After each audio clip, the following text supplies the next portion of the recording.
The sword fell to the ground with a clang. The wounded man said, breathing heavily, "Not bad. I never thought anyone could defeat the descendant of dragons, Carls, the Knight of Light." Carls, his armor spattered with blood, towered over him, swinging his sword. The wounded man in black continued, "But you're too late. Even if you kill me, the demons from the continent will arrive here soon. And the whole earth will be washed with blood," he finished, looking angrily at the knight and stretching his hand forward. Laughing, the enraged emperor continued, "Everything will still be as I, Exceltrian, planned." But before he could finish, Carls struck him with his sword. The Knight of Light looked at his fallen enemy and said, "It doesn't matter. No matter what you do to destroy this world, I will still save it." The emperor, covered in blood, lay dead at his feet. Finally, after defeating the mad Emperor Exceltrian, Carlos fights back against the hordes of demons threatening to destroy the world. Soon the hope of victory began to fade, for the demons were strong, they had huge claws and wings, and they mercilessly attacked people. But under the leadership of Carls, the Knight of Light, humanity prepared for a long and difficult war against the demons. This is the name of this story. The Great War of Humans Against Demons. A dark-haired man in a suit read from his phone. His eyes sparkled, his cheeks were flushed, and his mouth was slightly open with interest. I've reread it several times already, but the prologue always grabs my attention, especially the scene where Carls killed the Emperor, the man said enthusiastically to himself as he scrolled through the story on his phone. The Great War of Humans and Demons is a unique work in which the main character, Carls, appears very rarely, but his arrival is always most welcome, and the writer's attention is focused more on world building than on the hero's great deeds. The dark-haired man quickly typed into his phone, "Dear author, please tell me when the sequel is coming out. I've already read the last chapter." As he watched his message load, he thought about how much he loved novels set in that setting. The man put the phone on the table and slid back in his chair, raising his head to the ceiling. He begged the author to write the next chapter as soon as possible. After all, he sent him a donation of $10. A reader was looking at the sponsor ratings on his phone and wondering if the author wasn't writing because there weren't enough donations. The man moved closer to the table with the computer and picked up the mouse, deciding to finish the work quickly so he could return home. But he was distracted again, looking at the phone with a surprised exclamation and opening his eyes wide. It was truly unexpected to receive a message from the author, he thought, looking at the notification with impatience.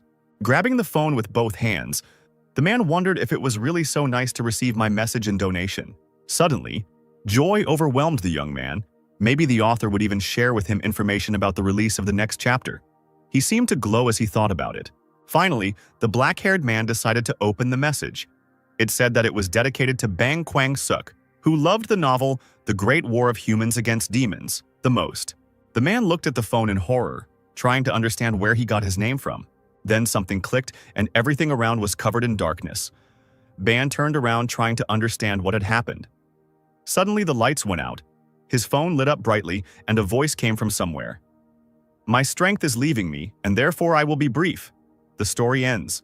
He said that he couldn't stay in this world any longer. His magic was running out, and he had to write with the last of it. Panicked thoughts raced through the man's head about who was speaking and what was wrong with his phone. He tried to point at the screen, but it only glowed brightly. The world around him seemed to split in two, and the phone glowed a brighter purple light. Ban had no idea what was happening, but the voice continued. "That's why I came up with a different way. You know the world of the Great War of Humans Against Demons better than anyone, so I decided to leave the fate of this world in your hands." The voice was saying that he was using the last of his magical powers to cast the mystical reincarnation spell when a wind started to blow around him, and the papers lying on the table flew in all directions. The last sentence in this dialogue is a spell that will reincarnate you. Please do everything in your power to save this world. Ban's hair was completely disheveled. He did not understand why he had to save this world. The voice said that it didn't know who exactly he would be reborn as, but if he saved the world, he would be able to return back. A round seal with strange signs appeared under the man's feet. He tried to shout to the stranger, but it was all useless. Ban pressed the glowing screen of his smartphone randomly, but it didn't respond, and the voice uttered the last words, "May the God of Light bless you." The reader kept trying to find out from the author of the story what he was trying to do to him. The man's face contorted with panic. He decided that maybe if he donated even more, everything would stop, but everything around him went dark. Ban came to his senses in the huge hall to the shouts of the crowd. "Long live the Emperor of the Great Rune!" His face was covered in sweat. He couldn't believe what had happened. The people all praised Emperor Exceltrion, but he looked at them in horror. The soldiers around him spoke of how His Majesty had brought them peace.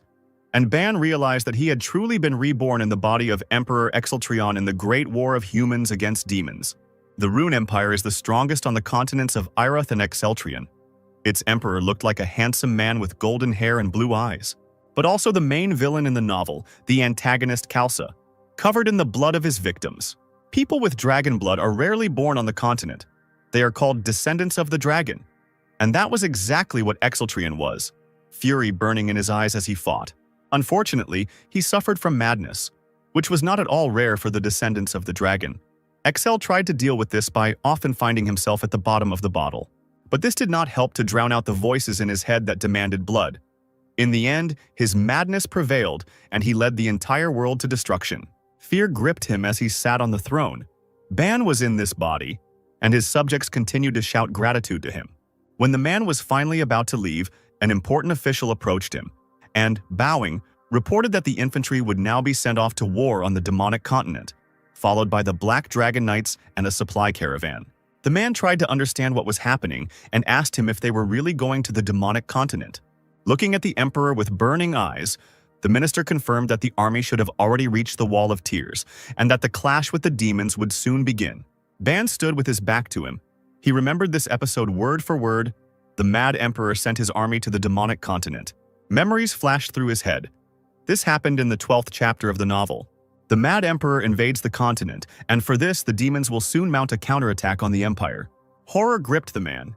He realized that he was somewhere at the beginning of the Great War of Humans against demons. Then a thought suddenly came into Ban's head. He thought that the author asked him to do everything to save the world, and that in order to return to his world, he needed to save this one. Turning to the soldiers, the newly crowned emperor realized that the destruction of the human world had begun with this fateful military campaign, which would provoke the invasion of demons and a confrontation with Carls. Determination lit up his eyes. Ban had to stop this campaign of conquest to survive. There is also another compelling reason to stop the campaign. This official, Enpika. This serious man was a real demon with an evil grin. Send a messenger immediately with my order to turn the troops around and call off the campaign, the emperor exclaimed, grabbing his sword for assurance. Enpika tried to question him again to understand what was happening. Are you trying to say something? Do you have reason to believe I shouldn't stop the campaign? The man smirked as the minister tried to persuade the emperor to continue the campaign. After all, he had prepared for it so carefully and for so long. But Excel claimed that it was the minister who proposed and prepared the campaign, and also slipped him a document to print when he was in a drunken stupor, and Pinka looked at His Majesty in shock. Having repeated his order to stop the campaign, the emperor said that he would send the official to his own people, and his blade flashed in the sun. The minister looked at the sword in horror and claimed that the demons were not his people. You said that. I didn't talk about demons, the man said, and swung his sword, fatally wounding the minister. The soldiers watched this massacre with fear, and Pinka fell to his knees, blood flowing from his wound, covering everything around him. Exceltrion looked at his body with a mad and merciless gaze, his sword covered in blood. Inside, Ban couldn't believe what had happened. The thought that he had killed a man horrified him. Streams of blood flowed down the stairs. The man tried to understand how this happened. He just wanted to scare the general. Breathing heavily from what he had experienced, the emperor examined his sword, trying to find an explanation for why his body was not acting as he wanted. The only thought that came to his mind was that he was thinking, but it was Exceltrion who took action. It was as if this body contained more than just Ban's consciousness. Does this mean that Excel's consciousness is still here? While he was thinking about it, dark smoke rose from the spilled blood. A monster with gray skin, huge wings, claws and horns appeared in place of the dead official. It roared and asked the emperor how he knew about it.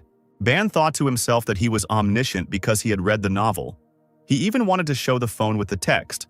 But out loud he said, I am omniscient because I am the emperor, and raised his blade. The demon gnashed his huge fangs in anger. He growled loudly and threatened, stretching out his paw with sharp claws and attacking Excel.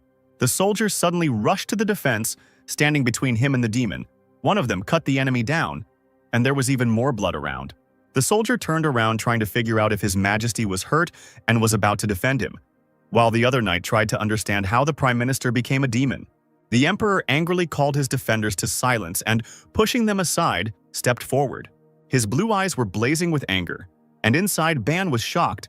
He just wanted to ask them to leave. And this emperor was saying that he would execute them. The soldiers fell silent. This man really frightened them. Excel squinted as he looked at the defeated demon. The wounded monster felt its strength draining away.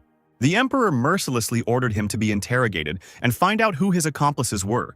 If he did not talk, he would be killed. The knights obeyed him unquestioningly. I am confiscating the prime minister's property for the benefit of the crown. And you go there and search his house. To finish the job, you must execute his entire family, including his parents and children. The man continued to give instructions. The soldier agreed with doubt. Not daring to contradict the emperor, Ban pursed his lips. He couldn't control his speech and spoke as if Exeltrian would speak. His will was strong, but controlling the emperor took a lot of effort. Trying to downplay his cruelty, Ban said that the real prime minister was most likely already dead, and the knights immediately confirmed that contact between him and his family had recently ceased. Then he decided to postpone their execution and keep an eye on them. His subjects were truly glad that they didn't have to kill innocent people. Finally left alone, Ban gave in to his feelings and grabbed his head, completely exhausted. Sitting down on the huge imperial bed, he thought that if he couldn't restrain Exeltrian, the history of the great war of humans against demons would repeat itself. The country will become a real villain and turn into the bloody empire of Rune. And he, the main antagonist, will lead all of this. Ban knew this would indeed be a worst-case scenario. Now, realizing how many problems there were around him, the man screamed in panic that he would like to be reborn as someone other than the Mad Emperor, for example, the Knight of Light Carls, the main character. But it was beyond his power to change anything now. Ban tried to calm down and think that, fortunately, he did not yet feel the mental illness of the dragon's descendants that the Emperor would suffer from. As he thought, he fiddled with his fingers and recalled the whole day. Exeltrian, the demon Enpic.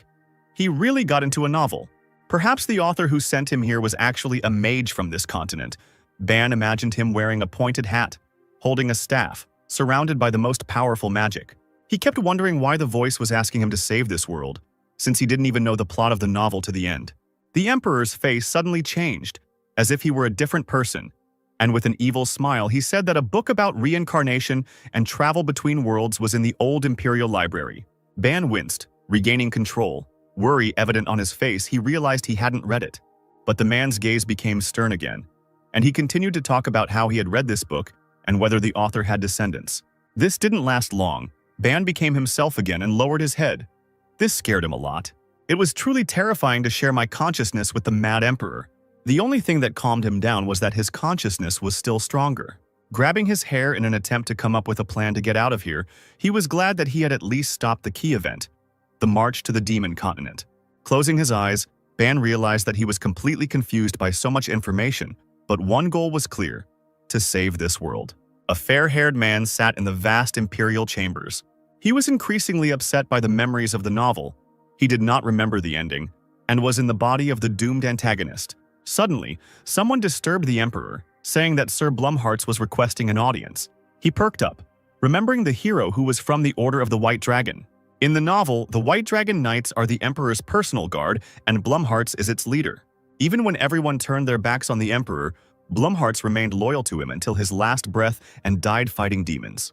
The man was angry again. For him, this man was a stupid old man who only knew slogans about justice and honor. Axel's face was distorted by an evil grin. He would bury this man if he started bothering him just because he once taught him fencing. When Blumhartz walked in, Ban saw a stern old man with medals on his chest, gray hair down to his shoulders, a beard, and all covered in scars. The knight greeted him, dropping to one knee. "An interesting way to attempt on my life. You want to get rid of me because I'm going crazy," said the Emperor. The old man began to apologize, claiming that he was truly angry about the assassination attempt on the Prime Minister. But Excel reminded him that he had killed him himself, although the Knights of the Black and White Dragons were supposed to do this. Bowing his head, Blumhartz understood that as the commander of the White Dragons, he had no excuses. Ban knew it wasn't his fault, and he looked at the knight with sadness, thinking that he was busy guarding the northern border all year round, where he served impeccably and should have been rewarded. The man really wanted to thank the knight, but the Emperor, gritting his teeth, nevertheless acknowledged Blumhartz's merits, despite his advanced age. The old man was grateful to His Majesty for the praise, and rising from his knees, he admitted that the emperor had changed greatly. "I haven't changed. I just decided this time that I won't let the voices in my head do anything," answered Excel. The knight didn't understand what kind of voices were bothering the emperor. Then His Majesty confessed that he was descended from a dragon race, which incredibly shocked the old commander. He remembered how the emperor, with madness in his eyes, said that he would personally execute those who mentioned the dragon race. Standing over a mountain of dead bodies, Excel threatened that everyone who did not listen to him would become like them. The soldiers could only obey. Blumhardt remembered the horror with which he watched this scene. The mad emperor, covered in blood, angrily shouted at his subjects. Ban grimaced, the memory making him sick. The knight admitted that he had been searching for a cure for this problem for the past 3 years. And lowering his head, he repented that he did not dare to report this, since His Majesty had forbidden raising this topic. "But if they give him a little more time," the captain continued. But then an idea occurred to the emperor. All the scientists of the empire worked on a cure for the emperor's hereditary madness. But unfortunately, it was all in vain. Ban smiled. But they didn't know about the future of this world. It's still possible. The commander had absolutely no idea what the man was talking about and just looked at him in shock. Exeltrion was the strongest of the dragon descendants of his time. He even fought against Karls without armor or weapons, thought Ban, clenching his hand into a fist. He wanted to laugh. He clearly remembered how it was highlighted in the plot. The emperor was filled with joy. Now he knew how to suppress the dragon's heredity and change the course of the romance. Blumhardt tried to understand how His Highness knew this, but Ban could only answer that the knight had come at a good hour. And then he asked to call Senator Duran, for whom there were urgent orders. The old man bowed and went to carry out the order. While stretching his hand, the emperor thought about the fact that it was now the year 427, according to the dragon calendar, and that according to the plot, Excel's death would happen in 433. A novel flashed before his mind, the chapter of which was called The Great War of Humans Against Demons. Year 433, according to the Imperial Dragon Calendar. He still had about 7 years left in him, Ban thought, taking off his jacket. During this time, he was obliged to gain control over Excel's consciousness and suppress the dragon's heredity in him. It is also important to avoid conflict with Karls, who will eventually expose Excel's plans and turn against him, siding with humanity. During their fight, the emperor asked, "I administer justice by exterminating demons. How do you justify your rebellion against me?" To this, the Knight of Light replied, "You have brought the people to the brink of destruction, and you still dare to call it justice." Karls claimed that he had gone mad because he was the descendant of a dragon, which angered the emperor greatly. His pride was wounded and he rushed into battle shouting threats. And so the end catastrophic event occurred, which destroyed everything. Banu wanted to cry from these memories.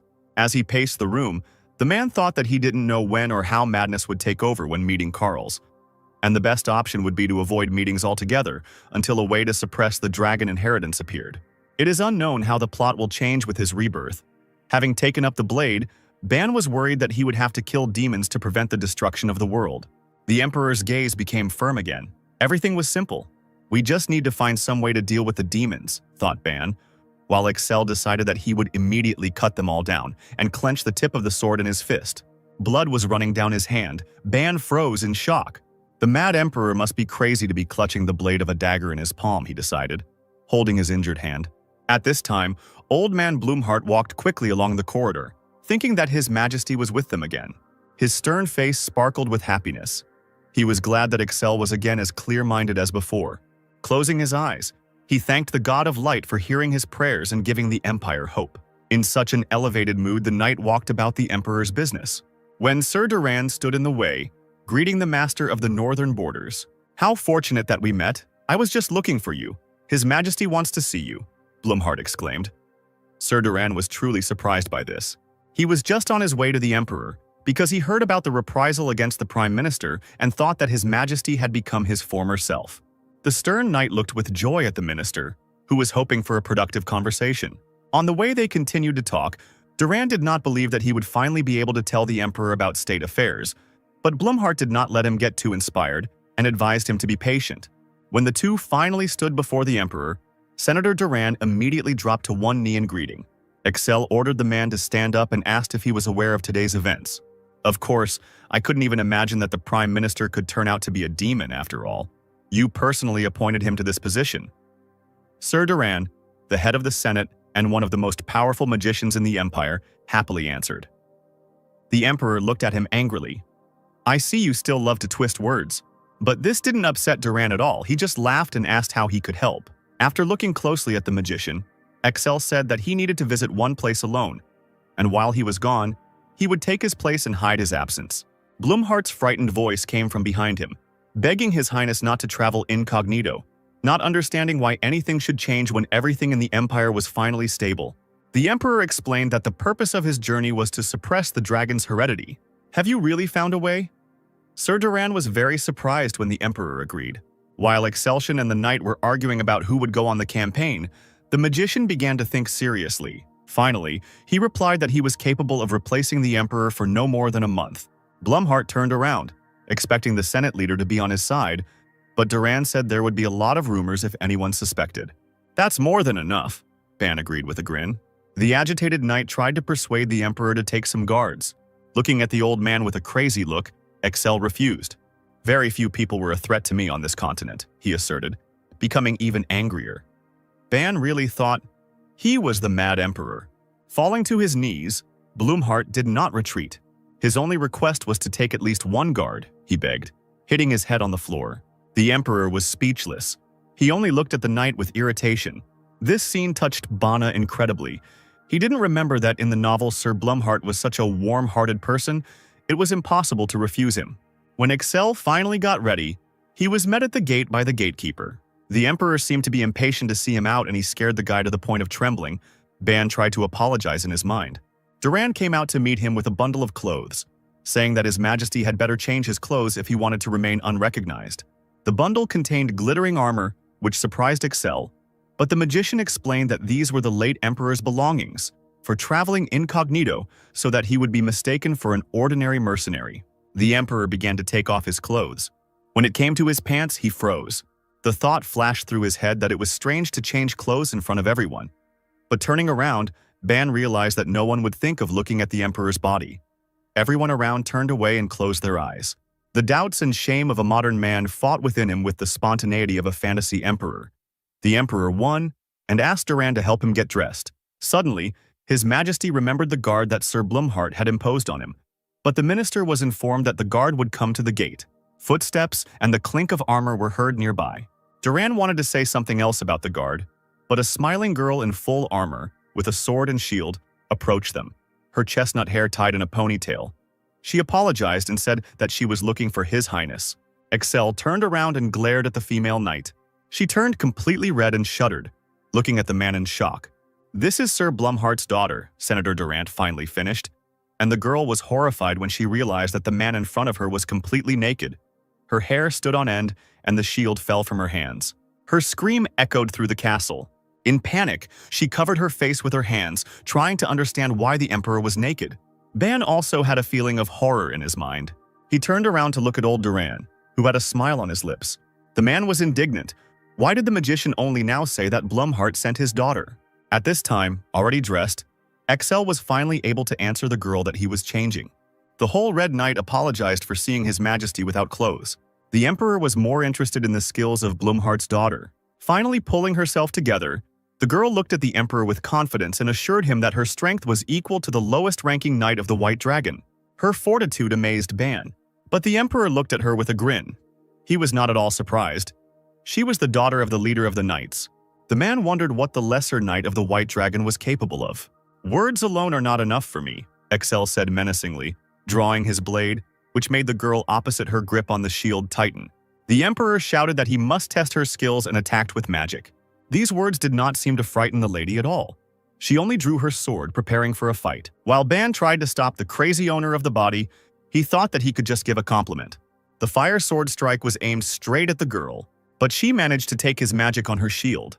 Her sword also burst into flames and, concentrating, she rushed into a counterattack. Their blades crossed, the emperor's huge sword and the girl's small rapier. Excel did not expect this at all. Finally exhaling, Ban was glad that she was able to answer. Smiling menacingly, the emperor said, "Good, I see you have mastered the basic techniques." The knight could only thank him, looking fearlessly at Excel. After asking her name, the man continued to press on the girl's thin sword. And from such efforts, her hands began to tremble, and she introduced herself. Renard Blumhardt. Putting away his sword, the Emperor repeated the name. He promised that when they returned from their journey, he would knight her as the White Dragon, while Buck thought that it would be great to become friends, just like in the popular anime. Renard dropped to one knee in gratitude, sheathing her blade. A worried Duran, looking at this, asked not to torment Blumhardt's daughter. The Emperor replied that everything was not so bad and took the last piece of armor from the senator's hands. The magician was still in a cheerful mood. He was ready to replace Excel during his absence, but all this glory was not needed by His Majesty. This had no effect on the good-natured senator at all. He only apologized for saying too much. The gatekeeper asked where they were heading, and the man replied, "Somewhere closer to the bloody forest." The seals at the gate glowed with a golden light, and the gatekeeper said that he would move them to the Klee Gorge, to a small hut. Bowing, he warned the Emperor to be careful, as the bloody forest was the territory of another state. Duran handed His Majesty a bag and said that it contained money for the journey. Ban did not refuse. The Emperor immediately headed towards the brightly shining gates, urging Renard on. The girl shuddered. She was not going to leave the man alone, and she ran after him, shouting for him to wait. They came out into the forest. It was night all around. Only the reflections of magic dispersed the darkness. Excel tossed the bag of money to the night girl, who was curious as to where it had ended up. This surprised the Emperor. He did not think that Renard did not know about the bloody forest, but she said that she had only heard that it was in the lands of the elves. This is territory contested between elves and barbarians, Ban clarified, looking around. Also in this forest are emerald ruins, in which the elixir of the ancients is hidden, Ban recalled. That's where they would be heading, the Emperor said, surprising the girl, who didn't think they would be looking for ruins. But the man confirmed that it was there that the artifact was located that could suppress the dragon's inheritance.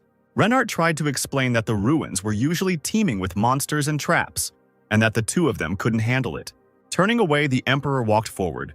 He didn't have time to explain everything to the girl. He was going to catch the elf and find out the location of the ruins. Renard has the characteristics of blood energy key, Ban suddenly remembered. Excel didn't like that the girl talked too much, and he ordered her to find an elf, since their family had strong blood key. From the novel, the reader remembered that multicolored key cells are responsible for different abilities, and orange ones gave good searching abilities. The orange key cells were the ones that dominated Renard's power. This color of magic surrounded her and burned in her eyes.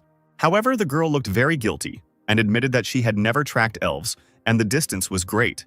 This answer angered the Emperor. He was going to burn down the entire forest to find even one elf. A shudder ran through the girl's body. She wondered why her father had sent her with this terrible man. But then the magic suddenly activated, and she stopped His Majesty and screamed that a living creature was rapidly approaching them. A cry for help was heard. Renard and the Emperor looked back.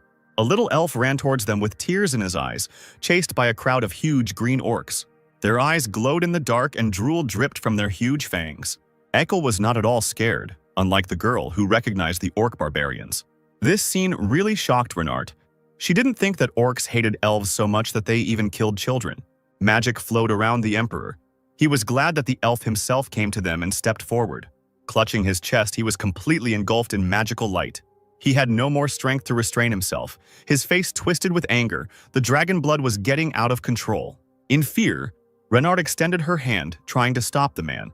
But rushing forward with a mad laugh, he did not hear her at all, and saw only the prey in front of him. The small fair-haired elf boy didn't understand anything at all, and the girl asked Excel not to touch him at least. The Emperor, looking like a wild beast shrouded in bloody magic, shut her up. In just a second, he flashed through the crowd of orcs and beheaded them all. The bloody road stretched behind him, and Excel rushed forward, his eyes flashing. All these bodies and blood made him laugh, enveloped in red magic. The remaining orcs surrounded the man, but his magic only grew stronger. He threatened to leave no trace of them.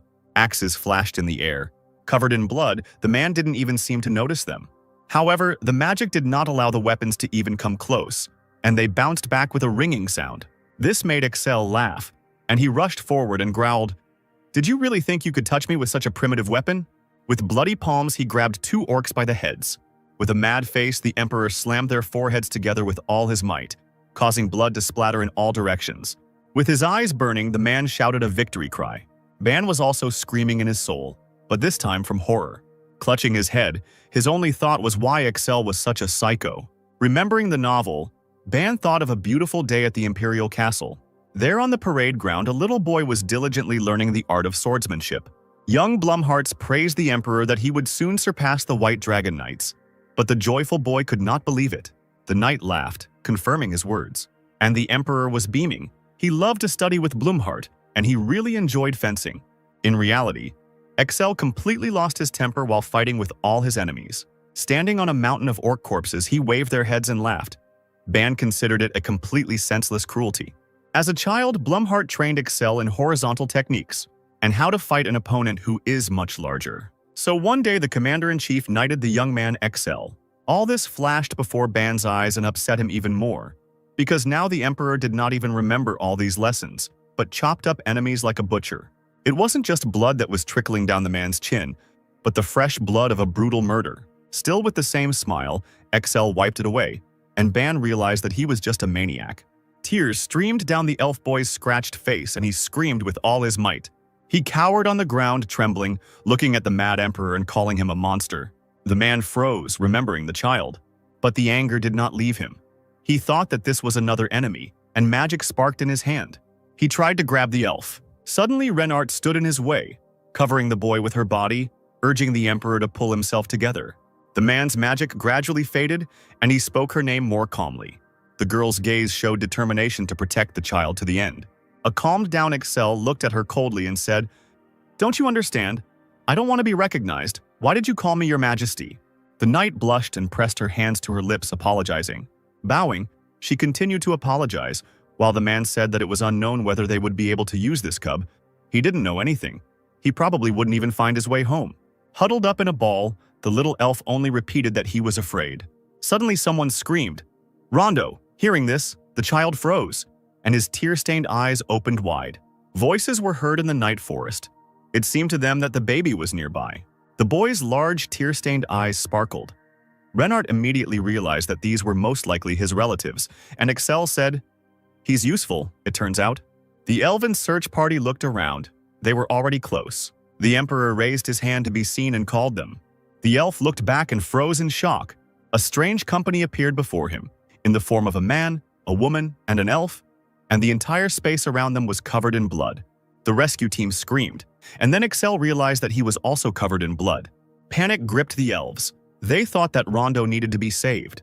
And finally, the tired elf boy fell fast asleep in the arms of his fellow elf.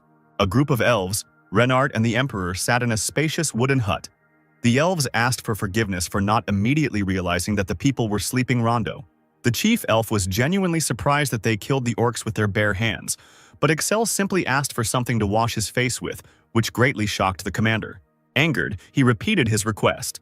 Then the young elf finally heard him and brought a towel. With careful movements, he wiped the blood off himself, and the entire towel immediately turned blood red. Recognition flashed in the elf's eyes when he saw the emperor's pure face. The emperor only looked intently at the commander, who called him Magnus. This name shocked Excel, and he asked the elf again. Long-Eared said that he looked like Magnus, only a little younger. Now everything became clear to the emperor, and he replied, "Magnus was my father's name." Joy lit up the elf's face. "So that's it? You look so much like him," he admired. Excel was surprised that the elf knew his father, to which the commander said that in the old days he had met him several times in this place. The elf recalled that his father sought a cure for a disease he called dragon inheritance, and that he was kind and courteous. Ban was pleased that Magnus was also looking for ways to suppress dragon blood. This gave him a chance to befriend the elves and speak openly about his goals. A smile blossomed on the elf's lips. He remembered that Magnus came in the same clothes as this man. He wanted to know how his father was doing. The emperor's fist clenched the dirty towel, and he said that his father had died. This upset the long-eared man a little. He looked down and said that Magnus was a wonderful person. Such familiarity infuriated the man. He was already ready for a fight, but Ban cooled his ardor by asking him to listen to his father's friend. His next words shocked everyone sitting nearby, and Ban wanted to scream in panic. With a menacing look, Excel admitted that Magnus was the late Emperor of Rune. But this was not enough, and he continued to tell that he was the current Emperor of Rune, Exceltrian. Inside, Ban clutched his head in horror. He had lost control again. "Know your place, plebeian. It's better to take me to gospel. I have business with the great elven oracle," said the emperor, which caused Renard to look surprised. She was a little frightened by such pressure, but she could not resist asking, "Your Majesty, weren't you planning to remain incognito?" Excel said that he didn't need it, which really shocked the girl. Horror was visible in the eyes of the elves from the words of the man, who did not understand how he could remain silent when these serfs spoke so familiarly about the late emperor. The emperor's anger grew stronger as he saw their surprised eyes. He jumped up in anger and started shouting, "They don't even teach you in your uncivilized village how to honor the emperor." A shudder ran through Ban's body from fear and admiration. He saw how proud elves fell on their knees before the stern emperor and thought that this was power. After some time, they finally found themselves in Gaspel, the capital of the Elven Kingdom, where they appeared before the Elven Elder. Gaspel is a city with a history of many thousands of years, he said. But due to the dominance of barbarians in the Bloody Forest, we are in danger, and the only people who have visited the city for thousands of years are he and his father. The Elven Lord sadly admitted that he had not even known that Magnus was an emperor. His father's name angered Axel again. He didn't want the elf to call him by his name. The emperor shuddered, then seemed to calm down a little, trying to say that he would send him to hell. But he said something else. Renart, standing nearby, looked at the emperor with incomprehension. Trying to take control of Ban's body, I almost said something I didn't want to. When the elder looked at the man with his magical vision, he realized that his blood aura was indeed strong. The elf continued the conversation. "I don't know what offended you so much, but I would first like to hear why exactly you came to our city. This is a simple precaution. We are fighting barbarians. Tell me, elf, is your head sitting well on your shoulders?" Excel threatened with a grin. The elder's hand reached to his throat in fear, and a shudder ran through his body. He had not expected such a question at all. The emperor continued, "You have not yet seen my anger because in anger, I would have already cut her off." This threat made an indelible impression on the elf. He seemed to feel the sword cutting him. At that moment, servants ran up to the elder, anxiously holding him by the shoulders. Tears flowed from Ban's eyes. He felt guilty that the emperor always spoke like that. The elf lord's gloomy gaze was directed at Excel again, who confidently continued to assert that the kingdom of the elves should become a vassal of his empire. The elder did not expect this. Excel's logic was simple. The elves were being raided by orcs. They would soon exterminate them, and therefore, it would be better to become his vassals. The elf lord jumped up in anger at these words. "Even if you are the emperor, there is a limit to what you can say. Gospel is protected by a magical barrier," he exclaimed. But Excel didn't back down. "The barrier is supported from the outside. If all the gospel elves die, your barrier will fall." The capital was indeed enveloped in powerful protective magic. In the form of a green dome, the emperor only asked if he had correctly unraveled the secret of this barrier. This was a serious blow for the elf. He could not understand where this man had learned all this from. But the man could only answer that he knew everything because he was the emperor. Ban thought with a smile that it was because he had read the novel. The gravity of the situation brought him back to reality. He frowned and thought that the elves would definitely die out if they did nothing. And if a war with the demons happened, an alliance with them would be very useful. The elder, shocked by the information that had been revealed, thought only about how this could have become known to people. The emperor confidently commanded, "Become my vassals, for we are a civilization with tens of thousands of years of history." For the long-lived elves, this was not a compelling reason. They had no intention of becoming vassals of an empire that was not even 5 centuries old. Excel, gloomy and focused, saw no difference in the centuries of history when total extermination was at stake. The elder's confidence wavered, but he could not give his consent so easily. With his arms folded across his chest and recalling the novel, the emperor urged the elves to make a decision and describe the events that could happen. "The barbarians of the Bloody Forest will slaughter you all, and that will be the end of your civilization." This made the elf think. He apologized and said that he could not make such a decision himself, and he needed time to gather a council. A completely fake smile adorned Excel's face. It seemed he was already ready to agree with this option. Of course, this made the elder happy, and he tried to prove that this question was really important. But Excel didn't care. With the same sinister smile, he raised his hand, in which a stream of magical energy lit up. The elf realized that it was pointless to continue the dialogue, fell silent and began to sweat from fear. In an attempt to calm the enraged emperor, he raised his trembling hands in a defensive gesture and said that he did not want to start a quarrel. Having extinguished the magic, Excel agreed with these arguments. He looked at the frightened elder with pride, thus the elven kingdom was subjugated. Now the emperor was giving orders and he needed the elf to convince the elders as quickly as possible. Lowering his gaze, the long-eared one said doubtfully that he understood everything and would do it. The man was not satisfied with this tone and, Looking menacingly, he asked the elder again. The elf understood that he needed to be more respectful. Smiling and beaming, he said, "I hear and obey. I will convince the other elders at all costs. You can count on me, sir." This made Excel believe that he was going to send a messenger to Rune and send his knights for protection. Bowing deeply, the inspired elder could only obey the emperor. Having finally settled all the issues, the emperor got down to business. Renard's surprise knew no bounds. The man was still planning to enter the Emerald Ruins, leaving the girl to convince the elders. Excel's desire to enter the sacred ruins, which had been protected from outsiders for thousands of years, caused the elf to become insanely angry. A mad fire lit up the emperor's eyes. He asked again, was the elf really against it? The elder was not going to give up so easily. No matter what the emperor did, he would not be able to let him into these ruins. But Excel's lips only touched with a smile, as if he was deep in thought. The emperor, his eyes flashing and burning with fury, said that he was just a little angry. A red carpet flashed across the ground, and the elves, standing on either side, bowed, escorting the emperor to the entrance of the Emerald Ruins. Questions crowded in Renard's head. Didn't the elves say they wouldn't let strangers in? Why were they suddenly so willing to cooperate? But the emperor brought her out of her reverie. She turned around when she heard her name. His Highness had a letter in his hand. He handed it to the girl, saying that it should go personally to Duran, since the life of the elves and the existence of these ruins are connected with it. Renard's doubts never left her. She was worried that it was dangerous to be alone in the ruins. The entrance really did give off a creepy feeling, and the girl claimed that she knew these ruins well, as she had been told about them since childhood. Bowing, she asked the emperor to take her with him despite all the dangers. The wind swayed the trees around him, and Excel replied that he understood everything. Pure and faithful, like her father, the girl made a huge impression on Ban with her sincere care. The emperor smiled. He knew he had to go alone to find a cure for the dragon inheritance. Raising her head, Renard looked at Excel with hope. But her hope quickly evaporated when he said that if he was ready to die, then please do. The setting sun illuminated the smiling face of the emperor. "Those who oppose his will must die," he said. The frightened girl tried to prove to Excel that she only wanted the best for him. The arrogant emperor did not agree with her at all, because only he knows what is good for him. He finished, "You think you would have entered the ruins without weighing the risks?" These words helped Renard understand his mistake. The man's attentive gaze pierced the girl. He said that he was giving her a unique opportunity. The girl looked at the emperor, not understanding what he was talking about. Renard clutched the message to her chest like a precious treasure. His Majesty commanded her to return to the rune and carry out his orders, then she would receive his forgiveness. Excel raised his hand, threatening the girl.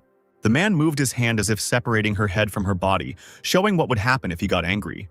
The girl froze, not daring to move. Bowing to the ground, she obeyed and immediately set out to carry out all orders. The emperor's gaze was calm and commanding. He looked at the girl bowing before him and said, "It finally dawned on you." This conversation upset Bana. In his head, he apologized to her, shedding tears. It seemed to him that the orcish blood had provoked Excel, and he had become much more arrogant and hot-tempered. The sun penetrated through the treetops into the clearing where the emperor stood, and the entrance to the cave was no longer so scary. An elder approached him. Excel asked him about the treasures hidden in these ruins. The elf, of course, knew about it. He told a legend that in the depths there was hidden a miraculous elixir for all diseases. That's how it was in the story, Ban recalled. With the help of this elixir, it will be possible to cure the dragon's heredity. Having decided to prepare everything for his return, the emperor ordered to convince the elders and continue his father's research with the elven oracle. The elder did not argue with Excel, specifying when to expect him. This made Ban think. He remembered that the hero had spent a little less than a week in the ruins. That's how he answered, turning to the elf, who was concerned about what the emperor would eat and drink. But the man did not answer this, and the elder did not dare to insist. "My warriors will arrive in a couple of days. I sent an order to protect your territory around the barrier, so you can sleep peacefully." Excel gave his final instructions, and the elf could only thank him with a bow. In conclusion, the emperor ordered that no one be allowed into the ruins. An unusual wind touched Excel's feet from the half-open gate. He stepped forward, heading towards the unknown danger. The walls and ceiling of the cave were all covered with a layer of bright green moss. Transparent, sparkling crystal scatterings greeted the man in the cave. The moss was unusually bright and gave off a strange smell. But Excel's hand reached out to him, and he grabbed the nearest lump. He immediately swallowed it, trying not to smell it. The emperor's face twisted and he covered his mouth. The moss tasted simply awful. Shaking all over from the disgusting taste, Ban swallowed the moss, thinking that he would never have eaten such a thing if it hadn't been in the plot. He remembered the company of adventurers from Carl's and his henchmen, who quickly realized by the smell that it was poison. The emerald ruins were full of poisonous fumes. After rummaging through her bag, the girl realized that they were running out of antidote. Carl's looked at his companions with concern. One of them, named Scripps, fell trembling to the ground, unable to withstand the toxic effects. The smell throughout the cave seemed to become even stronger. Having stopped, Carl's became interested in the moss, which was not afraid of the toxic fumes. Chewing the moss with all his might, Ban tried to suppress his nausea. If he vomited, he might get poisoned. That left him no choice. Suddenly, a strange roar was heard. The cave shook. Excel concentrated. He saw giants made of stone in front of him. They were emerald soldiers. The Emperor frowned. It was impossible to kill them because the pieces would immediately grow back. Now, knowing all this, a smile blossomed on the man's lips, and his eyes lit up with a crazy light. He was going to test what these giants were capable of. Ban smiled in his soul. According to the plot, Carl's was clearing the cave. He was interested to see who was stronger. Excel's quick jerk almost made the man sick, but all he could say was for the Emperor to slow down. At this time, the sun was shining over the demon castle. On the huge throne in the main hall sat the demon general, listening to a report about Clune, whom he had sent to the imperial palace under the guise of the prime minister. His subject, bowing, said that the Emperor of Rune had beheaded Clune. This information shocked the general. He knew that Clune was an unrivaled werewolf. Unfortunately, the demon knew nothing about this, but he heard that it was simply the Emperor's personal dislike for the prime minister. Now everything became clear to the general. He had heard a lot about the Emperor's madness. All that remained was to send another werewolf. Now we must focus on the prophecy about the chosen messenger of light. This person will be the strongest antagonist of the demons, the general reasoned. He also ordered the redeployment of all werewolves of the Rune Empire to the Temple of the God of Light, something his subject did not expect at all. The divine light just at this time touched Carl's. While still an ordinary boy, he already saw the beginning of his path, but the demons had already started hunting him. The stone blocks that were golems easily flew apart in the air, gradually disintegrating into small pieces, until only the sparkling central stone remains. Exil laughed madly as he mocked Carl E., air currents swirling around him. He shouted that he would destroy them all, confidently standing in the path of the stone giants. Magic was reflected in his blue eyes. The golems closed ranks around him, trapping the man in a stone prison. But a bright light illuminated the vaults of the cave, and a huge explosion blew the giants to pieces. Only stones fell to the ground, through the smoke. This didn't help either. The stones crashed back together. The Emperor just scratched his head.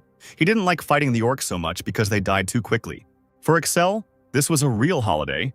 He was happy that the golems would recover no matter how many times he killed them. Ban, not expecting this, was delighted by this scene. The Emperor stood in the middle of the cave and watched as the boulders turned into monsters again. A ball of wind was being formed in the Emperor's hand with the help of magic, and he was shouting that he had not played enough yet. Ban, overwhelmed with emotion, clenched his teeth and tried to pull himself together. It was becoming increasingly difficult for him to control Excel. Out of fear, the man felt as if he was in the mouth of a huge beast, and thoughts flashed through his head that if they got stuck here, the dragon's blood would rage. Ban's hand trembled, as if he had become accustomed to the Emperor's cruelty. He recalled that one of Carl's assistants had figured out how to hit the golems with their mana cores. While the broken giants were gathering, Carl's heard her.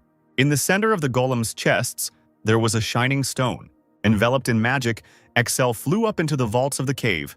Now he knew what to do. After the battle ended, the Emperor, enveloped in a magical wind, froze with his eyes closed.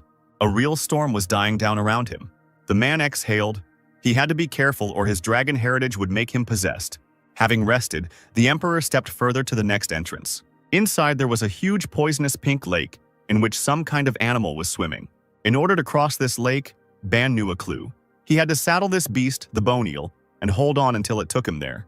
Excel managed to do it with ease. He didn't even have to hold on. The next hall was a swamp, inhabited by strange creatures, mudmen.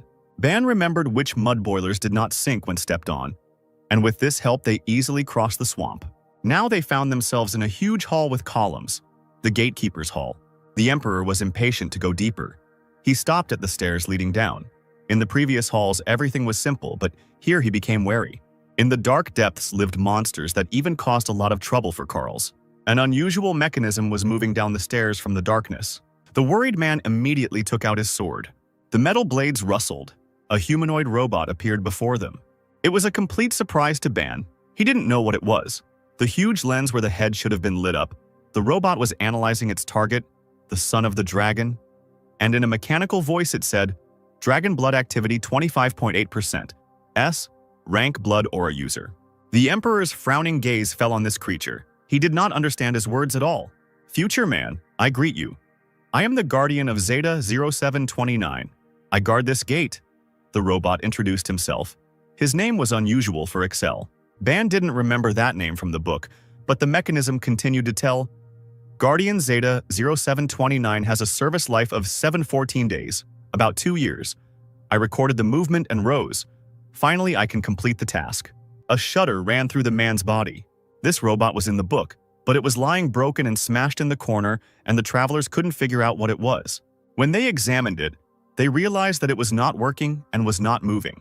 Before anything happened, they quickly moved on. Everything came together in Ban's head. It really was the same robot. It's just that Carls got there 2 years later and the guard had already stopped working. The lens in the robot's head sparkled as he analyzed his opponent. "I see that you have resistance to poison, man of the future. I will begin the task." Excel asked what the robot's task was. "Starting task gatekeeper," the robot said, its lens glowing red. The gatekeeper had no intention of letting strangers in, his mechanical body filled with power. "I knew this wouldn't end well," Ban thought with a frustrated feeling. "In order to go further, it was necessary to overcome him," the guard clarified. This only made the Emperor smile. Everything became clear to him. A huge sword glowed blue in the robot's hand. Excel had never seen anything like this before, and he prepared for battle. Swinging its light blade, the mechanism jumped up, aiming at the man. The Emperor concentrated and blocked the attack. This shook the man. There was a lot of strength in the guard.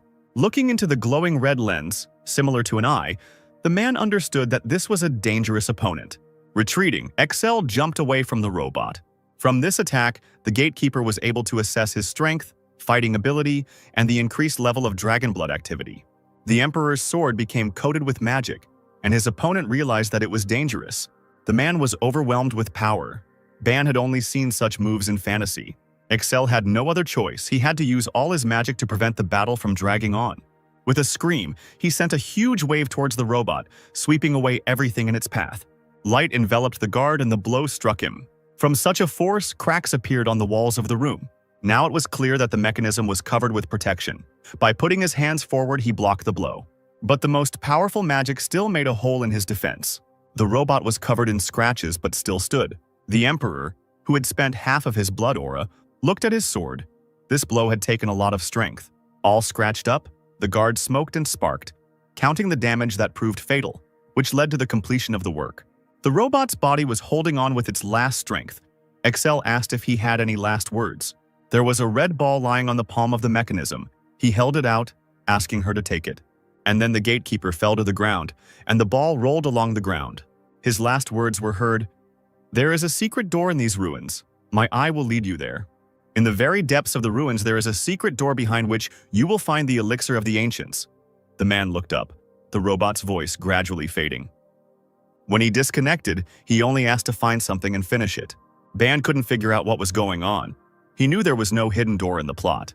After the victory, the Emperor moved on, down the long staircase.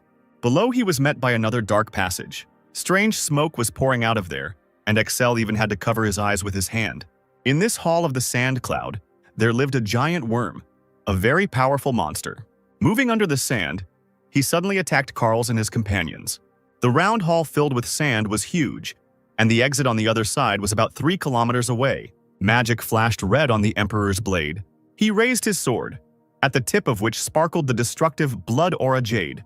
The blow flew sharply straight into the sand, causing a huge explosion. Clouds of sand and dust rose up. There was a grinding sound, and a huge monster with terrible fangs appeared from the sand. It was a giant worm. Running to the side, Excel sent out another explosion. The Emperor moved forward, driving away the monster with explosions. His tactics were simple. He just needed to get to the entrance because the worm couldn't get out of the hall. Without much effort, Excel quickly ran to the exit. Out of breath, The Emperor decided to catch his breath before the next door. He was filled with excitement before the last hall. Having calmed down, the man opened the door. There, on a small elevation, stood a green bottle, all sparkling and covered with precious stones. Excel slowly approached her. He grabbed the bottle and shook it, wondering if it really was the elixir, but then a sound echoed throughout the room. "Hello, if you can hear me, raise your hand." Ban looked around. This was also not in the plot, and the voice continued. "I am the system that controls these ruins. You might be surprised by my existence, because my essence is very difficult to understand." The Emperor rolled his eyes. For the first time, the opinions of the body's owners coincided. This voice was too arrogant. "Do you want me to send you to hell for your insolence? I am the Emperor, and I know everything." "You are some kind of operating system, right?" asked Excel. The system didn't expect that they would understand her, but then it remembered that he was actually a man of the future. The man was eagerly trying to find out what these ruins really were. In response to the question, the mysterious voice said that the ruins were created by peoples, and the operating system could exist for another 2 years. At these words, the Emperor remembered the robot, who was also supposed to die in 2 years. The system continued its story.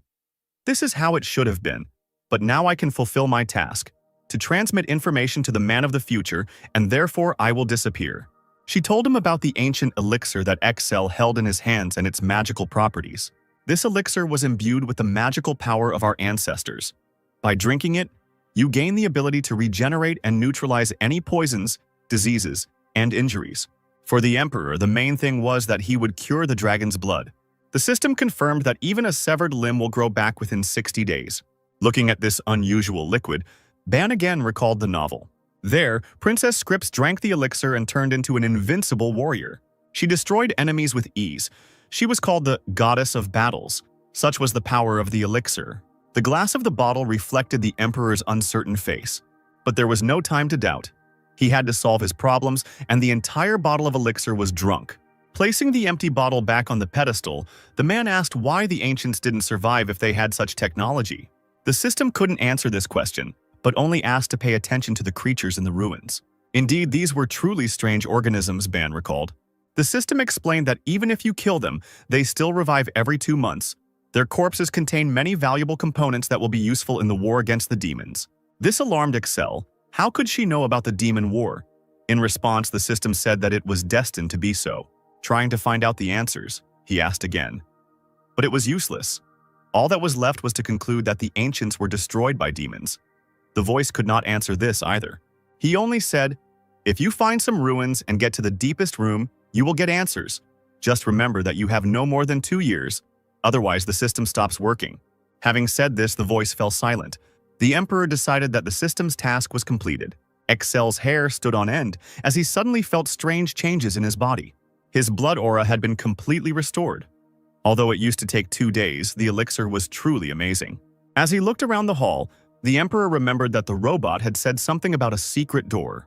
There was a small dark hole on the ground, and the man decided that this was it. When he inserted the golem's eye into the hole, a hole opened. The stairs led into a dark secret tunnel. There was only darkness around when a strange sound was heard and blue lights appeared above. "Welcome to our dungeon. It is only accessible to those who were able to defeat Zeta 0729, said another voice. A hologram of a robot suddenly flashed on the ground, and he offered to receive a superpower. "What ability?" Excel asked. The robot answered that it is a scan that helps to see what abilities others have. In the last battle, the golem actually used such an ability. Of course, this could be useful. The Emperor agreed without hesitation. A hologram hand landed on the man's head and said that once the transmission was complete, the man would be transported to the surface. Then a terrible pain pierced Excel's head. His body shook with terrible sensations. He bent over, clutching his head. The Emperor, having passed out, floated in the air. Before his eyes, in the darkness, the words flashed. System loading complete. New superpower added. Scan. The first thing he heard was someone calling him. Then he opened his eyes. The setting sun was shining in the sky. It turned out that an elven elder was calling him, who was asking with concern whether His Highness had come to his senses. The man did not expect to see him and tried to get up. The Emperor's head ached terribly. He remembered his new ability.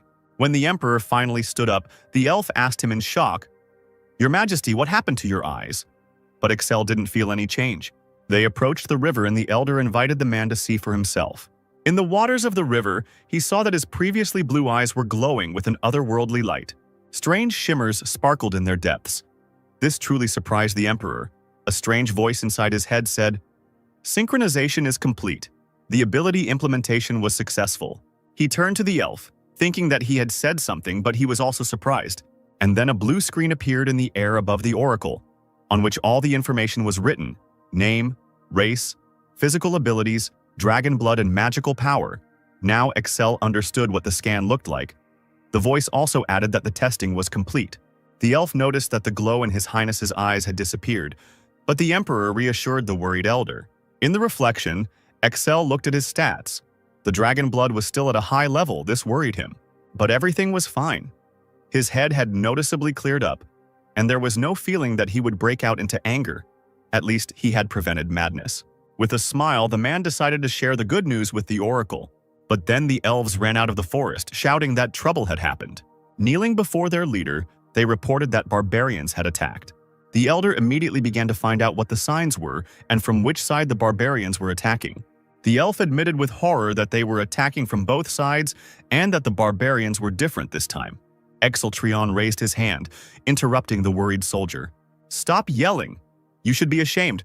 Our troops easily deal with the barbarians," he exclaimed, ordering a messenger to be sent to the Empire, asking for reinforcements. The Blood Forest elves in the story are supposed to be exterminated by 413, all because demons began to control the barbarians, giving them new powers. The enemies appeared much earlier. These events should have happened in 4 years. If it was because of him, Ban could not remain inactive. Having decided this for himself, he asked the name of the most confident elf, who introduced himself as Grickle. He resolutely ordered that he be taken to the attacked city. While they were running, the Emperor was thinking about battle tactics. A map was being built in his head. Excel thought about calling for help from Carl's ally, Princess Scrip of Saphigold. Ahead, houses engulfed in flames appeared, and the elf said that this was the city under attack. Everything around was ablaze. People were trying to defend themselves from the huge orcs. The Emperor ordered the children to be gathered in the city center, and Grickle ran to carry out the order. The magicians tried to put up a barrier to at least delay the enemies a little. Pushing off the ground, Excel suddenly rushed forward. He ordered them to leave, standing between the elves and the barbarians. The residents asked who it was, and he decided to save them. Furiously attacking the first orc with his blade, the man replied that he was their emperor. "Go to Gaspel immediately," Excel ordered. But the frightened elves said they could not leave. Then, turning around, with a wild look, he threatened to kill them. The residents could only bow and obey. They ran out of the city. The man made sure that no one remained. Now there were only orcs here, and the Emperor could calmly deal with them. The barbarian attacked with a huge club, but Excel easily dodged it, and he himself went into battle, piercing the orc with his sword. He swung his blade quickly, cutting through his enemies. Blood splattered in all directions as the Emperor struck down the barbarians without missing. A huge orc stood in his way, but the man decapitated him with a light swing of his sword. He ran forward and looked around. It seemed like it was all over. There were only body parts and weapons lying around. The Emperor's foot easily crushed the orc's head. Bana was gripped by horror. He was not at all used to seeing such bloody scenes. Blood was dripping from Excel's boots. A rustling sound in the bushes made the man turn around. Someone tried to hit him with a huge paw, but the Emperor managed to duck. The sudden attack of the possessed trolls shocked Excel, and he did not notice that another one was approaching from behind, swinging a club. A sharp blow sent the man flying, but he managed to stay on his feet, spitting blood out of his mouth. Anger filled the Emperor. His pupils narrowed and his magic was spinning out of control. Ban tried to restrain him, but it was no use. Excel's anger was growing. But then something in my heart seemed to glow with a soft green light. Calmness slowly spread through his veins. Ban realized that the elixir was suppressing the fury of his blood. But this did not heal him completely. The Emperor could still barely stand on his feet. The pain was really annoying to Excel. He still had a lot to do. And the number of orcs and trolls grew. The man realized that he could not fight in this state and that he needed to run, but his legs suddenly stopped moving. The Emperor had no intention of turning his back on the enemy. He looked forward with a stern gaze. Trolls and orcs attacked him, and Banu could only scream in his head. A spear filled with blood magic flew out of somewhere. It lay down and pierced the attacking orc, raising a fountain of blood and stopping the attack. The spear, stuck into the ground, emitted powerful magic. Here, 3 people landed in front of Excel. These are the Knights of the White Dragon. Renard, Ingress, and Sis came to the rescue. The Emperor immediately ordered Ingress to take on the enemies from one side. He sent Sis and Renard to Maple Leaf City with orders to protect the elves. Instantly, they set out to carry out Excel's will. Ingress's face showed admiration for the Emperor. Now he resembled his father. The club that they were going to hit the knight with broke into pieces. It was the Emperor who covered Ingress, shouting at him not to yawn. Hearing him, the knight grabbed the spear. He looked ahead boldly and was going to crush the enemy. After the battle was over, the elves treated their wounds. The White Dragon Knights knelt before the Emperor, explained that there had been difficulties with the teleportation, and apologized for being late. The angry Emperor asked who was issuing permission to use the teleport in his absence. The Knights admitted that it was usually the Prime Minister, but the Emperor had killed him, and someone had to take his place. Ingress admitted that it was Sir Bios. In Ban's memories, he was a confident, fair-haired, middle-aged man. He had extensive connections. He was also interested in science, and he was a talented leader, president of the greatest academy in the Empire. In the book, he left the Empire by sacrificing his title, but this time he must become a loyal servant, Ban chuckled.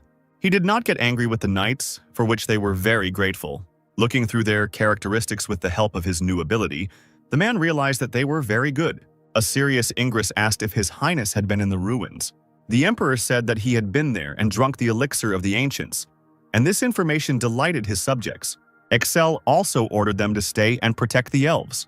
Turning around, he was about to return to the palace. A magical teleportation seal lit up in front of the man. The golden light of magic consumed him and transported him back to Rune. Immediately upon his return, the Emperor went to eat and at the same time invited Sir Bios to chat. The man offered some food, and the minister thanked him.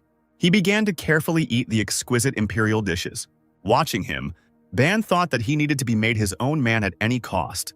Bios was tormented by doubts, and he decided to ask whether he was worthy of such a position as Prime Minister. It was important to Excel that he deal with state affairs, but this seemed to surprise the minister. He argued that politics must have a specific vector, what to focus on, and who to support. But for the Emperor, these were stupid questions, and he appointed a Prime Minister to answer them. Bion bowed his head in agreement. Then Excel began to tell the latest news, that the elves had accepted the Empire's citizenship and the Emerald Ruins were now part of them. He ordered the monsters from the ruins to be used in preparation for war, to which the minister, surprised, asked what kind of war awaited them. In response, the Emperor told about the war with demons and that there was 1 year left before it began. Bion was shocked by such confidence. Of course, Ban couldn't say that he had read the novel many times, and he just said that he knows everything because he is the Emperor. Perhaps you have spies among the demons, the minister decided to ask, but Excel did not answer and left everything to Bion's imagination. The Emperor was not at all what the official thought. The man chuckled at this, getting up from the table and asked, "Did you also believe that I was crazy?" Sir Bion admitted with the utmost honesty that he truly believed this. But now, having bent his knee and was going to serve faithfully and truly for the good of the Empire, this softened the Emperor, and he decided not to punish the minister. The Saphigold Empire will soon send its ambassador, since the Blood Forest is their territory, said Bion, who was going to take over diplomacy. Only Excel decided to do it himself. The worried minister was not against it, but thought that it could be a declaration of war. Ban stated with confidence that there would be no war. Soon the ambassador of the Sapphire Empire arrived at the castle walls. This was a crucial moment. The man must not let Bion down and start a war. The door to the chambers swung open with a sharp kick. The man who entered, his face angry, began to shout, "You have upset the Saphigold Empire. We have heard about your madness, but do you really want war?" Shouting at the Emperor, he introduced himself as Barza and said that he would fight him to the end. That name, Ban's memories stirred, was the name of the 5th demon general. In the future, he will betray humanity and side with the demons. Excel grabbed the blade, intending to kill him. Rising from the throne, he easily cut down the ambassador. This shocked the minister because he thought that the Emperor would not start a war. Barza was mortally wounded. Walking calmly back to the throne, Ban thought in horror that this was the end. His subjects shouted that he deserved it for daring to insult the Emperor. Now that war was inevitable, Bion wanted the Emperor to send a letter explaining the reason for the ambassador's murder. One of the officials objected that Emperor Saphigold himself should bear responsibility for sending some scoundrel. Excel called them to calm down, saying that he would resolve the issue. And he called Bion, who came forward readily. In the Emperor's hand was a letter which he ordered to be sent to Saphigold. With a bow, the minister was about to fulfill the Emperor's will. Bayon did not return alone. He was walking to Exeltrion reading the letter. He thought that the ambassador should not have been killed, but surprisingly Saphigold only sent a letter and a girl. She was chained but beautiful, tall, with dark hair. Knocking on the emperor's chambers, Bayon shouted that the envoy of the Saphigold Empire had arrived. The man immediately recognized the girl.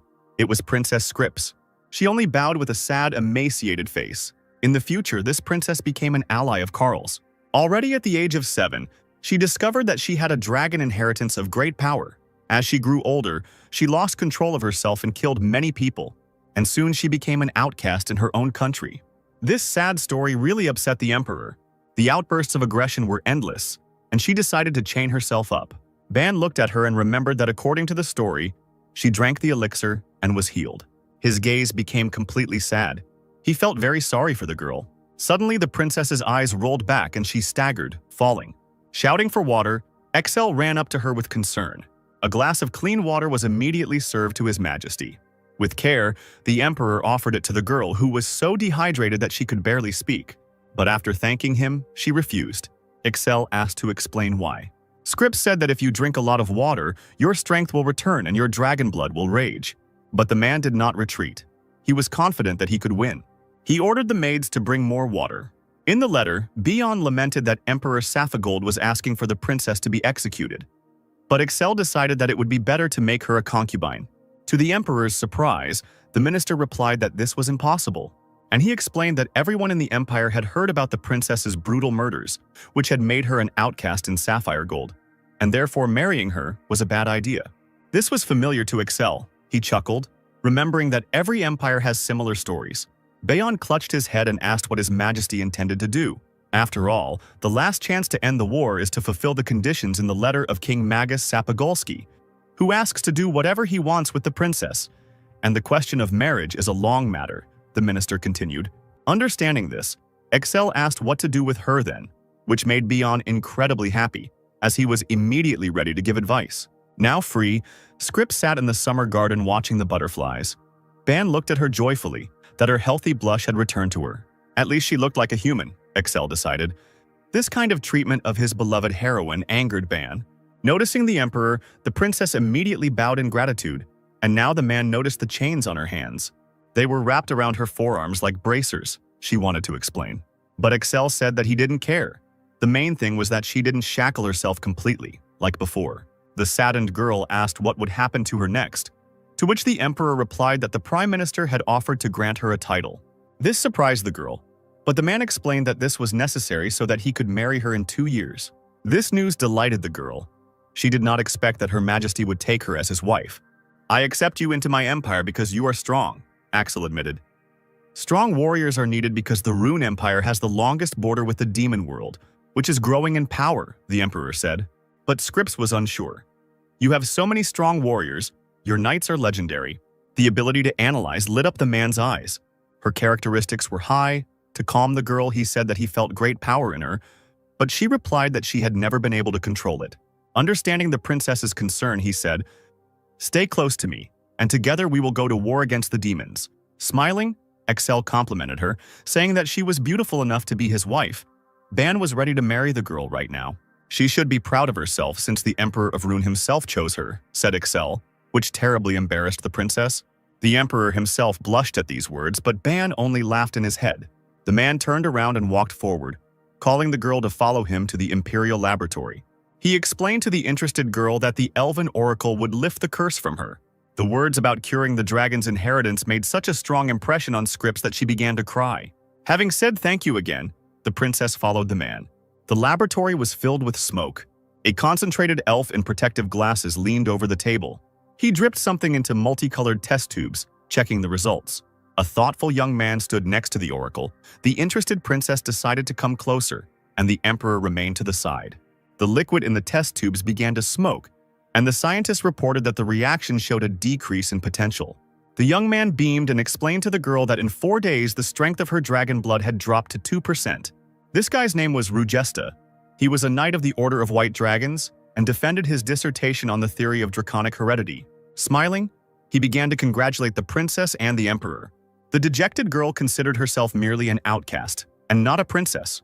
Excel immediately began to clarify how many doses of the medicine the scientist could produce, to which he replied that it would last for about 30 days. But this did not suit the emperor, and the elf immediately began to prove that the necessary herbs grow only in gospel and in small quantities. He said that all the herbs of the gospel are needed, and that only a very small amount of the required substance is obtained from them.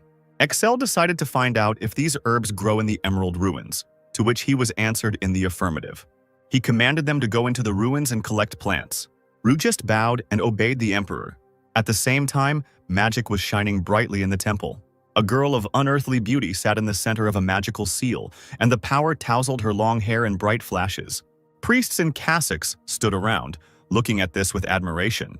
When the magical light went out, they all headed towards the girl saint, trying to find out what she saw. "The gods spoke to her," she replied, but the priests wanted to know the details. "The one for whom the sword is intended will soon cross the threshold of the temple," so he said. The girl pointed to the sword hovering above the floor. Everyone was happy. Finally, a knight of light would be born.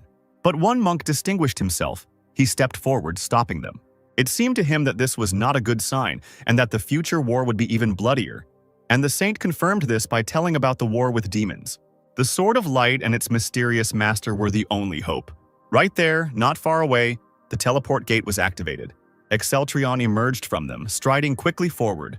He was heading to the Temple of Light, which is located in Lowenheim, on the western border of Safigold, in order to meet Karls, who will remove the seal from the Sword of Light.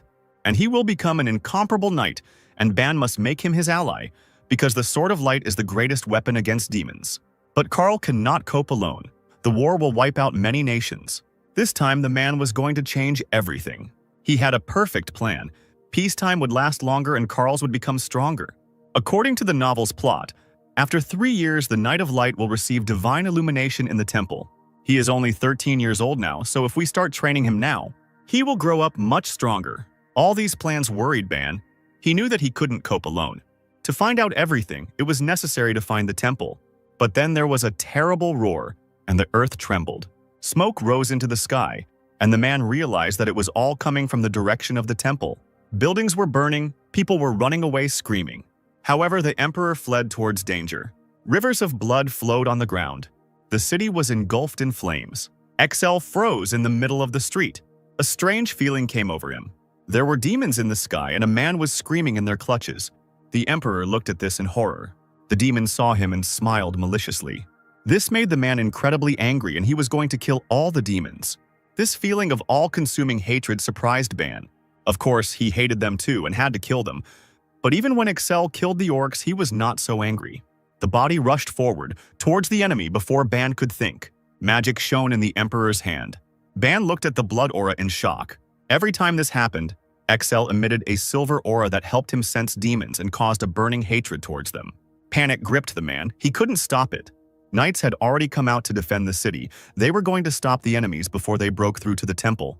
The emperor already held the bodies of dead demons in his hands. He no longer had the strength to restrain himself. Accelerating himself with magic, he suddenly rushed upward. Another demon fell at the hands of Excel. He had no intention of leaving anyone alive. A mage from the infantry detachment, who had not expected this, appeared nearby. After scanning it, the emperor realized that it was also a werewolf.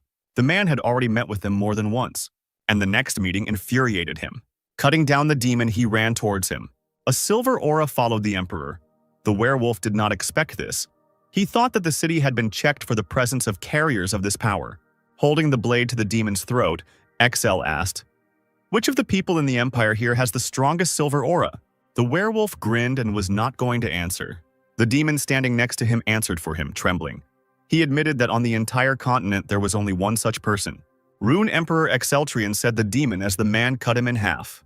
With blazing eyes and a sinister smile, the emperor admitted that it was he. The man waved his blade and explained that the demon recognized him and was instantly killed. In fear, the werewolf Actus ordered the death of Excel, and the demons went on the attack. But the emperor, swinging his sword with ease, did not even let them get close to him.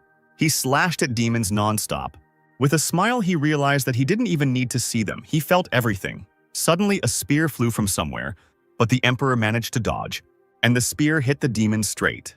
The enemy, covered in blood, fell with a growl. Now only Actus remained in the man's path. Excel chuckled. Did you really plan to break into the temple with such a small number? The werewolf's face was filled with fear. He did not believe that his brothers were killed so quickly. Looking up at the sky, he ordered the remaining demons to kill the emperor. Spreading their wings, they rushed at him.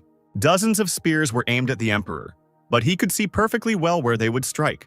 The silver aura truly delighted Ban. He dodged attacks effortlessly, as if he could see the future. He blocked the sword with a clang. The hand shot up into the air, and Excel grabbed the spear aimed straight at him. The demons couldn't understand what was happening. Even the werewolf was shocked by how he caught the spear. The emperor enveloped him in silver magic. Power crackled in the weapon as Excel swung, and with all his strength he sent the spear upward. Ban panicked and didn't understand why he threw it into the sky. With a grin, Actus thought the emperor had missed. The spear whistled into the crowd of demons, and then there was a loud explosion, and pieces of bodies flew to the ground. Ban and the werewolf were speechless in amazement. The emperor burst into laughter, throwing his head back as he looked at the falling parts of the demons and shouted, "What a magnificent view!" This gave Banu confidence, and he laughed too. Gritting his teeth in anger, Actus could only repeat, "How dare you?" Having pulled himself together, the demon ordered the summoning to begin. The remaining demons pierced themselves with their spears. The werewolf also plunged the weapon into his heart. This struck the emperor, he wondered. Are they all sacrificing themselves? Blood continued to flow from their dead bodies as if joining into one stream. It was spinning into an endless bloody spiral. Horror gripped Excel. He felt something dangerous approaching. He wanted to run away from there, but he heard someone's voices. The knights approached him, rejoicing at their salvation and the killing of the demons. The man glared angrily and drove them away, calling them serfs and plebeians. This attitude infuriated the knights guardians of the temple. The emperor had just said his warning when a veritable tsunami of blood erupted around him. It covered people who didn't understand anything. Unable to escape, they drowned in this bloody ocean. Shouts and pleas for help were heard all around. The emperor, standing on his feet, wanted to help them. But the blood suddenly turned into a river again and flowed. The knights screamed, trying to get out, but it was all useless. It was as if they were being sucked into the depths. When all the blood was gone, a mysterious black hole could be seen. Ban's skin crawled with fear. Blackness began to spread around the strange hole. The earth shook from such magic. A huge hand emerged from the black gate, and someone growled, "More!" Gradually, a body appeared, insanely large, all in folds of skin. Finally, the creature stood up to its full height, towering over Excel like a tower, and on its belly gaped a mouth full of fangs. The creature called itself Epicron and growled, demanding blood. "This is one of the princes of hell, the prince of gluttony," Ban recalled in panic. Not far away in the temple, deep underground. The saint and the monks bowed before the sword, feeling the earthquake. The girl closed her eyes and prayed to the god of light for salvation. And then the sword of light came to life, glowed, filled with magic. The saint opened her mouth and froze in shock. Her eyes rolled back and a scream erupted. The monks rushed to her aid, trying to understand what had happened. Standing up, as if under hypnosis, Liena approached the sword saying, "I have been given an epiphany." One of the monks tried to stop her, shouting that the sword would kill anyone except the chosen one of light. But the girl said that everything was fine and grabbed the sword. The blade trembled in her hands. Waves of magic enveloped him, and the people standing nearby could not believe it. The amazed monk looked at this scene. Unable to understand why the sword did not reject her hands, Liena explained that God had chosen her and she must take the sword to the master. Then she headed forward towards the exit. The priests immediately decided that the chosen one was in the temple, but the girl replied that he was outside. The alarmed men tried to restrain the saint because there were demons there, but after apologizing, she rushed to the exit. Holding the sword, the saint ran down the stairs. She felt that if she did not find the chosen one now, many people would die. Chaos reigned in the burning city. A huge boulder flew past with a whistle and crashed into the tower. The mad giant stood before the emperor, throwing stones at him. He swung his arm, cutting through the air with a whistle, and he clenched his fist the size of a man. Epicron abruptly brought his fist down on the man, but he managed to jump aside. Covering himself with his hands, Excel decided that he had to block the next blow. A giant palm covered the sky above him, and she dropped down trying to slap the emperor, but he blocked it with his sword. There was a crunching sound. The man's hand couldn't withstand such force and the bone broke. From such a blow he slid further, holding on with the help of the blade. The power of the elixir healed his wounds, but the demon was much stronger. The prince of hell demanded food, liquid flowing from the mouth on his stomach. It splashed out in a huge wave. Excel understood that one more blow and he would be finished. The only way to escape this was to jump up. Having landed on the ground, he was immediately covered by a huge shadow. The Emperor turned around, not expecting the blow. Epicron saw him and, clasping his hands, struck him with all his might. The blow sent the man flying into the air. With a bang, he hit the ground. The road beneath the body was covered with cracks, and blood was flowing from the Emperor's mouth. The giant's hands were like two sledgehammers, and now he was heading towards Excel. He activated the power and looked at his skills. The monster was very strong. The Emperor tried to calm down and looked for a chance to win. To do this, it was necessary to hit its core, which was located in the mouth on its stomach. The knights came running, trying to protect the Temple of Light. They thought it was a huge fat ogre. The monster who turned around was really angry at such words. Blood gushed from his stomach. With screams, the soldiers drowned in it. They were sucked into the monster's huge bottomless mouth. The Emperor sat down and gathered his strength until he felt it was time to act. The man pushed off the ground with force. Realizing that the monster was distracted, he aimed at the back of its head. Then a girl's voice was heard. "Catch it!" she shouted, and threw the sword at Axel. The Emperor, not expecting this, grabbed the blade in his left hand, intending to use it. Trying to activate it, he poured in magic. But the sword did not accept it but only attacked in response. The man screamed and fell to the ground, exhausted. He fell, landing painfully. Excel looked at the sword with confusion. He clutched his head and felt terrible pain. Words flashed through my mind. Synchronization impossible. Too high concentration of dragon blood. 37% chance of brain death. "What nonsense is this in my head?" cried the Emperor. The words kept coming up. Contact capability detected.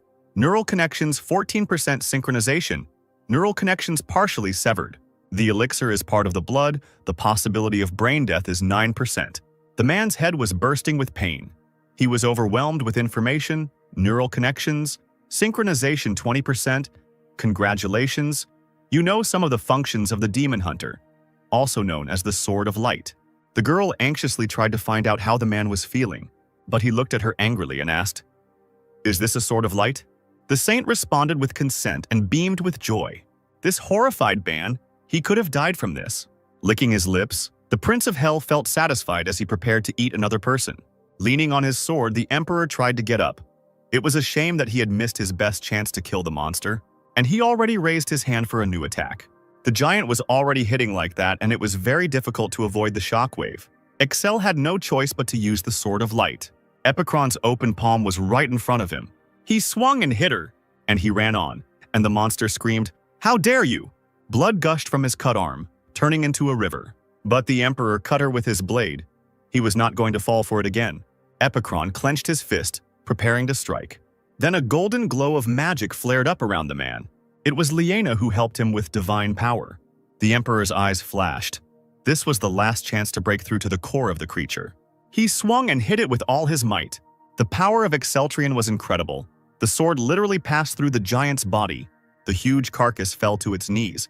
With a hole in his body, the giant was already dead. Ban, breathing heavily, wanted to get away from him.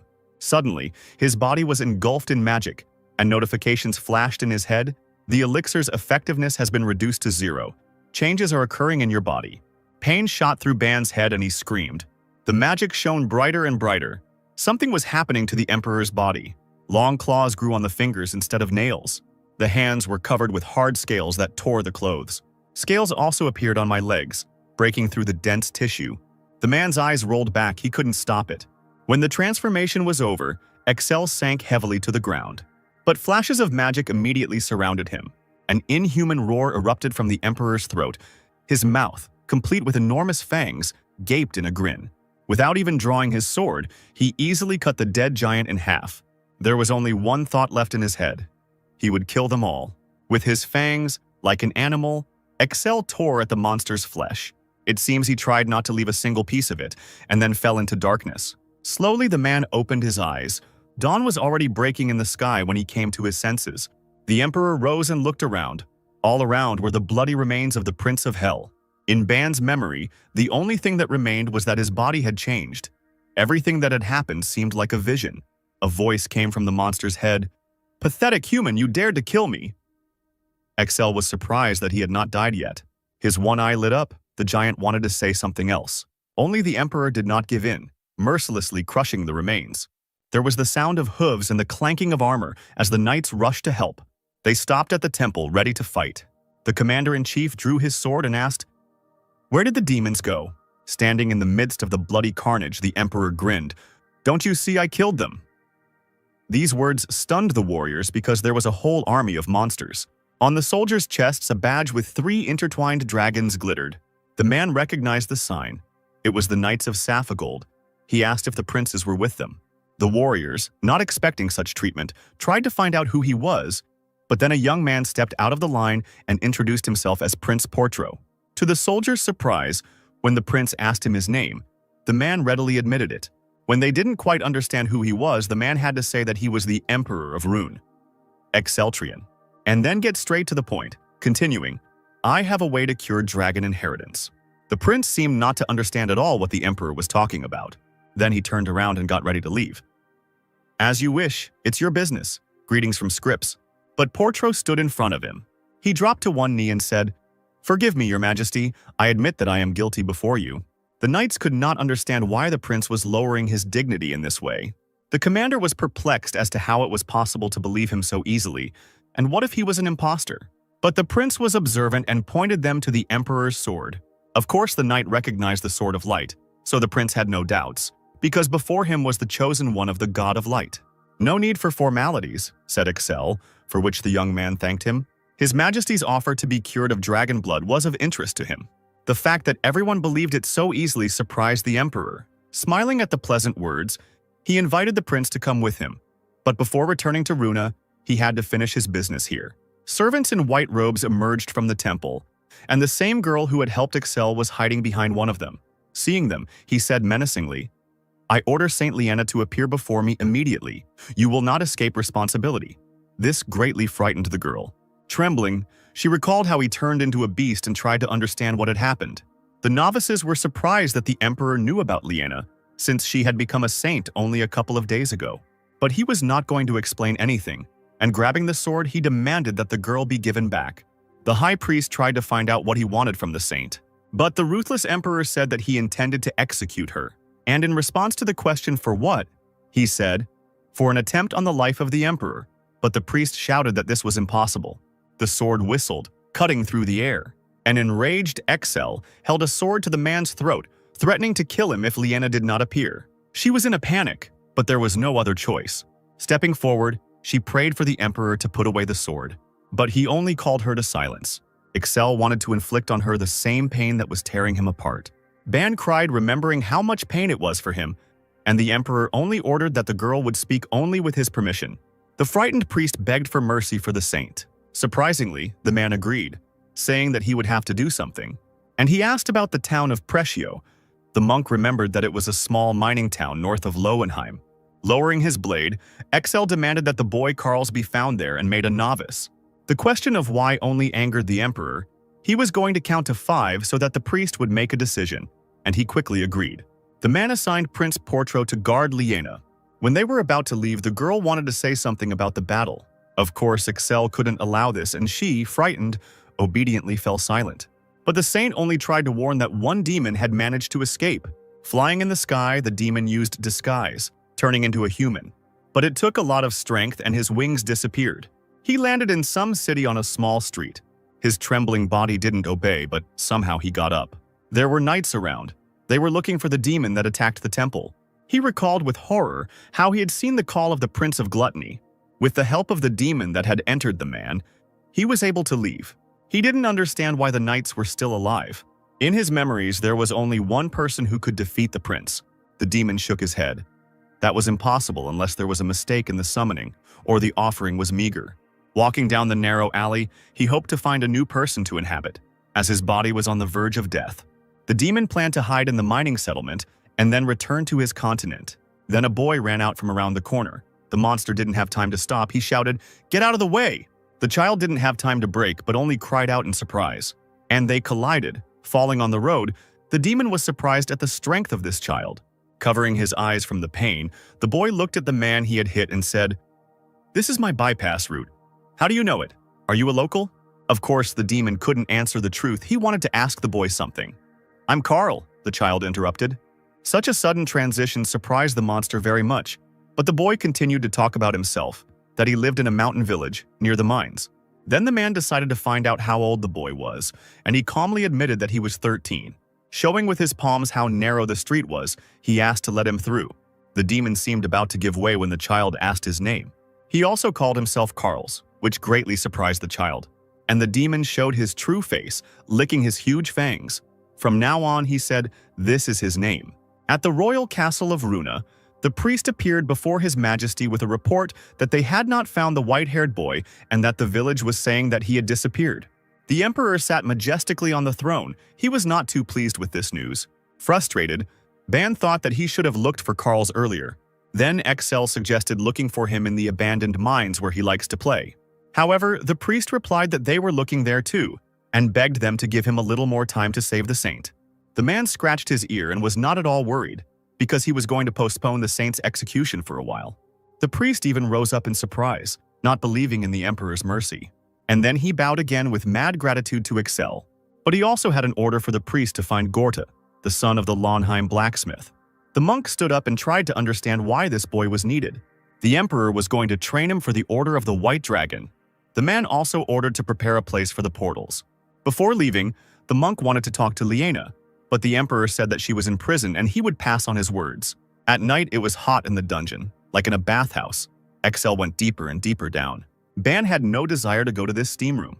He stopped near the cage with the saint. She seemed to be dozing, but when she heard footsteps, she instantly woke up. Jumping to her feet, the girl greeted the emperor, who wanted to ask a question. He asked, "Why did you give me the Sword of Light?" She should have known he wasn't a Knight of Light, so why did she do that? Liena apologized and swore on her honor that she had no choice. She had a vision, she said, which greatly interested Excel. A few days before their meeting, the girl saw a child, the future great Knight of Light.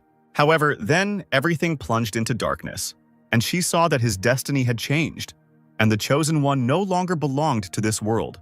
In a panic, Ban thought that Carls had died, but the saint only knew that the Chosen One, who should be pure in soul, had lost this purity. Someone had led him astray, the emperor realized with horror. His future was not in the world of people, but in the world of darkness, Liena said.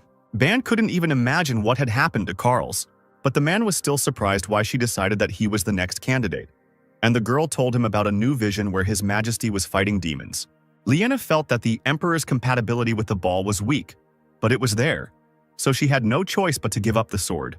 This made Excel angry. She almost killed him because she thought that he was compatible.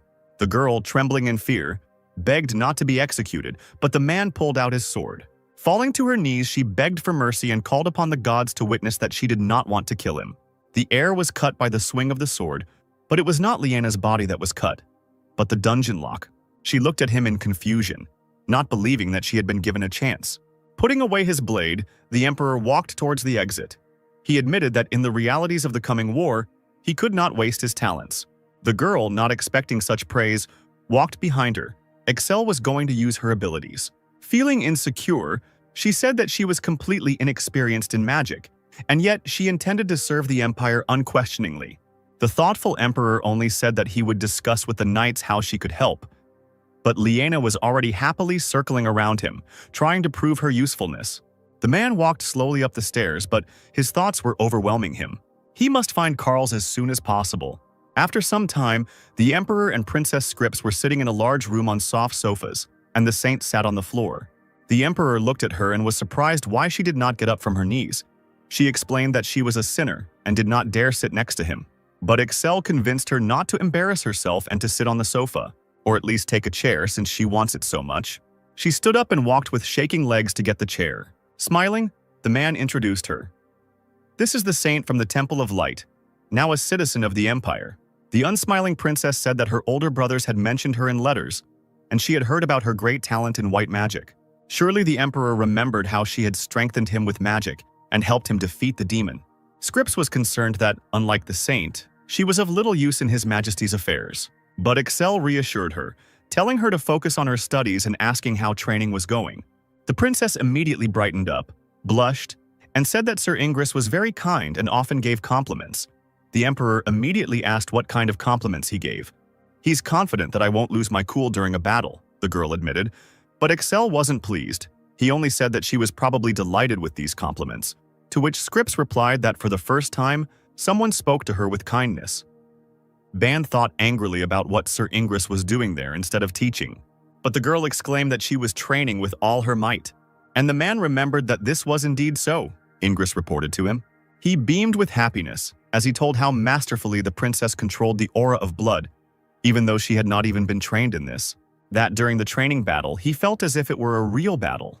She, like His Majesty, also uses the power of dragon blood. The Emperor decided to check whether Scripps had actually used the power of dragon blood in her training, and she admitted it. She also admitted that even with this power she was far behind the White Dragon Knight. Then Excel asked if she was losing control, but the girl said that she had learned a method to partially awaken the power. This impressed the man, who himself was having a hard time maintaining control thanks to the elixir. Here the Sword of Light standing nearby, leaning against the sofa, began to shake and fall. In an instant, Liena rushed towards him.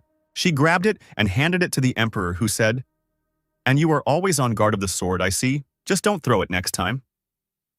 Liena noted that protecting the sword is the meaning of her life. Pulling out the blade, he looked at his reflection, activating the scanning ability. In addition to the usual inscriptions about his powers, a new, incomprehensible line appeared, which he saw in the Prince of Gluttony, Transcendence. There was a strange hyphen at the end that Ban decided to click on. Additional information has been revealed.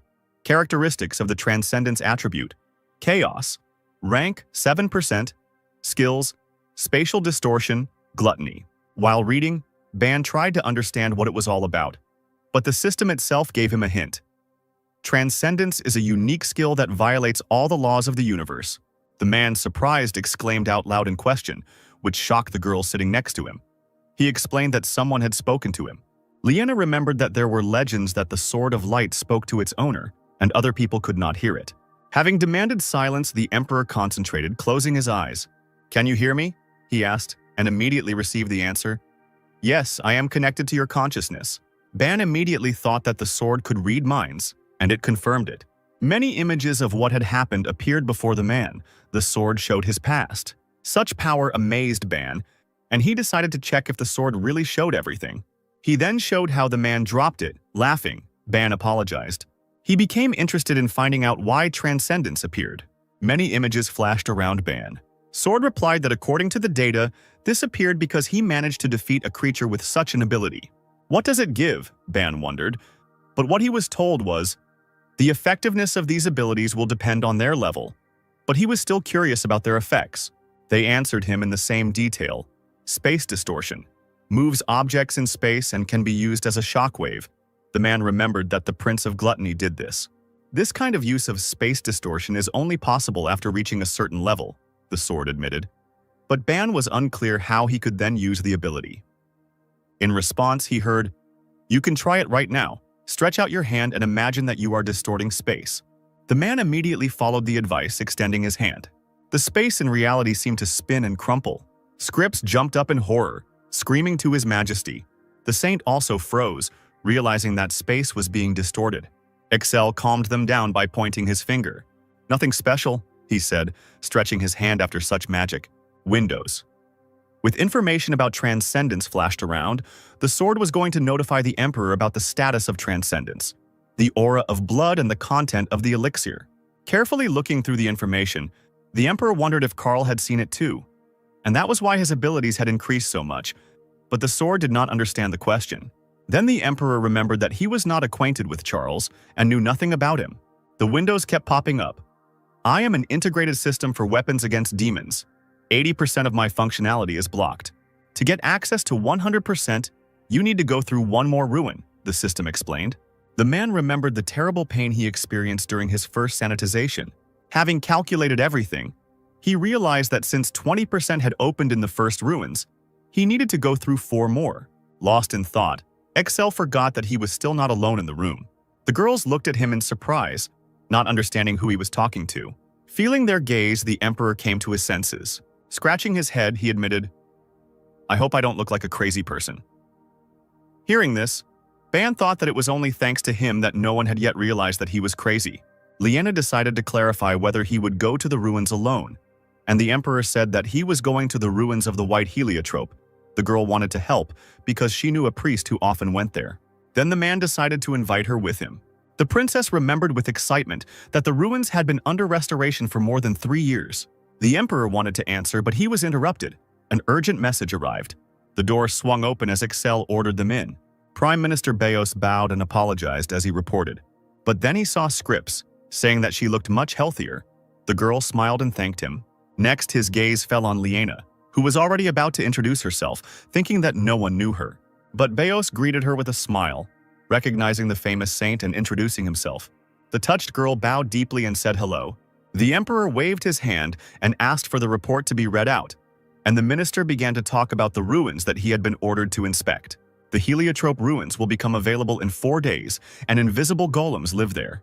The crystal ruins have already been looted, and it will take a month to restore them.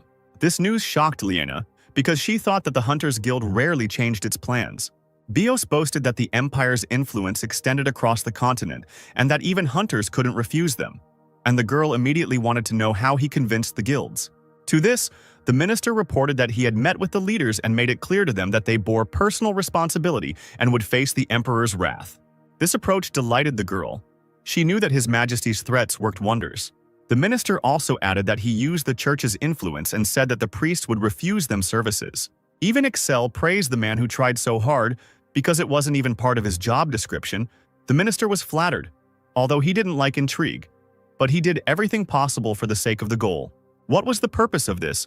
The emperor was surprised. And Beos explained that it was all part of a grand plan. And now everything was clear to him. The inspired prime minister explained that such a blow to the demons would send a signal to the entire world that the Rune Empire was a stronghold in the fight against the underworld. Liena was stunned by such obvious flattery. Who knows how His Majesty would react? But the man even liked it. He noted the minister's wisdom. And Ban was also surprised that it worked. Smiling, the princess appreciated Excel's ability to appoint the right people. The men showered each other with compliments, and the saint was even a little frightened of the minister. She trembled as she recalled the angry emperor. And this man spoke to him so easily and threatened the hunters' guilds. Getting up from the sofa, Excel warned Liena that she was going with him to the ruins, which greatly excited the girl who jumped up after him. She didn't think that they would leave right now. He also added that they would be accompanied by a knight, and Scripps asked if she could go with them. In response, the emperor said, "You have something to do." The girl decided that he was talking about training. However, the man was not talking about this. He was instructing her to resolve disputes with the Sapphire Empire. The princess was saddened by this. She did not really want to meet with her relatives, but she could not disobey. With a mad grin, Excel turned to Liena and threatened, "It's your turn to prove yourself, get ready." The girl was horrified by this. At the same time, in the Demon Kingdom, which was once inhabited by people. However, after the war with the dragons, 6 demonic principalities were formed there, and everything created by people was destroyed. Since then, demons have been coming to Earth and trying to take over the world. But the Rune Empire always thwarted their plans, but the demons did not give up. They called upon the general and he turned the demonic state into a military stronghold and began to seize lands. Before the throne of the general, who was surprised that his subject had returned alone, a trembling Diklu bowed deeply. "Everyone was destroyed. You summoned the Prince of Hell and you don't even know what happened next." The general continued to get angry, to which the demon tried to justify himself. However, this only further angered the commander-in-chief, who shouted about the destroyed core, which they had obtained with such difficulty. He even jumped up from the throne from such emotions, shouting, "There is not even a response left from him. You know what this means?" The destruction of the Prince of Hell struck Dekel. "Someone broke his avatar's core," the demon said. He explained that if the core were saved, they could summon the prince again, but now this was impossible. Dekel tried to justify himself because the real body was still in hell. But the general became angry. How could the demon not know? Because now the prince would not be able to incarnate on Earth. His eyes flashed. He was truly angry. The Prince of Gluttony is one of the few who has a good relationship with the earthly demons. What should I tell him now? Go back to hell and ask for another core. Trembling, Dekel muttered that he wouldn't dare. "It takes 100 years to make a new core," exclaimed the general, which left his subject incredibly stunned. Approaching the trembling body, he said, "You could have collected the core and delivered its fragments. It was your duty." The demon jumped up in horror, trying to say something in his own defense. As huge fangs flashed right before his eyes, they dug right into the neck. Dekel began to deny it, saying that he was not alone. But the general drank more and more blood as he clung to him. Having thrown down the demon's body, the drunk emperor said, "I adore human blood. You took the body of a man, but there is no use in saving him." Clutching his wounded neck, Dickel reported the attack of the mad emperor. This information really infuriated the general. Grabbing the demon by the chest, he demanded to know if Exeltrian was there, but he had already passed out. Walking around the room, the demon wondered why the emperor was near the temple. Did he know their plan? Another demon entered the room and tried to calm the lord. "We cannot be sure, but we have lost a large number of scouts." A new source of information was needed, he said, and the general agreed, intending to use a spy in sapphire gold. He admitted that he had indeed rushed and lost his patience after the failure in the bloody forest. Irritated by these failures on behalf of the emperor, the general decided to go into battle himself, and the subject could not argue with him when suddenly groans were heard. The child's body, occupied by the demon, came to life. His fingers trembled slightly, magic flared, and part of the boy's light hair turned black. The commander-in-chief grabbed him by the shirt and tried to find out where Exeltrian was. Dark stripes appeared on one side of the man's face. He opened his eye, which was glowing with a scarlet light. The ruler looked at him, stunned. The boy became his blood relative. The demon standing nearby could not believe how the werewolf became a vampire and tried to understand what had happened. And the general said that the child regained control of his body and was transformed by a vampire bite. The boy was breathing heavily, holding his throat, and the demon was surprised how the man had driven the werewolf out of his body. Then the milord explained that his soul was crystal clear. Carl's red eyes widened as he tried to find out where he was. The general bared his teeth in a smile, and he greeted the boy, calling him brother. Looking at his changed body, the child did not understand at all how he ended up in this place. The demon looked at him and asked if he had lost his memory. In Carl's memories, he was in Lowenheim. The general extended his hand and placed it on the boy's face. The magic penetrated his memory. The demon said, "You don't remember anything. Now you are a vampire." He asked his name, and the boy, no longer understanding anything, answered that his name was Carl's. Introducing himself to Dickel, the vampire lord said that he was now his master. The hypnotized child only asked what he should do. "You will fight and conquer with us," the monster admitted, to which Carl said, "That's interesting." Night had fallen in the forest when 3 people stood frozen at the entrance to the ruins. These were the majestic ruins of White Heliotrope. On the continent of Iroth, these are the very first ruins discovered by man. Many hunters have tried to explore them, but in vain, because invisible golems live there. You can't enter them in a large group because the ruins are so deep that provisions run out towards the end. But attempts are still being made to this day, because there are many heliotropes hidden in these ruins. These stones are used to decorate weapons and armor to make magical items. It is a rare and valuable stone. "But the most valuable thing in these ruins," Ban said with a confident look. "It's not hard for you," the emperor interrupted, which angered Ban. But the tall girl next to him replied that it was not at all difficult. Then Excel asked her, "Aren't you surprised that I use you, the Knight of the White Dragon, as a porter?" However, the girl only smiled and said that she used to be an ordinary miner, and strength is the only thing she has. Smiling, the man didn't let her belittle his abilities. "You're playing poor. It's not for nothing that they call you the she-bear of the Dimble Canyon." The saint walking next to her was struck by such a nickname. She even imagined an enraged she-bear. And the emperor recalled rumors of how the girl single-handedly defended an entire village of miners. He admitted that his father loved to talk about her exploits, which surprised the girl. "I've adopted his attitude towards you," Excel clarified, and she lit up with such an honor. Touching the wall, the man asked Elim what she knew about these ruins. This question seemed to embarrass the girl, but she immediately smiled and said, "I know that they are called the ruins of White Heliotrope." Laughing, she artlessly admitted that she didn't know anything else, and the man even doubted why he had taken her. "And yet I decided to ask differently. You are a miner. Do you know the properties of heliotrope?" The girl knew that it glowed in the dark. Ban just nodded his head. "This is the key to the ruins." When suddenly he was interrupted again, Liana leaned over tiredly, asking to stop and rest. Another interruption infuriated Ban. The man said out loud, "We were resting 3 hours ago." Clutching her heart, the saint complained that most people get tired after 3 hours of walking, and that she was not a warrior at all. Looking angrily at the girl, the emperor suggested that she return to prison since she was so tired. Bowing to the angry emperor, she apologized. However, returning to the dungeon no longer seemed such a bad option to her. At least it was just hot there. Turning away, Excel said, "We'll rest when we reach the entrance to the lower floor." Although this angered Liana, she couldn't contradict the emperor. Then the man suggested that she use white magic to strengthen her powers. This opportunity surprised the girl. After all, the priestesses told her to use white magic on herself only in extreme cases. That was true. Excel knew that white magic increased its power in proportion to its original physical strength. Therefore, it would be more effective to use magic on Elam. Only the Emperor was not concerned with moral dilemmas, and he ordered Liana to take care of herself. The girl immediately began to use magic, and a golden light enveloped her. Happy that she now had gained strength, she rushed after her companions. After a while, they stopped to drink water.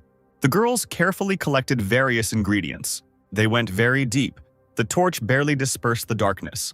A strange gate with a human face appeared in front of them, and it was immediately clear that this was the entrance to the lower floor. Looking around, Elam remembered how many hunters turned back. They read the messages left on the walls with horror. Only death lies ahead. Curb your greed. Invisible golems are invincible. I lost all my friends here. Standing in front of the door, the Emperor gave his final orders. Liana, stay close to us. No matter what happens, Elam, leave everything and take only a bag of white heliotrope. Opening the gate, the man entered first. It was very dark inside, and there was no way to light a torch, as this would attract all the golems. Elam stepped forward, scattering heliotrope powder, which helped to clear the darkness a little. Explaining his plan, Ban felt like a teacher to ungrateful children. Suddenly, footsteps were heard nearby. This made the girls and the Emperor wary. Excel grabbed the bag of crushed heliotrope from the girl. He threw the crumbs sharply into the air, and then something began to appear before their eyes.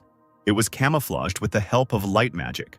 Without a second thought, Elam jumped on the golem floating in the air and grabbed its leg. But the enemy extended his hand forward, on which a dangerous light began to glow. The girl's companions cried out in warning, and a beam burst from the golem's hand. It was aimed directly at Elam. The blow sent smoke into the air, and the Emperor and the Saint could not see if the girl was okay. There was a gaping crater on the ground next to Elam. It seemed she barely dodged it. The golem's hand was charging with magic again, and he was about to shoot. The girls were about to use the powder, but the Emperor remained silent, looking at the enemy. Pushing off, he jumped towards the ceiling of the cave. With a swing of the ball, cutting off a huge piece of heliotrope. Right there, before the stone fell, Excel applied distortion to it. Under the influence of magic, the crystal began to crack, disintegrating into small pieces. Dust enveloped the golem, and the team saw it. The Emperor easily jumped along the walls, heading towards the enemy. But he was already prepared to attack. The shot hit the man precisely, and the girls screamed with alarm. But Excel was also strong. He broke the beam with his sword, and he cut the golem in half. So he broke through without any difficulty. When the Emperor landed, fragments of the golem and heliotrope flew from above. Worried about his majesty, the girls were already running to him. Having calmed them down, Excel said that he was safe. The moon shone above the castle in the demon world. A boy stood by a huge mirror with gargoyles. He looked at his changed body in panic. Until now, the boy could not understand what was happening, how the monster did not eat him. The memory of it gave him goosebumps. Calming down, Carls tried to remember what happened next, but he only remembered how he woke up and turned into a vampire. His heart no longer beat. The eyes became red with a vertical pupil. It seems like all strength has left the body. Carls walked in circles near the mirror, thinking that this was all definitely because of Diclerin. Until now, his influence has been very strongly felt. The boy walked up to the torch, bending his face over it. Flames engulfed his body. Carls was not going to blindly obey the demon in everything. It seemed the vampire's words had no effect on the boy. He laughed joyfully, realizing that the demon had easily told him everything, believing that he could control him. Remembering the situation where everyone on the way bowed to Diclerin, one could guess that he was the leader of the demons. The most powerful demons did not dare raise their heads when they saw him. He crouched down, imagining how difficult it would be to escape. Carls thought sadly that he should not have gone to Lowenheim to explore the mine, but then he remembered why he did it at all. It was as if someone was calling him from there. In his loneliness, it seemed to him as if the gargoyle on the mirror had spoken to him. The boy even shouted at her, trying to figure out what to do if his pretense was discovered. Having threatened the statue, he decided to speak about himself for safety, and the statue seemed to be asking if he could leave. But Carls couldn't, because he didn't even know where he was. And even if Dickless escaped, he could track representatives of his race, so he would find him immediately. Besides, the vampire is incredibly strong, and someone stronger was needed for protection. Carls knew that in order to be freed, he had to find such a person. At this time, crystal fragments continued to flash under the vaults of the cave. Elam was surprised that there was a flying golem here. The Emperor was sitting on the ground looking at the remains of the monster. He also did not know that it would fly. He had encountered a golem before in other ruins, but this one wasn't a guardian. The man did not go into more detail, but only ordered them to leave before the other golems arrived. On the way, they encountered another monster but managed to escape from it. Then they came across a fork in the road and had to choose the darkest road. Finally, they came out to a huge room with columns. Everything around was shining, and in the center there was a pedestal. As they walked forward, they realized that this seemed to be the end of the dungeon. When Elam took another step, a strange sound was heard. Everything around shook and the sound grew louder. A column of light shot from the pedestal into the sky. In the center, it was as if something was opening up. Out of nowhere, a translucent door appeared in the midst of this light. An excited Elam stepped forward, shielding the Emperor, while Liana trembled and asked what it was. Only Excel walked around her, advising her to move away further. Drawing his sword, he stood before the huge translucent golem that had appeared, intending to handle it himself. Pointing a sword at him, the man asked who he was. The monster introduced itself as the Guardian, Saida, 03 to 17. Now that it became clear that the girls were not in any danger, they came closer. Liana touched the golem in surprise and did not feel the body. "I have never stopped moving and turning off to help you, my descendants," the creature said. But the Emperor hurried him because he had already heard it. The golem immediately warned that he would soon stop moving. This puzzled the Emperor, because this had not happened last time. And the keeper continued to say, "Originally, my functions were supposed to cease after 2 years. But due to the golems, the system experienced an error and connected to the main system to block the complete shutdown." Excel was surprised. He only said that he would turn off. The golem was confused by this. He tried to justify himself, but the impatient Emperor only urged him to say whether he would turn off or not. Excel's persistence delighted Liana so much that she even sparkled. Finally, the keeper got to the main point, claiming that he could also perform the duties of a guide. The man chuckled and was glad that he could show them the secret areas. And he started bombarding me with questions. Where are the keys? Is it really in my eye again? What was the problem with work? Because that's how it was. Then a light came on in his eye. It completely surrounded the Emperor, and he even had to cover his eyes from its brightness. While analyzing, the golem learned everything about Excel, his race, his strength, and the fact that he had already drunk the elixir.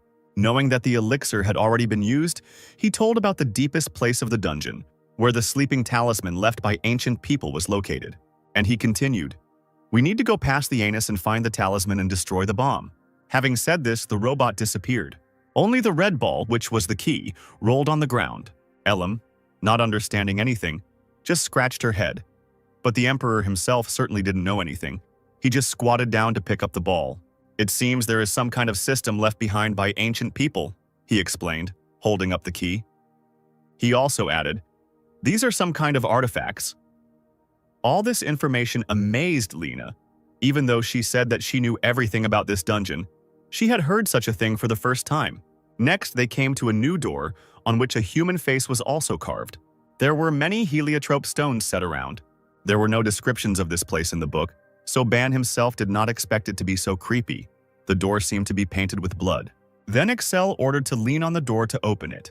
The girls, straining with all their strength, pushed the door, and the Emperor only directed them.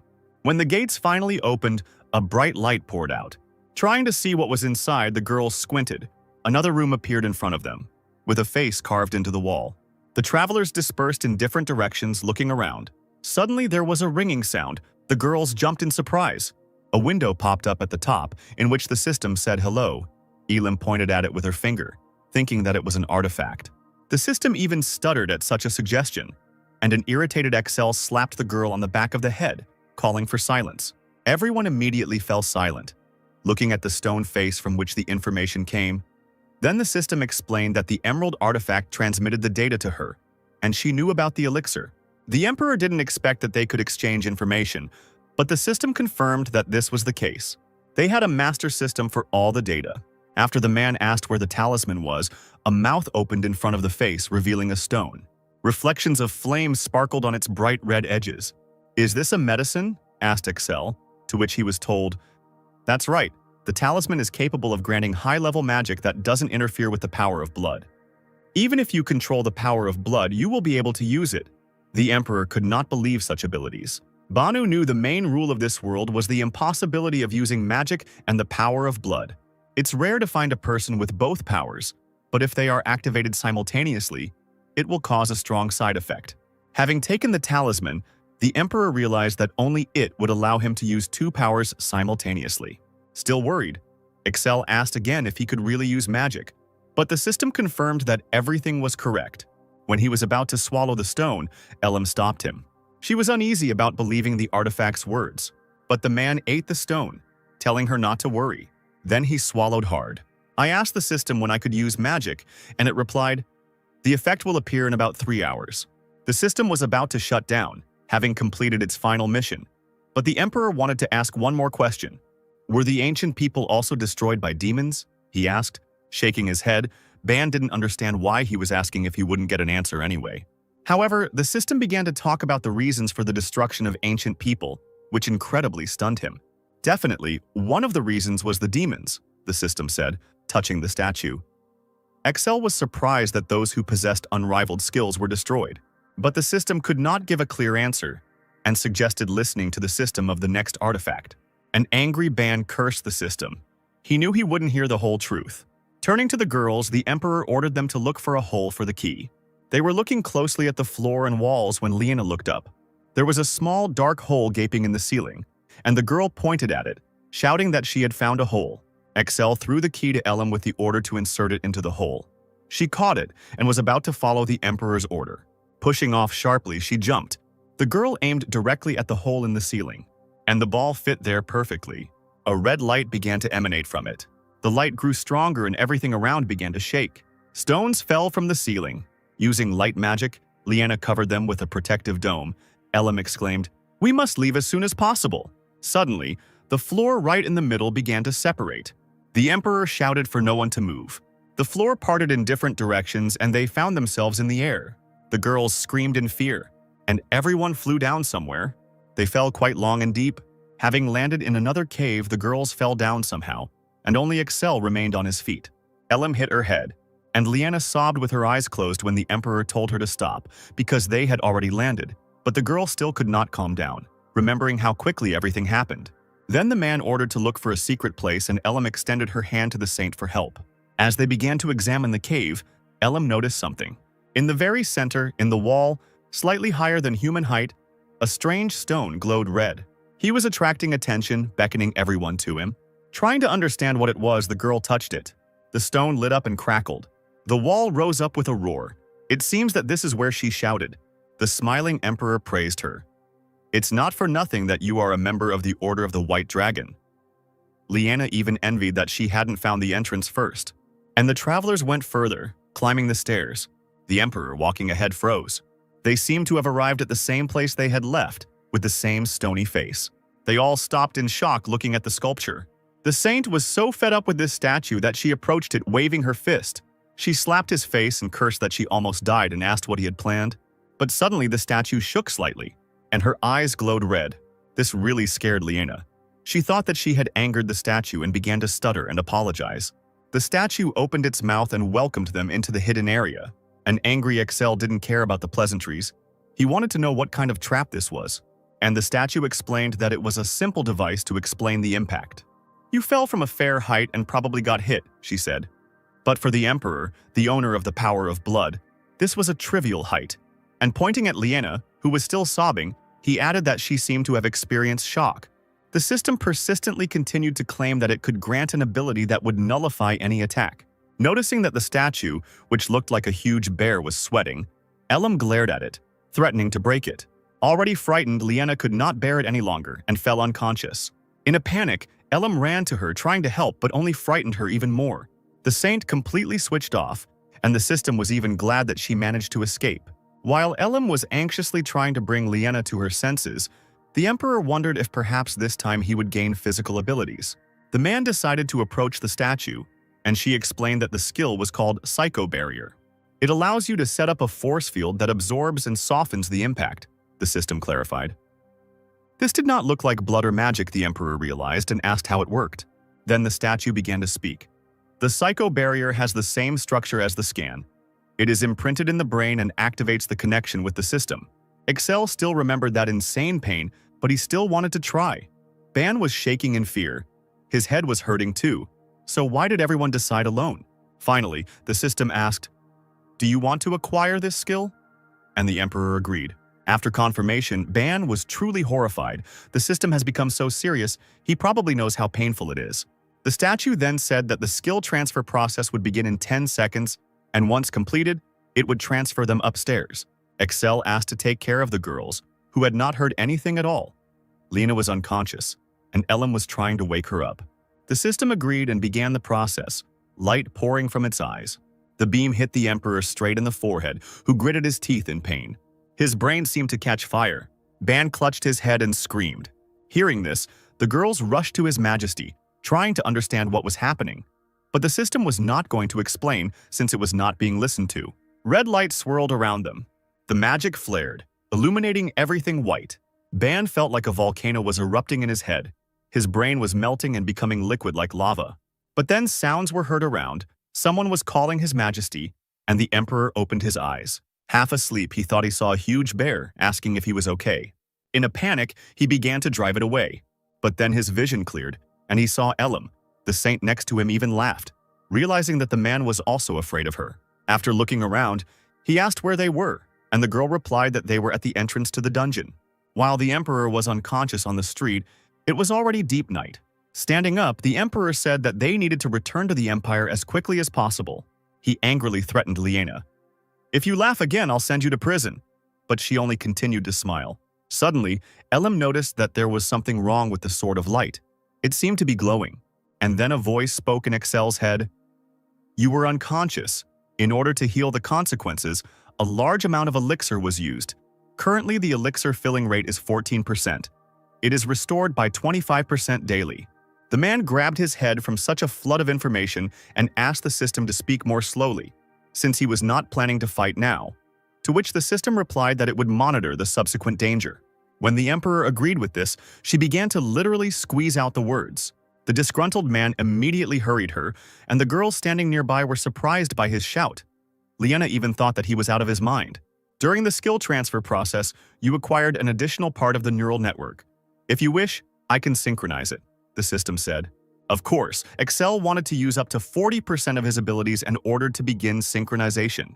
It was as if something was beginning to change in his brain. The system was gradually establishing a connection. When it was all over, the Emperor exhaled heavily. Ban also sighed, glad that everything was finally over. He looked at his palms in surprise, feeling as if something had become different. The girls even became worried that something was hurting him. He spent so long looking at his hands. But Excel admitted that nothing hurt. Elam looked at him and exclaimed, "Your Majesty, your eyes are shining." This had happened before, the Emperor remembered, and said that it would soon pass. Then the system said, "Connection complete. Testing is being activated. Raise your right hand." The Emperor obeyed and raised his hand. Immediately, a blue, glowing barrier surrounded the palm. He looked like pieces of a polygon, the man realized. Lena was surprised when she heard him. She didn't even know what a polygon was, but he ordered her not to think about it. Excel thought that this was a psychological barrier, and the system confirmed that everything was correct. She also added, "This skill can be transferred to any part of the body, but its use may be limited in a confined space surrounded by metal or underground." Looking at the sword, the Emperor thought about using the skill without it. The blade shook completely, and stuttered that the transfer was possible. Then there was no need to protect it with a barrier, the man decided, to which the sword lit up, trying to prove its usefulness. He even shouted, "With my help you can reduce your blood consumption." Axel had to cover his ears from the volume, and Ban just shrugged his shoulders and thought that the sword's irritation looked suspicious. The Emperor spread his arms with a grin, but the blade continued to shake, expressing his indignation. Lena was no longer frightened by such a smile. She only thought that His Majesty was intimidating someone again. Suddenly, Elam remembered that Sir Duran had asked her to pass something on to him when they got outside. Very excited about the event that was about to take place, he asked to bring Excel to the Empire immediately after leaving the dungeon. Ban immediately guessed that he was talking about the Zhelong Festival. Facts about it floated into his head. It is the biggest holiday in the Empire. It is held annually. However, the Emperor interrupted him, saying that there was nothing special about it. This attitude towards his efforts and ignoring him angered Ban, but Excel was already getting ready to return to the Empire. When the travelers approached the teleportation gate, the man even felt like someone sighed with joy that they didn't have to listen to his tirade. And then the light of the teleporter flashed in the Imperial Palace. They finally returned home. The next moment, Sir Duran ran out to the Emperor in a panic, because the Gelong festival was already tomorrow.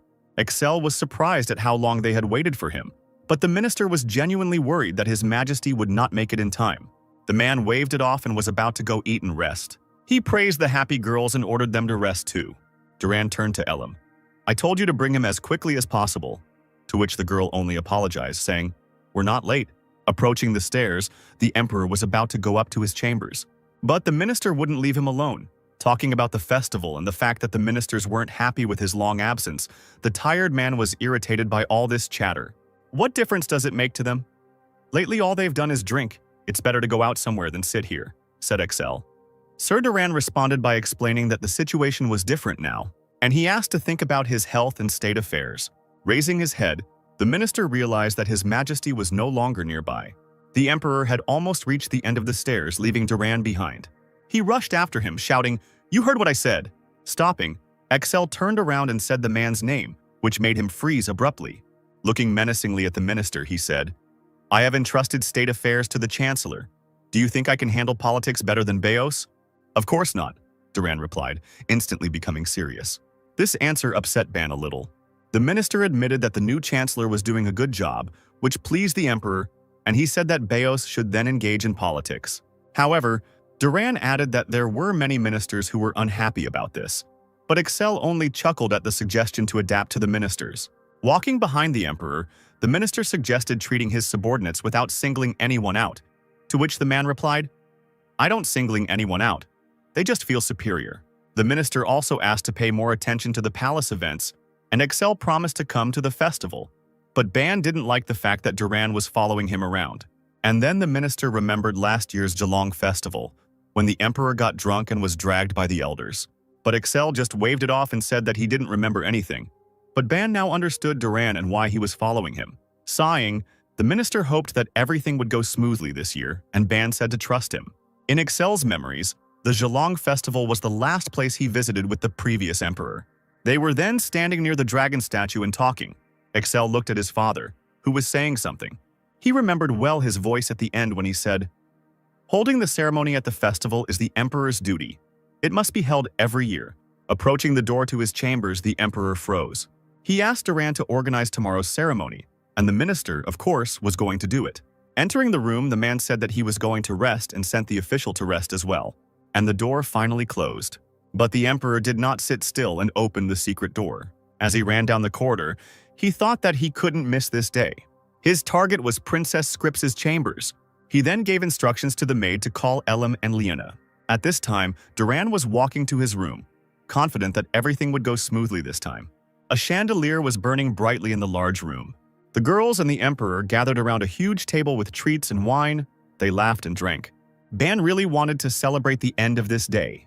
When Duran decided to check what was going on, he froze in shock on the threshold, watching as Excel got drunker and drunker. He felt like a complete fool for believing the Emperor. Joyful cries echoed throughout the palace all night long, and only towards morning did everything become quiet. On unsteady legs in a terrible state, the Emperor left the room. With a feeling of nausea, a disheveled Ban realized that he had drunk too much. Looking around, he wondered if there was anything here to cure his hangover. And then a dish with a shining golden liquid appeared in front of him. She was so beautiful that Ban wondered if it was magic. But it was Sir Duran who brought honey water with herbs. The angry minister asked how much the Emperor had drunk yesterday, and he grabbed the cup with the drink, trying to remember. While Excel drank honey water, Duran kept trying to figure out whether the Emperor hadn't said yesterday that he wanted to rest, since the situation had been no better last year. Having thrown the cup to the minister, the Emperor ordered that preparations begin immediately in order to be on time. In the chambers, the man began to put on his clothes. When the servants knocked on the door, he let them in. The maids helped Excel put on a long red robe. He adjusted the sword of light on his belt. When the Emperor was finally ready, he and Sir Duran descended into the teleportation room, and we went to the festival site. The founder of the Rune Empire was Emperor Zikarin. He was half-dragon, with human and dragon blood mixed in his veins, and also a hero of the war with the dragons, after which the entire continent was destroyed. This war began because of the appearance of the mad dragon Yognite. And even those dragons who lived in peace with people fell into madness and destroyed everything around them. Cities were destroyed and many people died. The one who saved the continent from this nightmare was Zikarin. After the end of the war, the people called him a hero. He united the destroyed lands into one state and took the place of emperor. This is how the Rune Empire was formed. This is the truth that the world knows, but Ban knew that there was probably still some life left in the corpse of the dead Yogg Knight. His body is kept secret from everyone. In the dungeon of Cranmar, the capital of the Rune Empire, accompanied by the senior staff, the emperor and the prime minister were just heading there. Exil froze and thought that he hadn't been here for a long time. Before him loomed a tall castle, the palace of the Red Dragon, the Tower of Zakarin. It was built so high to show everyone the grandeur of the Rune Empire, but in reality, it was to distract attention from the dungeon where the body was hidden. The guard at the gate bowed and greeted His Majesty. "Long time no see, Rubens," Excel greeted, and the knight asked how he had been. The emperor tried to remember whether they had seen each other last year, and Duran explained with resentment, "That's because you got very drunk last year." Clearing his throat in embarrassment, Excel praised Rubens, to which he bowed gratefully and replied, "As the senior guard, I will guard this place so that nothing happens during the festival." Looking at the knee of the aged knight, Ban understood that this was the type of worker who did not allow personal emotions to show, and he did not really like them. But Rubens was not one to be ignored. The position of Chief of the Guard in the Red Dragon Palace is entrusted to the one who possesses the strongest fighting power among the knights. Even if the entire palace is on fire, Rubens will not leave his post and will stand until the end, and fight countless demons. However, even such a strong warrior was exhausted by the onslaught of the demons. He died bleeding from the sword of the traitor, Varza. These memories filled the emperor with sadness. Duran, who was standing nearby, advised Excel to go back inside, but the emperor wanted to say something to the chief of the guard. He asked the knight to stand up and was going to talk to him on the way. Rubens raised his head and was surprised because he had to guard the entrance. But pointing his finger at the guards who came with him, the emperor said, "Today they will guard the entrance." Turning to the knights, the man asked if they considered this an impossible task, but the guards were going to sacrifice their lives to protect this place. "Get up quickly, Rubens, unless you doubt their abilities," the emperor ordered, and the knight immediately stood up. And he followed Excel and the minister to the palace. As he descended the stairs, the emperor lamented that keeping Rubens in such a place was a great loss for the empire. The guard responded by trying to prove how honorable the palace guard was. But Excel puzzled him. "Do you really think that standing here is an honor? Don't you want to fight demons? Don't you want the whole world to know your name?" Hearing these words, the knight fell silent. Duran, who was walking behind them, was becoming increasingly worried that they might not make it to the ceremony. After thinking it over, Rubens raised his serious gaze and replied, "As you said, I would like to leave this place and fight the demons." Knowing that this would be the case, the emperor calmed the knight and said that the palace would be guarded by elves and people from the Temple of Light. Duran grew increasingly angry, not intending to leave the emperor's actions unpunished. And so, they reached their goal. Looking at the huge skeleton of the dragon, Excel always gave him a strange feeling. A shocked Rubens approached the skeleton, the white dragon Yogg Knight. He couldn't believe that this was the same Yogg Knight. Approaching the skull, the emperor asked, "You have guarded the castle for so many years, but this is the first time you see it?" The knight admitted that he was indeed here for the first time and was very impressed by the preservation of the bones. Touching the skeleton, Excel calmed the man and said that he was indeed dead. The emperor stroked the huge skull and confessed, "Its magical power is still present here. The dragon was truly gigantic. The skull and horns alone were striking to the imagination. Even the claws on his wing were preserved. That's why we were able to preserve the skeleton in such a state," Excel finished. Duran also added that demons are hunting for his remains. That's why the empire keeps a close eye on them. It was time to begin the ceremony. The minister approached the emperor holding something in his hands. Excel was going to finish everything as quickly as possible. Duran found himself holding a shining dagger in his hands. The emperor decided to take him. The ceremony itself was very simple, requiring a dagger to be used to cut the skin, and then spill blood from the wound onto Yogg Knight's skull. To some extent, the ceremony was a formality, but the shedding of strong dragon blood during the repeated performance of the ritual prevented the awakening of the dragon spirit. Examining the dragon's skeleton, Duran reported that everything had worked out and the signs of Yogg Knight's soul activity had disappeared. He handed Excel a towel and admired the effect of his blood. Wiping his hands, the emperor turned to Rubens. "Well, what do you think? This is the ceremony of the Zhelong festival." The knight bowed and replied, It is a great honor for me to be present at such an important event. I will remember it all my life. And then he decided to find out why they showed him such mercy. With a grin, Excel replied, "Because you are a strong warrior." This assessment delighted Rubens. He couldn't even believe it. But the emperor, by throwing the dagger to the minister, only confirmed that strong warriors deserved appropriate treatment. He was already heading towards the exit and talking about the upcoming battle on the battlefield. The delighted knight pressed his hand to his heart, and kneeling down he said, "Whatever enemy dares to become an obstacle in your path, I will do everything possible to clear the way from this enemy." At this, Excel smiled and said that he was looking forward to it. Having finally finished all the business in the basement, they headed for the exit. The sun was shining brightly outside. As soon as His Majesty left the castle, Renard was already running towards him. The girl stopped in front of him, breathing heavily. The emperor did not expect to meet her here. "What happened?" he asked.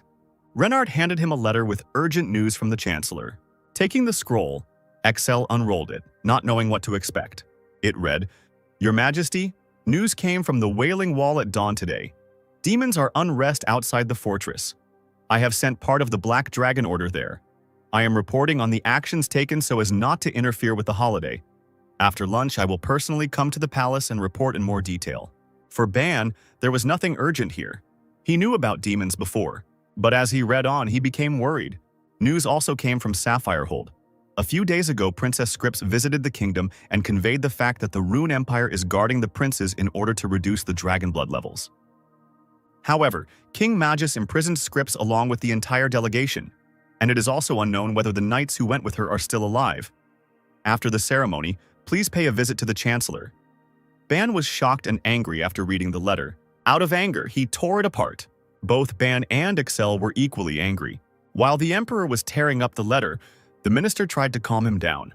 Frightened by the emperor's anger, Renard reported that the ministers were awaiting his visit.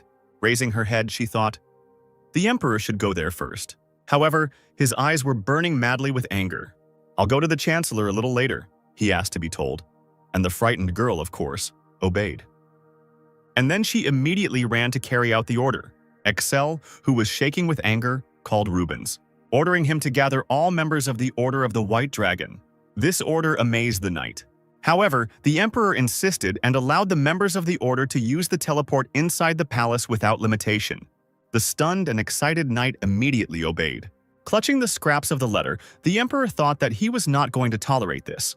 He let the paper fly away, thinking about Sapphire and Magus, and intending to teach them good manners. It was quite dangerous in the demon world at night. Compared to the huge wolf, Carl seemed very tiny. Dodging the paws with huge claws, he jumped back. Behind his back, wings flapped like a bat's. They lifted him into the air and the boy rushed forward, attacking the beast in its unprotected belly. The wolf whined in pain, but Carl's didn't stop there. He went back into battle.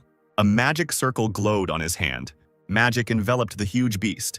Having defeated the enemy, the boy landed. The wolf, not yet dead, trembled and bared its teeth.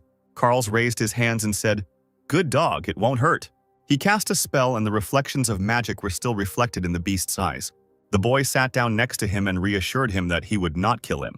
Carl's, smoothing the stiff fur, was about to tear off a piece of flesh. Then, with a sharp wave of his hand, he tore it off. And he began to drink blood, eating the wolf's flesh. Full and satisfied, he wiped the blood from his mouth. "I think that's enough. You tried to kill me too," he said, leaning towards the wolf. And he sat down next to him, shocking the silent beast. The boy decided to speak out to the beast. Lately, Dekel has been sending his people either to the Wailing Wall or to the fortress. But it looks like they're also preparing something grand in the kingdom of Saphigold. Listening to this, the wolf only looked questioningly at Carl's. He didn't understand why he was telling all this. Then the boy began to remember how Dekel had asked him yesterday where he wanted to go this time. Carl's really wanted to go to Saphigold, but in the end he said he didn't know and pretended to be a devoted fool. However, Dekel sent him to Saphigold. This luck made the boy extremely happy. Finally, he had a chance to escape from this terrible lair. But the wolf did not share his joy. He himself would have gladly run away from Carl's. Poking his finger at the wolf, the boy demanded an answer from him. But he still continued to explain why this was such a good chance. Because there were many strong people in Saphigold who could protect him from Dekel. The beast remained silent in response, only thinking about revenge when it could move. Looking into the distance, he decided that even though there was no detachment of the White Dragon from the Rune Empire here, but there are certainly many strong knights and magicians, you just have to ask them. In Carl's mind, he will approach the guards and try to prove that he is a human being, and his knowledge about the demon army could come in handy. But the boy understood that people would hardly believe him, especially since he didn't look his best now and didn't look like a human being. Listening to him, the wolf thought that he also didn't look normal with a torn piece of flesh and the guy really was a monster. Carl's really did have many differences from humans. The skin on his face became dark on one side. Fangs appeared in the mouth and the taste for food changed. And Dekel gave strange clothes. Standing up, he cried out at the top of his voice that he was a man and not a demon, and only the wolf heard him, but he didn't care. Meanwhile, a teleporter began to glow in the palace. An irritated emperor emerged from it, immediately ordering Duran and Rubens to begin preparations. Still insanely angry, he ordered Bios to report the situation. Bios said, "King Magus believes the princes were kidnapped by the Rune Empire, so he detained our envoys." This made Excel even more excited, as he had cured their dragon blood. Bios also suggested that the emperor should go there personally to return the ambassadors. Stamping irritably up the steps, he understood that since he had been called, he had to go. His anger was strong and he was going to show his full power to Magus. The prime minister was eager to tell his majesty not to start a war. However, the emperor exclaimed, "Sapphire has already declared war," and he asked whether it would be right to avoid military action. Bios, who couldn't even think of such a thing, looked at Excel in shock. Having bowed, he was about to follow the emperor's decision, and he wished him to return in full health. Looking at the minister, Excel ordered that the demons on the Wailing Wall be dealt with, although he added that it would not be necessary. Not understanding what was wrong, the minister raised his head. They met the emperor's gaze, and Bios understood the connection between the kingdom of Saphigold and the demons. Lost in thought, Ban felt that this was the perfect moment. Just as the demons were attacking, his people were arrested. Then Renard appeared at the stairs. She bowed when she saw His Majesty. She was wearing white dragon armor and happily shared that she had been transferred to the Order of the White Dragon. As the Emperor passed by, he advised her to concentrate, as the real battle would soon begin. And Renard turned around in surprise. He told about the beginning of the war with Sapphire Gold, and the entry into battle of the Order of the White Dragon. Meanwhile, night fell in Saphigold. But in the huge castle, no one was sleeping yet. In the dungeon, King Magus spoke to his captive. "I didn't think things would go this far, Scripps. I was going to weaken the position of the Rune Empire a little." The tied-up girl was completely exhausted, and she called on His Majesty to come to his senses. But this only angered the king. For him, everything was decided as soon as Barge was executed. He stepped towards the captive, and he raised her head, not intending to tolerate his subjects being killed. Trembling, Scripps insisted that the emperor was different and could not be defeated. These words enraged Magus, and he hit the girl in the face with all his strength. She lowered her head, exhausted. Then the door opened slightly and someone entered, trying to calm the king. The man turned around, looking at the person who entered. It was General Barge who had returned. He told Magus that he had prepared everything and returned. And the king confessed, "Now I can trust only you. Your brother was mercilessly killed by the Emperor of Rune," he added. "And also how he endured it all this time." A malicious smile appeared on Magus's face. This time he would not avoid war. Thanks to His Majesty, Barge knelt down, reporting the completion of the preparation of the armed golems. Joyfully, the king ordered them to be summoned. At once, Barza clapped his hands, and somewhere on the street there was a sound of footsteps. The metal feet walked quickly with a clanking sound. Huge hordes of armor-like golems appeared before them. The emperor looked at them with admiration and could not believe that these were armed golems. He praised Barge for making such soldiers, and the general told about the research that his brother had secretly conducted before he died. It was in a forest ablaze with flames. There in the laboratory, a man was conducting experiments on people. When Birzu found him, he couldn't believe what his brother was doing. Covered in blood with a scalpel in his hands, he said he was almost finished.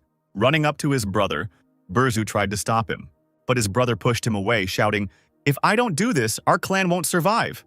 And again he returned to the body on the table. His hands were covered in blood up to his shoulders. The exchange looked at this in horror. He was overcome with anger at the thought that he had done this for his family and then been killed. "Your Majesty, I am here to avenge my brother's death," Birza admitted. He also added that he spent his entire life in seclusion studying magic and family techniques. "If we add these warriors invented by my brother, they will definitely be able to defeat the Rune Empire." Looking at the king, he asked what his final decision was. Magus admitted that he feared the Rune Empire. However, he realized his mistake, and he turned to the general. Tune yourself to great deeds. This war will show which kingdom is the strongest on the continent. When the king asked how many golems he could make in a year, Barge replied that if he tried, he could make 20 golems. A happy Magus looked at the warriors, asking, "Aren't the best knights those who have A-rank blood?" And the general confirmed this. And he came closer to the captive princess, wondering how she had come to this. The girl radiated powerful magic, and the bonds that bound her glowed, but did not loosen. Looking at this pitiful sight, Barge grinned. The ropes on scripts were his invention and were called the blood suppression seal. "I never thought that you would come back here yourself. Thanks to you, things have gone so smoothly," said the general. Looking at the unconscious girl, he wondered how she managed to manipulate the ruler of Rune. Now he personally intends to visit the kingdom. Stroking her wounded cheek, Barge imagined that the emperor was now crossing the border, and they would soon deal with him. Turning her face, he mocked her and called her ugly. The king seemed to be completely mad, trying to understand how strong the golems were, and the general replied that they were now moving thanks to his magic.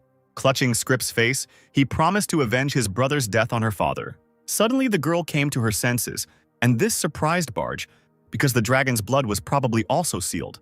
Opening her eyes with difficulty, she tried to shout to his highness, but the man covered her mouth with his hand, telling her to wait, closed her eyes and tried to free herself, realizing that this man could not be trusted, and Barza only grinned at these attempts. His eyes glowed with a dangerous demonic light. Then someone showed up with a report. The man made his way through the golem formation with difficulty, and bowing, he reported, "The ruler of the Rune Empire and his retinue have just crossed our border."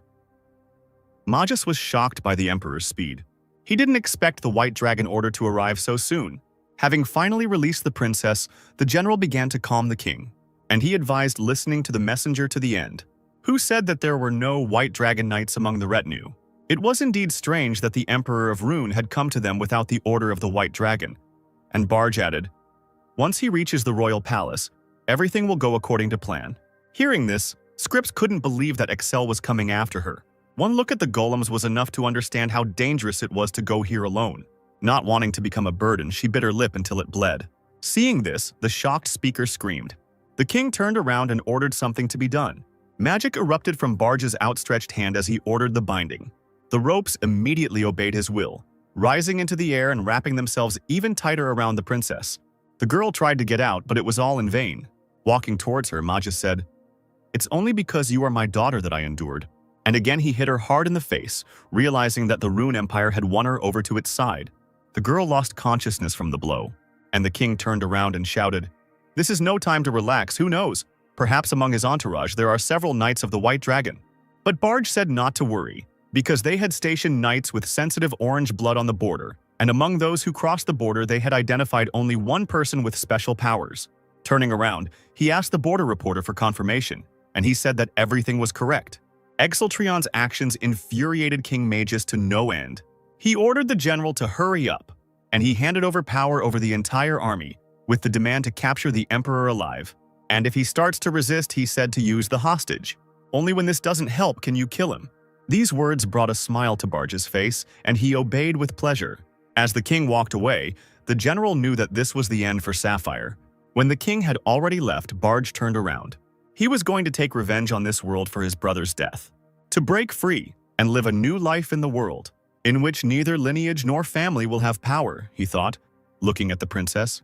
The Barge was going to create a new world. As the morning came, King Sapphire's castle looked completely different. There was a huge fountain in front of the entrance. Looking around, the emperor thought that Magus was living quite well. When he approached the castle gates, he was stopped and asked who he was. The two guards, surprisingly in sync, crossed their lances and said, "This road leads to the royal palace. Commoners have no right to walk on it." Surprised by these words, Excel froze. He said with a grin, "You think I'm a commoner? It's true, Sapphirehold. Even the guards dare to be insolent." The knights just looked at the emperor in shock. From his clothes, they realized that the man was an aristocrat and asked what family he came from. Excel was about to answer why he came, but he was interrupted. A knight ran towards him, shouting his name. Having caught his breath, he told how he was frightened by the disappearance of His Majesty, since the time for the meeting had not yet arrived. Both the Emperor and Ban hated being interrupted, The man threatened that next time he would not be merciful, and Ingress apologized. Looking at them, the two guards said as if they were reflections. He looks like a knight, but not sapphire gold. Maybe a free knight? They continued their sentences one after another, and this made Ban laugh. But he felt that this carelessness would anger the readers because it was time to act. Turning around, the Emperor asked Ingus where the others were, and he replied that they were waiting for the assembly in front of the gate. And then Excel realized that the knight was calling his name, although he asked not to do so. To which Ingus admitted, "From the moment I appeared here in this armor, it became impossible to hide this information." After thinking it over, the Emperor agreed. Excel smiled and got ready to wait for the others. He was wondering when the guards would figure out who he was. However, they still insisted that he tell his name, because in the kingdom of Saphigold, outsiders cannot pass so easily. The guards told us to go back, but then one of them seemed to understand something.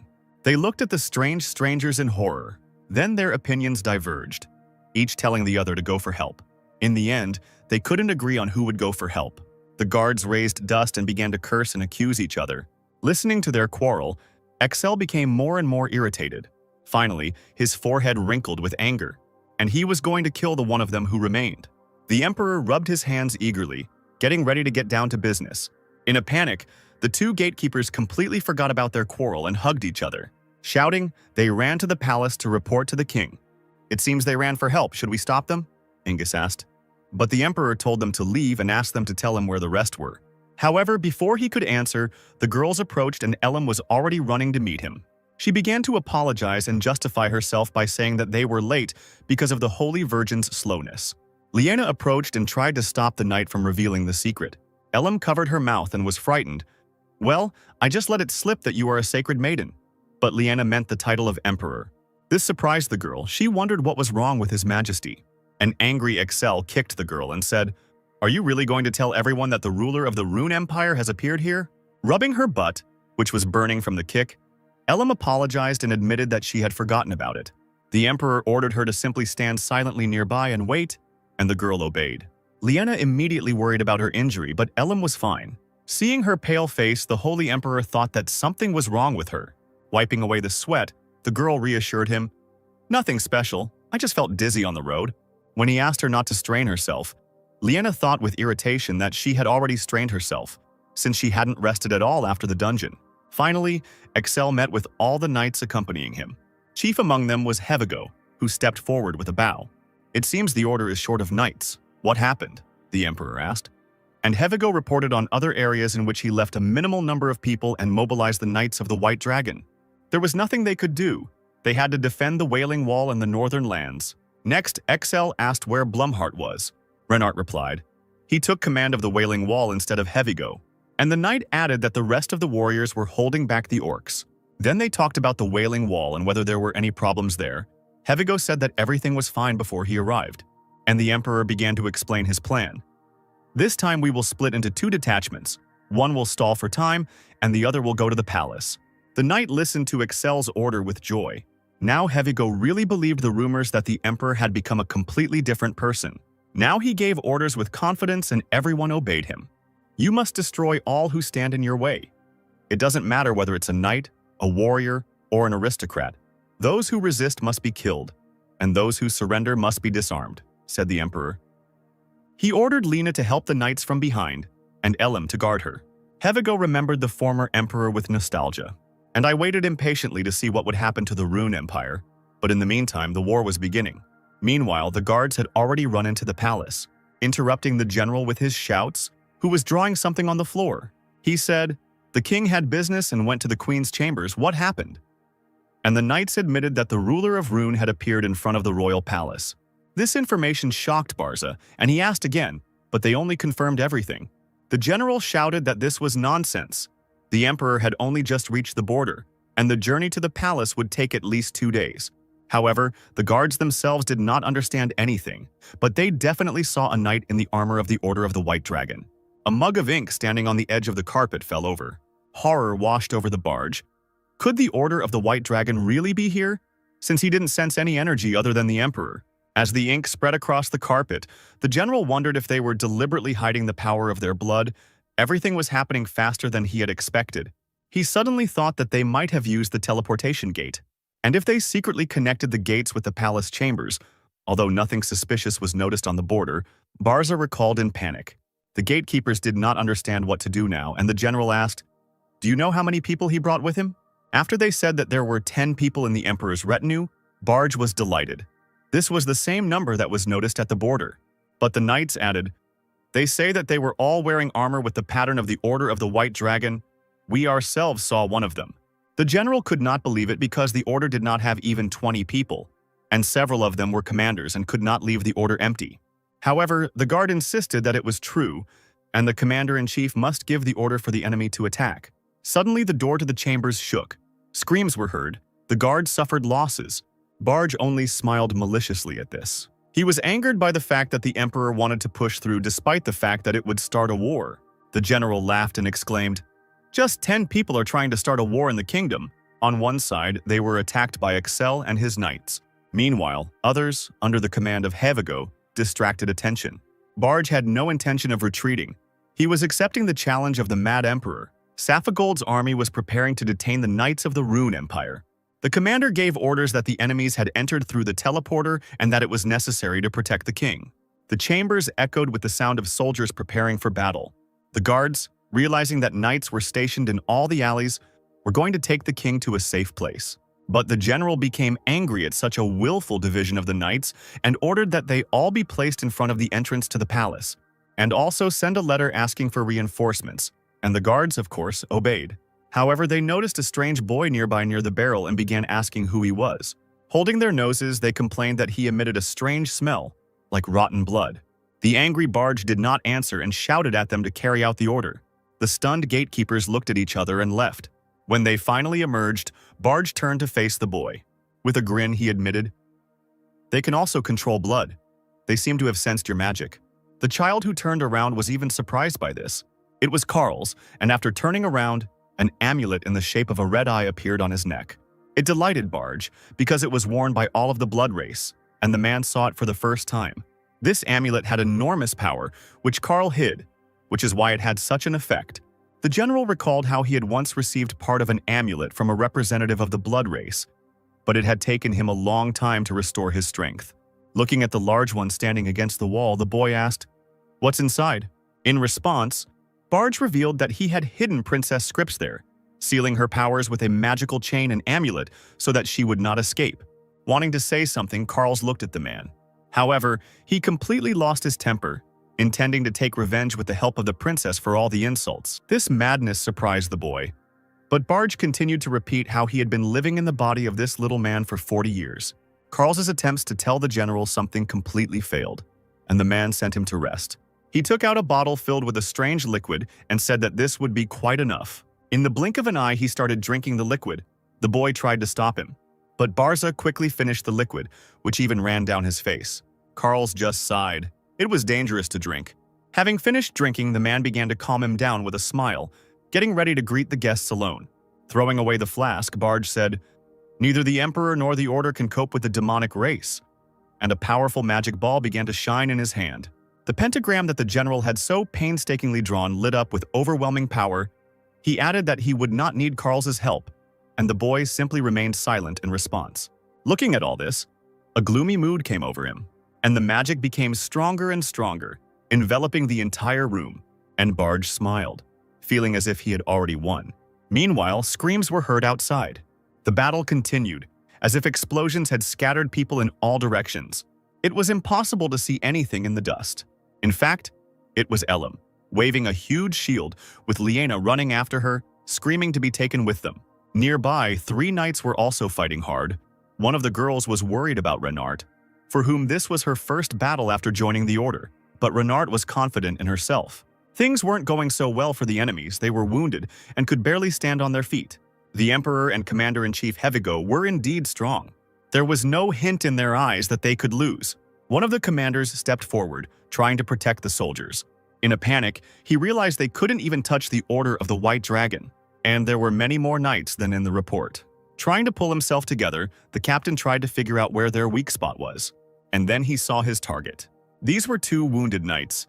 It was definitely possible to break through them. The man commanded to attack them immediately.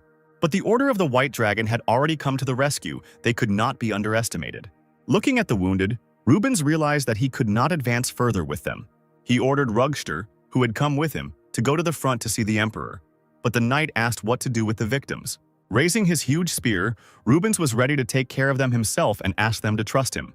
Rugster obeyed him and was about to leave. He was already running quickly to the front line. But the warriors were ordered not to follow him, but to concentrate on those who remained. And immediately they went on the attack. Rubens' eyes shone with magic. With ease, he swung the weapon, which sparkled like lightning, directing all force into the enemy soldiers. The attack flew further, straight at the captain. However, he managed to dodge, and the blow hit the wall, exploding it. Looking back, the man thought that they were hunting for him. Rubens did not have a single wound. He stood confidently on his feet. The captain cried out in horror. "Stop them!" Smoke poured out of the chimney, surrounding the palace. Reinforcements were already rushing towards the enemy. 3 knights fought in the very center. The warriors were going to block their passage. Among them were Renard and Scripps, who were breathing heavily and trying to hold on a little longer. Another knight was also already tired, and the number of enemies was growing. The local defense corps was armed with maces, and the knights could not get close to them. The huge mace was covered with many sparkling spikes, and they would die immediately from one blow.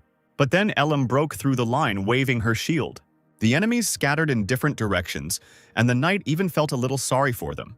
On the other hand, things were not so good. The maces were still attacking the knights. Renard tried to dodge, but the weapons came from different directions.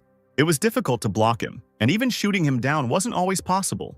The sharp thorns surrounding the girl scratched her face. She realized that she could not hold out any longer.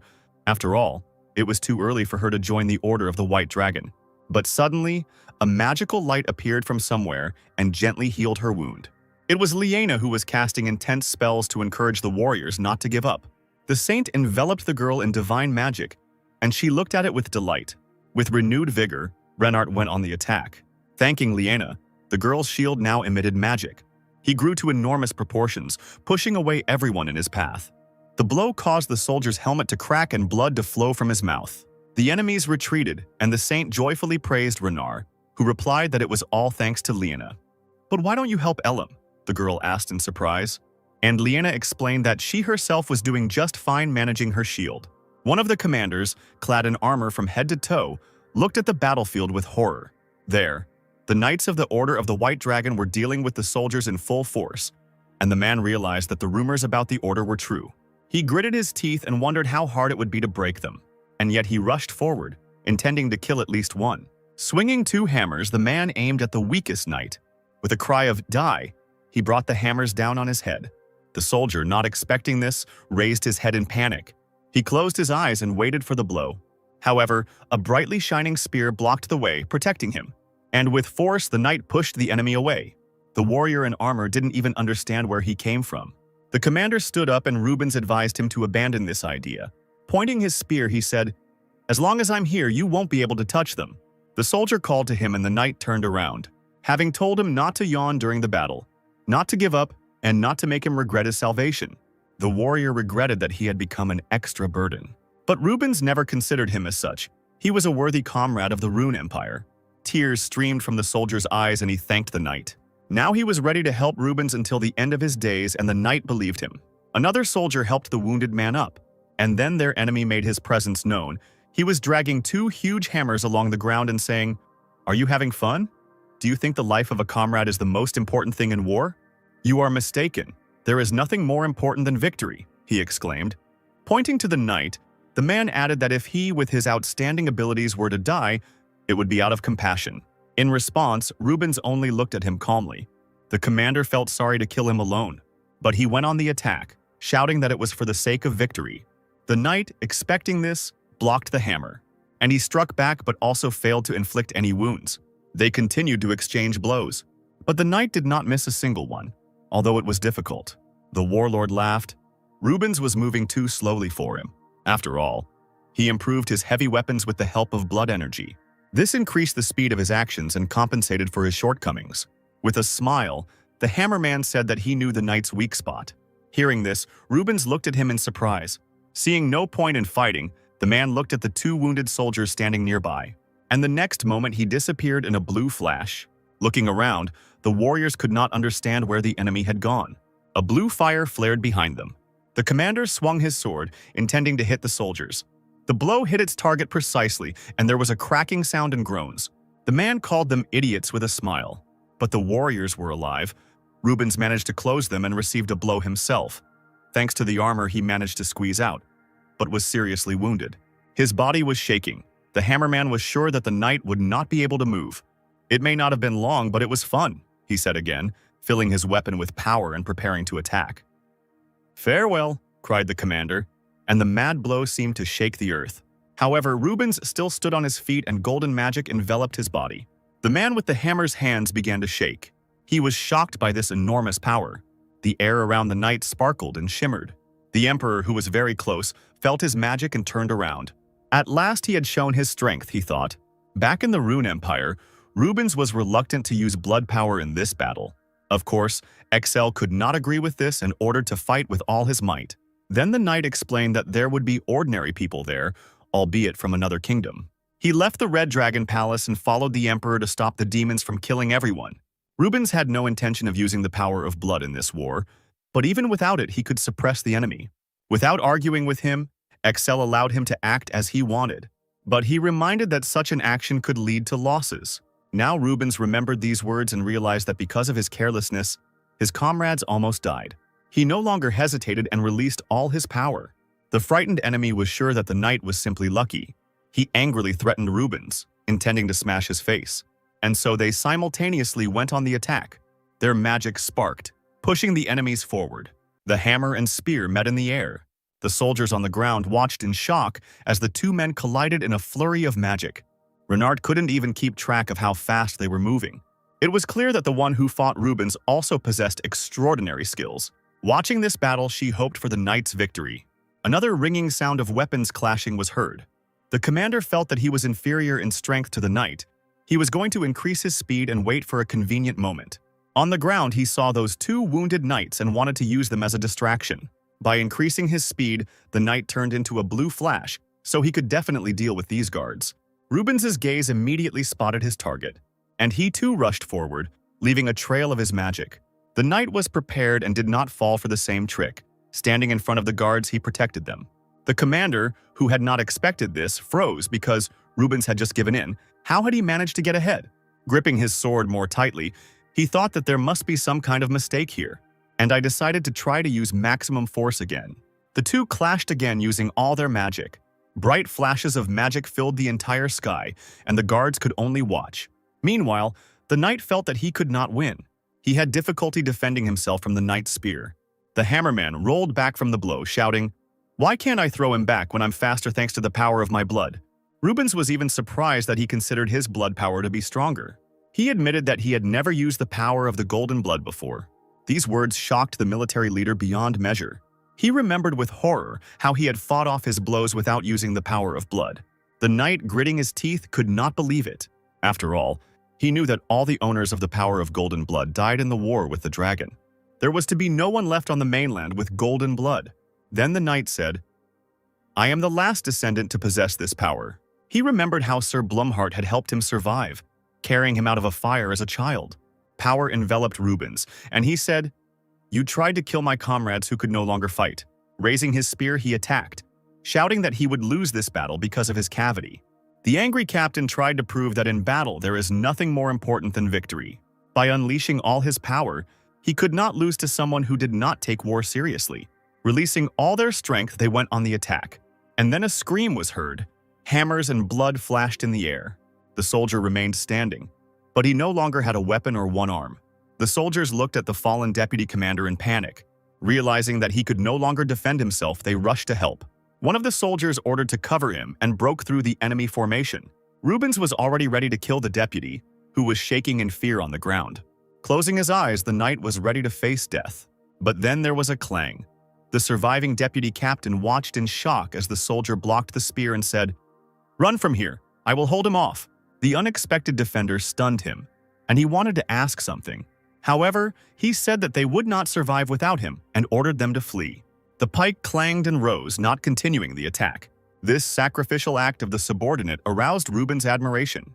To the surprise of the soldiers, he decided to leave them alive if they would no longer interfere in the war. Turning around, the knight advised them to leave here. As he left, he didn't even look back at his enemies. Finally, the warriors and the wounded commander came to the camp of their troops. Feeling incredible pain in his severed hand, he understood how the course of the war would change because of him. The commander bit his lip, filled with pity. Meanwhile, Renard was already running towards Sir Rubens, admiring his abilities. She seemed to be glowing with the honor of seeing that very golden blood that she had heard so much about. Closing his eyes, the knight calmed his magic. He didn't see anything special in what had happened, because something else was more important now. Indeed, the two knights fought off the enemy attack. The girl knight shouted, "Renarda, what are you standing there for? Are you planning on being distracted by the war?" Having apologized, the girl immediately ran to help. And so, Saphigold's soldiers began to retreat. The Emperor and Hevigo, skillfully wielding their blades, quickly advanced forward. Looking back, Excel ordered that the path to the royal palace be cleared. There was only a short distance left to the coveted entrance, but the entire road was filled with enemies. He only had to get there and he would see Magus and the princess, the Emperor thought. Right next to him, Rubens was smashing enemies, and Excel realized that this was his chance while everyone was busy with the knight. He easily pushed off the helmet of the nearest enemy, and so he moved on, advancing on the soldiers who did not understand anything. He quickly bypassed all the enemies and almost reached the door. One of the commanders shouted out an order to stop the Emperor, fearing that he would reach the royal palace. But Excel still hurried forward, stepping on the head of another warrior. However, he was strange, with crazy scarlet eyes. When the Emperor had already jumped up, he managed to swing his sword, and he was able to cut the Emperor's shin until it bled, even through his boot. The man landed on the stairs with a groan. Anger overwhelmed Excel. How could he suffer from some warrior? Ban also couldn't understand what happened. It was a small fish. However, he suddenly felt something behind his back. It was a huge, incomprehensible force. At first, the Emperor thought that these were demons, but he realized that the sensations were a little different. At this point, the gates to the royal palace suddenly swung open. From there came out a whole army of golems overflowing with power. Behind them stood an old man with a beard who gave commands. Attack! Defend the royal palace at all costs. Using the scanning skill on him, Excel found out that his name was Ruth Island, a person with strong dragon blood energy. With the order to crush the Emperor, one of the robots rushed towards him, intending to kill him. But then someone repeated Excel's path, jumping over the heads of the soldiers. "How dare you raise your hand against the Emperor?" Hevigo exclaimed, blocking the golem's hands with his blade. But he clasped his fingers and pressed harder on the sword, causing sparks to fly. With some effort, the robot pushed the knight away. But even after this, Hevigo managed to stay on his feet. The magician solemnly introduced, "Look, these are the knights of the royal palace of Saphigold, armed golems." Suddenly there was a cracking sound, and the golem's seemingly strong armor was covered in cracks. Iceland looked at this in horror and could not believe it. The golem quickly fell apart, the arms falling off first. The shocked mage didn't understand how this could happen, because the king said that the robot's abilities could be compared to an S-rank knight. There was laughter. Such stupidity made the Emperor laugh a lot. He understood that even the strongest warriors need training. This attitude made Island incredibly angry. He even blushed from embarrassment and indignation. Excel continued to speak. He called King Saphigold and his subjects completely stupid, and this infuriated the magician. He immediately ordered the knights to be seized. Standing back to back, the Emperor and Hevigo were ready to fight. Excel began to fill the blade with his magic. Red flashes of power also sparkled around the knight. Even surrounded by enemies, they had no intention of losing. With incredible speed, the Emperor and his knight rushed forward. Beautiful golden sparks glittered on Excel's sword, and Hevigo's power burned with a bloody red fire. By joining together, they removed all obstacles around them. The frightened magician trembled with horror. And then he decided to use magic. Putting his hands on the ground, the man attacked the enemies. At this time, the Emperor gave the knight instructions. "Our goal is the King of Saphigold. If you find him, do not kill him." Here, huge boulders fell from above, preventing them from going any further. More and more stones fell along the path. They split, sending clouds of dust into the air. Iceland was breathing heavily from using such magic. Everything around was covered in dust, preventing him from seeing what had happened to the enemies, because after that they could not have remained whole. When the fog cleared a little, the magician saw the Emperor shaking his hair and asking, "Is that all?" Pointing a shaking finger at the man, Island couldn't believe how he remained unharmed after being attacked with blood energy. Maybe the other one sacrificed himself, he thought. But Excel only chuckled at this suggestion, and raising his hand, he silently pointed his finger upward. Looking at this, the magician could not understand anything. However, after thinking about it, he decided that the emperor was pointing at something from above, and he looked up. In the sky, blocking the sun, there was a knight about to attack. Not having time to dodge, Island froze in panic, and gritting his teeth, he activated his magic. Enormous stone pillars shot up into the sky, blocking the magician's view. An incredible force emanated from Island's hand, which was pressed to the ground. Obeying him, the stones grew and connected with each other, and so they closed over the magician's head, forming a dome. Hevigo's blow landed right on him, but he couldn't break through. Only a few stones bounced off. Using all his strength, the knight tried to destroy the dome. But Island couldn't allow him to do this using his blood power. It was perfect for defense. He thought the knight would never be able to penetrate it. But the emperor, standing nearby, believed that he was very much mistaken. Smiling, he thought about the blood of a mage that could not protect him from everything. After all, the energy of blood also varies, both in color and in strength. With his golden energy, there was no way he could overcome Hevigo's red energy, and indeed cracks were already appearing across the dome. After all, the knight's strength enhanced the effect of the weapon, and now it destroyed any defense. Once again, the astonished magician did not believe what had happened, but before he could even think about it, he was already pierced by a sword. Island's mouth began to bleed, and he couldn't wrap his head around what had happened. How could he lose when he had the highest level of blood energy in the kingdom? Hevigo decided to answer his question. The strength of energy can be the same. However, in all other respects I am far superior to you, he added, drawing his blade. The magician's body, losing blood, fell to the ground. Looking at it using Excel analysis, I really saw how much higher the Hevigo's characteristics were. After all, they finally found themselves at the entrance to the royal chambers, and the knight invited the emperor to come in. He agreed, but first decided to ask Hevigo if he was injured. We are at war, after all. Such scratches are mere trifles, replied the knight. Believing him, Excel added that he felt the aura of demons here. This surprised Hevigo, and the emperor wondered if it might be Magus. First, he ordered the door to be broken down to see what was going on there. Obeying the order, the knight swung his sword filled with the power of blood. A few red, glittering strokes flashed by. The door fell apart, and strange purple smoke billowed out from behind it. It gave off a pungent smell, and the soldiers had to cover their faces. Even Ban closed his mouth in horror, unable to bear such a stench. Standing in front, Hevigo called out to his majesty, who looked forward in shock. Through the smoke, one could see huge horns. A little lower down, a mouth full of sharp teeth was visible. It was a huge monster, with glowing red eyes and hooves instead of feet, and it could say, "Finally you have decided to appear, Emperor." He was puzzled as to why it took Excel so long, and said that it turned out that the Mad Emperor and the White Dragon Order were nothing serious. The knight immediately raised his blade, ready to deal with the monster, but the Emperor ordered him to step back. Excel was surprised that he was recognized. It seemed to him as if he had already seen this creature. And the demon explained, "I am the messenger of Saphigold, whom you mercilessly killed." His name was Oscar Barge. He was the younger brother of Eric Barge. Hearing the name Ban instantly remembered what he looked like, and was surprised that Barge had a brother. According to the plot, Barge, who hated people, took into his body a part of one of the 7 dukes of the Devil's World. 40% of people died because of such contracts with demons. 50% lost their minds and turned into monsters. But Barge did not die and did not lose his mind. His strong hatred for people made him a real demon. Thus, the 5th demon Barge appeared. He was very cruel and took the lives of many people.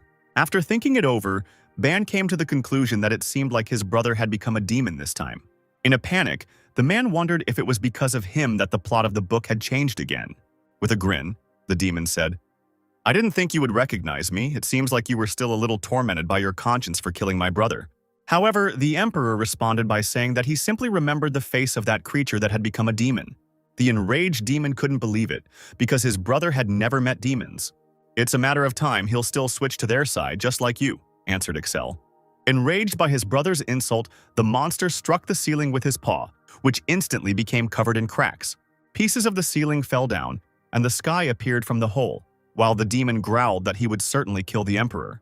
The power of analysis showed his abilities. Barge had enormous physical and magical strength, and the blood energy was also above normal. Realizing how dangerous this creature was and how different it was from the others, Hevigo stepped forward. ready to protect the Emperor. But the Emperor knew all this himself, and having drawn his sword, he was going to fight.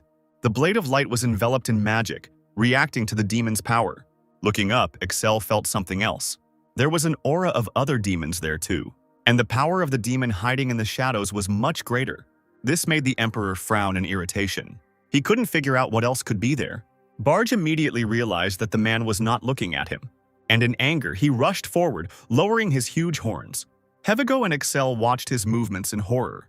The knight was ready to defend the Emperor at any cost, but he only shouted for Hevigo to take cover. Thanks to this, the knight was able to dodge the monster rushing forward, sweeping away everything in its path. The Emperor also barely managed to jump to the side. There was a loud bang as the demon punched a huge hole in the wall. Stones began to fall and the wall seemed to be swept away in an instant. Such power really scared Hevigo, because if it weren't for the Emperor, he would already be dead.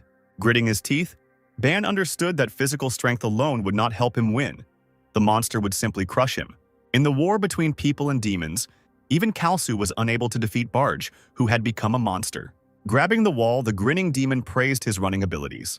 Jumping out of his hiding place, he shouted, "You won't escape this time." Excel summoned the silver energy of blood, realizing that without it, even predicting his movements would be difficult. And he was also haunted by this aura hidden in the shadows. Another blow from the monster interrupted his thoughts. After dodging, the Emperor said that he would take the demon upon himself and ordered Hevigo to find the owner of the other aura. In response, the knight tried to say something, but Barge interrupted him. He wasn't going to let him go that easily. Frightened, Hevigo raised his sword, trying to defend himself from the demon.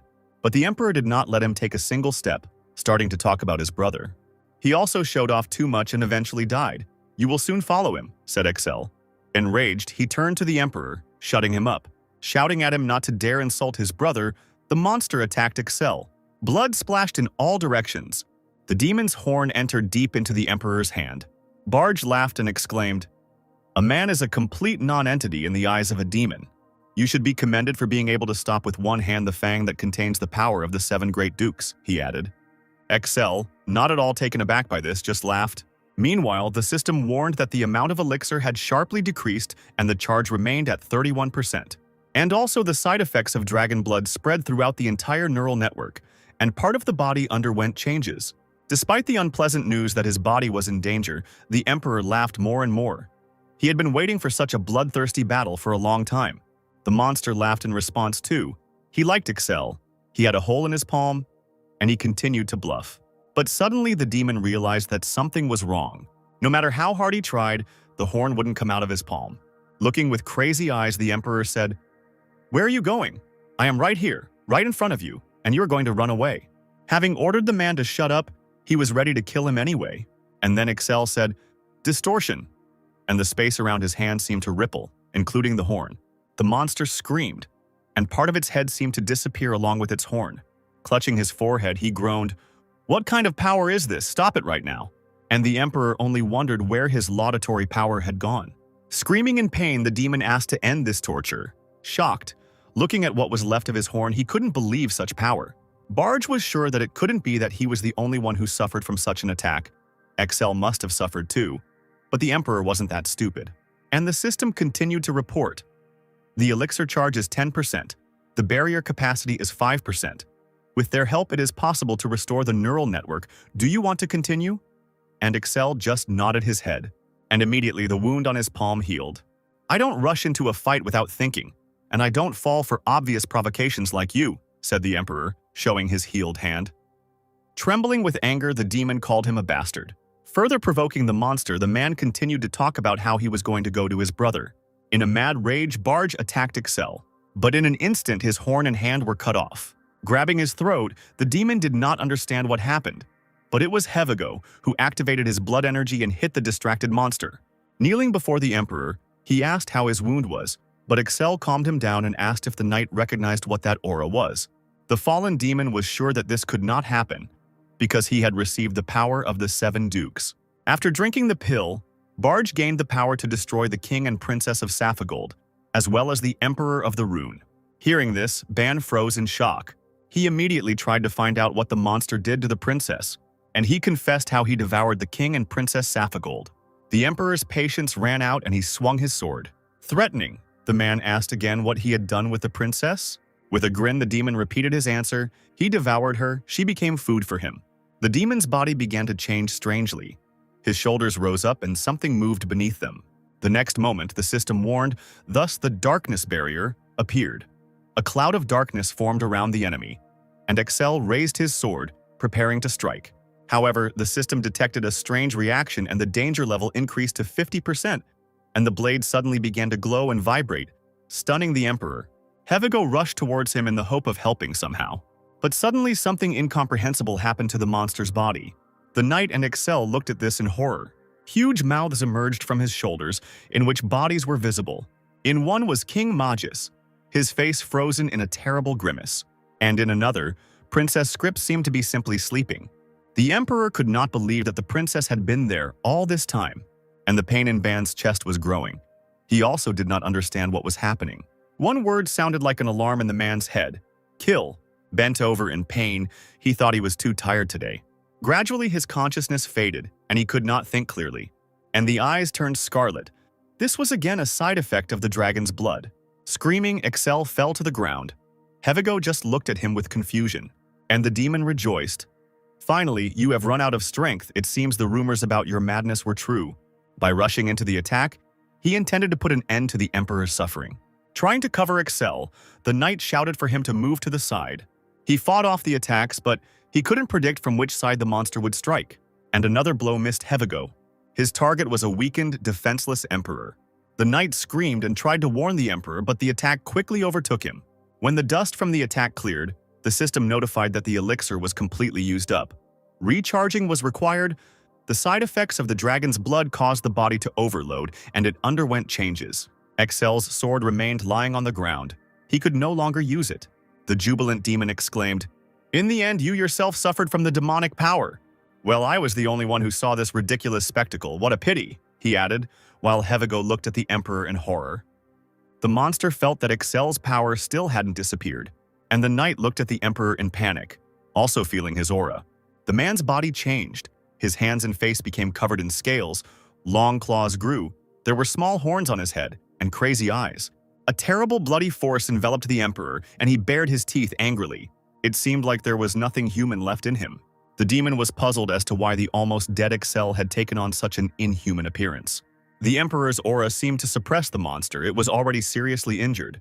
Watching their fight, Hevigo tried to comprehend how much His Majesty had changed. He understood that these movements were not like human techniques. Once again, the defeated demon screamed. Princess Scripps and the king found themselves lying on the floor. The knight tried to wake up the princess, who seemed not to hear him. Running up to the girl, he didn't know if she was okay. Raising his head, the knight heard her breathing. Hevigo tried to bring the girl to consciousness with his shouts. And finally, the princess heard and opened her eyes. She was surprised to see a knight in front of her. Scripps jumped up and shouted about General Barge, but Hevigo calmed her down by saying that he was dead. And indeed, his body was cut in half. Now Barge looked like a human again and apologized to his brother as he died. Tears streamed down his cheeks as the man thought of him for the last time. Turning to the knight, the princess asked, "What about the Emperor?" And Hevigo said that Excel became very strange. The girl and the knight looked at the changed Emperor with horror, and Hevigo suggested, "Perhaps this is a side effect of the dragon's blood." At that moment, Scripps rushed forward despite the knight's cries. She was worried about Excel's condition and wanted to check on him. However, when he turned around, the man didn't seem to even recognize her. Hevigo warned her that it was dangerous, and the princess froze in panic. Scripps trembled and asked His Majesty to believe her and return to his previous state. But he screamed angrily and exclaimed, "Don't come near!" The cracked wall from the pressure of the magic began to crumble even more, and the knight kept shouting how dangerous it was. The beautiful blue carpet was now covered in bloodstains. From the torn demon lying nearby, however, the princess said that she was fine and tried to make the Emperor come to his senses. Holding his head, Excel tried to control his magic, and he didn't let the girl who wanted to help get close to him. Power overwhelmed him, and he seemed to glow with magic, and he shouted for Scripps not to come closer, since it was dangerous near him. The aura of blood literally turned the man into a dragon, and he growled in pain. Ban understood that he urgently needed to suppress the power of the dragon's blood.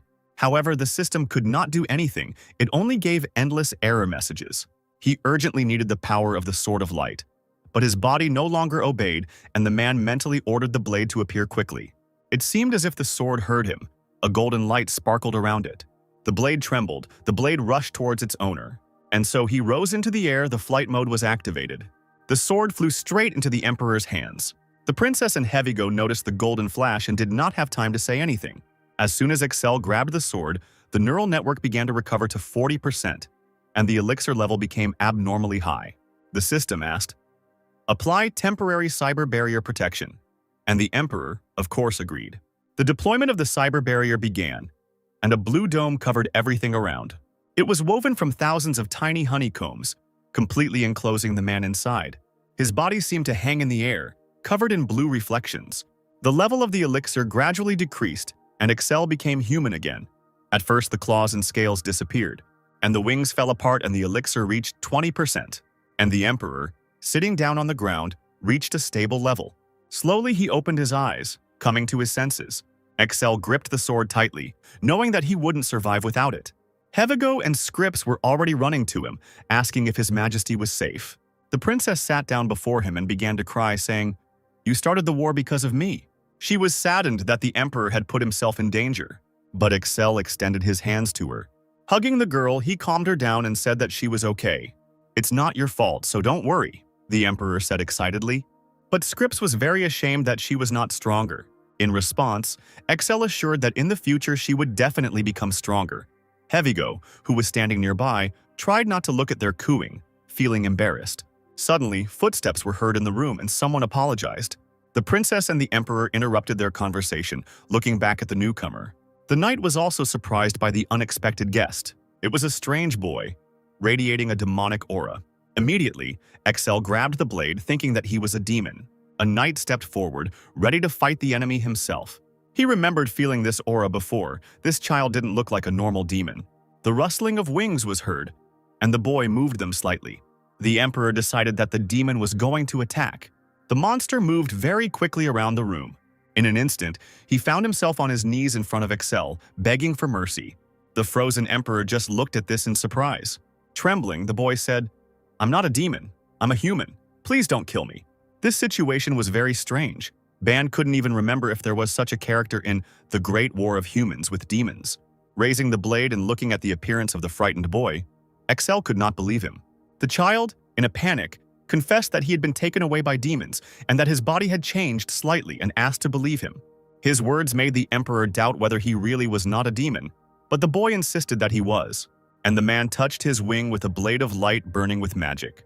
The wing began to smoke and the child screamed, "It hurts, what are you doing?" Blowing on the injured wing, he was glad that at least it hadn't been punctured. "This burn is irrefutable proof that you are a demon," Excel said menacingly, and he added that the sword of light reacts to their skin. But the boy, no matter how strange it sounded, still insisted that he was a human being. Turning away, the Emperor put away his sword and wanted to leave, ordering the child to go away. Scripps was surprised. "Your Majesty, you will simply leave him." But the man had no time for this. First, he wanted to meet with the other members of the team because they had spent all their strength and could not resist the demon. Despite this, the princess wanted to talk to him, although Excel told her to just leave. Sitting down in front of the child, she began to ask, how did he end up here and what was his name? At first, such questions confused him and he did not know how to react. But he confessed that his name was Carl's. And upon hearing this, the Emperor froze. Looking at the child, he asked again if his name was really Carl's, if he was sure. Scripps looked at the suddenly interested man in surprise when the boy jumped up, assuring her that it was so. "My name has been Carl's since birth," he answered confidently. Excel ran towards the boy as fast as he could. Grabbing him by the shoulders, the man continued to ask him, "Are you Carl's, from the mining village of Precio?" The stunned child wondered how so much was known about him. Heavygo did not like this attitude towards the Emperor of the Great Rune Empire. Understanding this, Carl's asked to loosen his grip a little. The shoulders that Excel had been squeezing until now were aching. Magic suddenly sparkled around the Emperor's hands. It was the silver energy of the blood that made itself known. When it covered the whole body, it became really hard to bear, and Ban had only just found Carl's. Then there was a loud knock. The rest of the knights from the team arrived. Elam, who was running at the end, blocked the doors with her shield. The enemies rushed inside and the girl put in a lot of effort. She could not hold out for long. Seeing the saint, Heavygo ordered her to immediately check the condition of the Emperor. with whom something was happening. The girl immediately noticed Excel, who was standing surrounded by silver light, holding his head. And then Liena activated her magic. The Emperor's eyes were already rolling back in pain and fear, but after the influence of the saint's magic, he came to his senses. The girl's light magic enveloped the man in golden reflections. Finally, Excel felt better and thanked Liena, but she only said that it was her responsibility. The knights who arrived saw Princess Scripps and were glad that the girl was okay and that they had made it in time. Holding the Emperor's arm, Sir Rubens reported, "The soldiers are still gathering in front of the palace, and at the moment it will be difficult to get through to the teleporter." Here he noticed Carl's, wondering who this child was, from whom the strong energy of the demon emanated. Excel said that the first thing to do was to take him with him to the Empire, which made the boy extremely happy. The Emperor then called Carl's, who immediately stood at attention, ready to serve. The man ordered that Barge's body, which was lying far away, be brought. The boy grabbed the body with difficulty, trying to lift it. With the help of his wings, he managed to cope with the barge. "Your Majesty, should I fight with you too?" asked Carl's. To this, Excel demanded that he fold his wings and simply follow him, giving him the corpse. And so the general's body was handed over to the Emperor, and Saphigold's troops were still pounding on the door. The knights and Elam could no longer hold them back. The soldiers knocked on the doors so hard that stones fell from the ceiling. To break through, they used a huge battering ram. The chief excitedly gave the command to break down the door faster. Barely able to hold such a colossus, the warriors swung, and the wooden battering ram crashed into the door with force, breaking through it. Soldiers immediately ran into the palace. However, the captain's order to stop made them freeze. Someone was coming out from inside and they did not know what to do. A strange shadow appeared in the doorway. The warriors could not understand who it was. The man said, "You don't need to know this, just accept it," and raised something into the air. When the object hit the ground, the soldiers recoiled in horror, but Excel ordered to take a look. It was the dead body of Barge, and the Emperor said that he met such an end because he deceived the king. The soldiers did not believe that General Barza was dead, and the captain felt a demonic aura emanating from him. Threatening with his sword, he shouted, "What have you done to him?" Completely calm, Excel didn't answer, he just looked at him. Suddenly, the king came out of the room with the support of his daughter, and the warriors immediately tried to find out what was going on. Magus replied, "Barge betrayed us by conspiring with the demons." And he told how the general tried to make the kingdom of Sapphire Gold a base for the demon army, and also to get rid of him and the princess.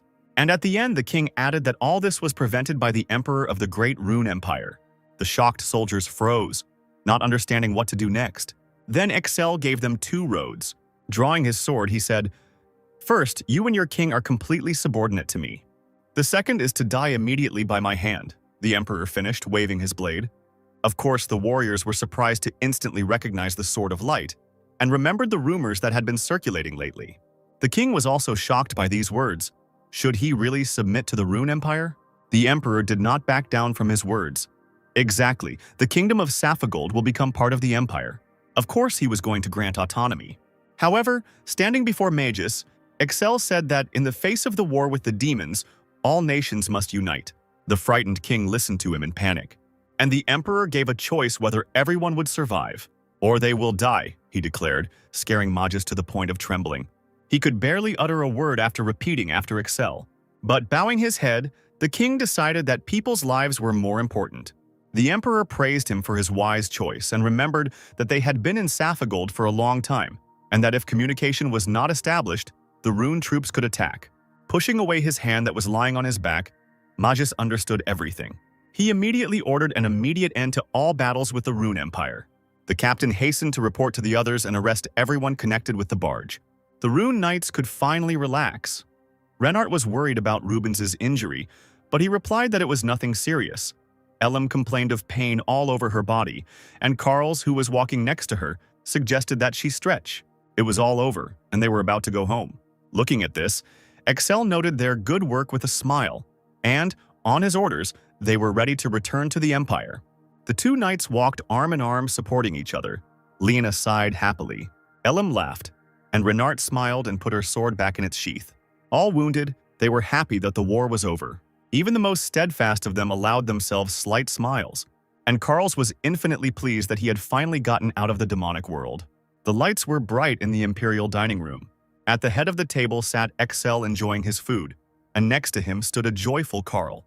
Duran, who had taken up a position nearby, was a little upset because he had already prepared several backup plans for this war. But it seemed that it was all in vain. The emperor was stuffing his mouth full but still listened to his minister. The atmosphere at the table was strange.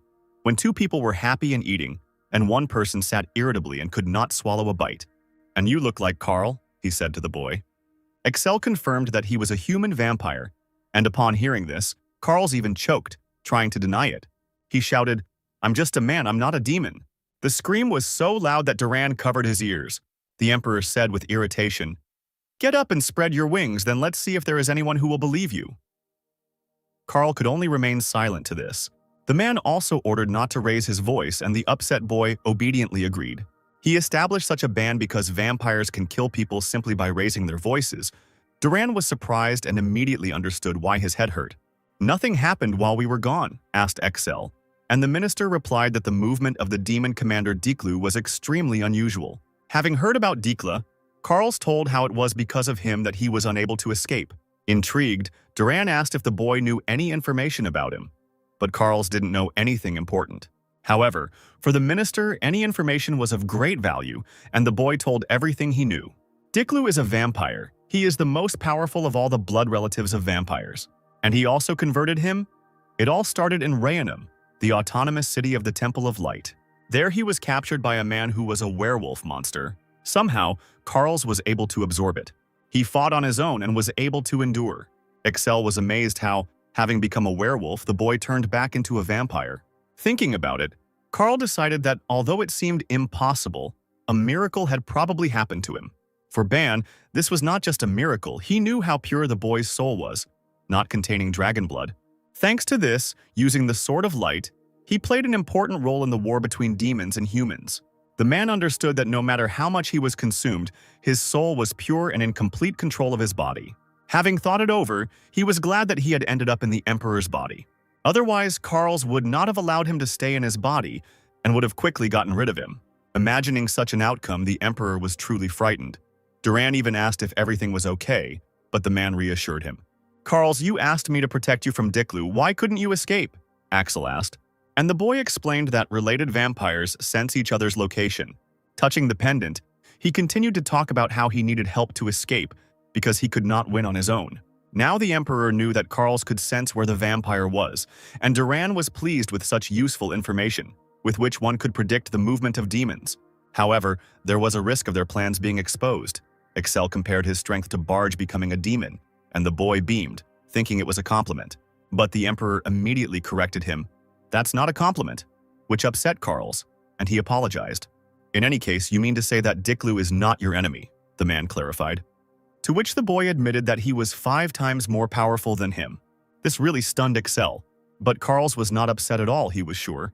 The Emperor was definitely stronger than him because he so easily defeated Barge, although he was very strong. Excel wasn't so confident in himself. He didn't think he could defeat Dikla. The boy was incredibly surprised by this. He didn't expect this at all. Duran was also amazed by the Emperor's confidence, even though he had received the best fencing lessons in the Empire.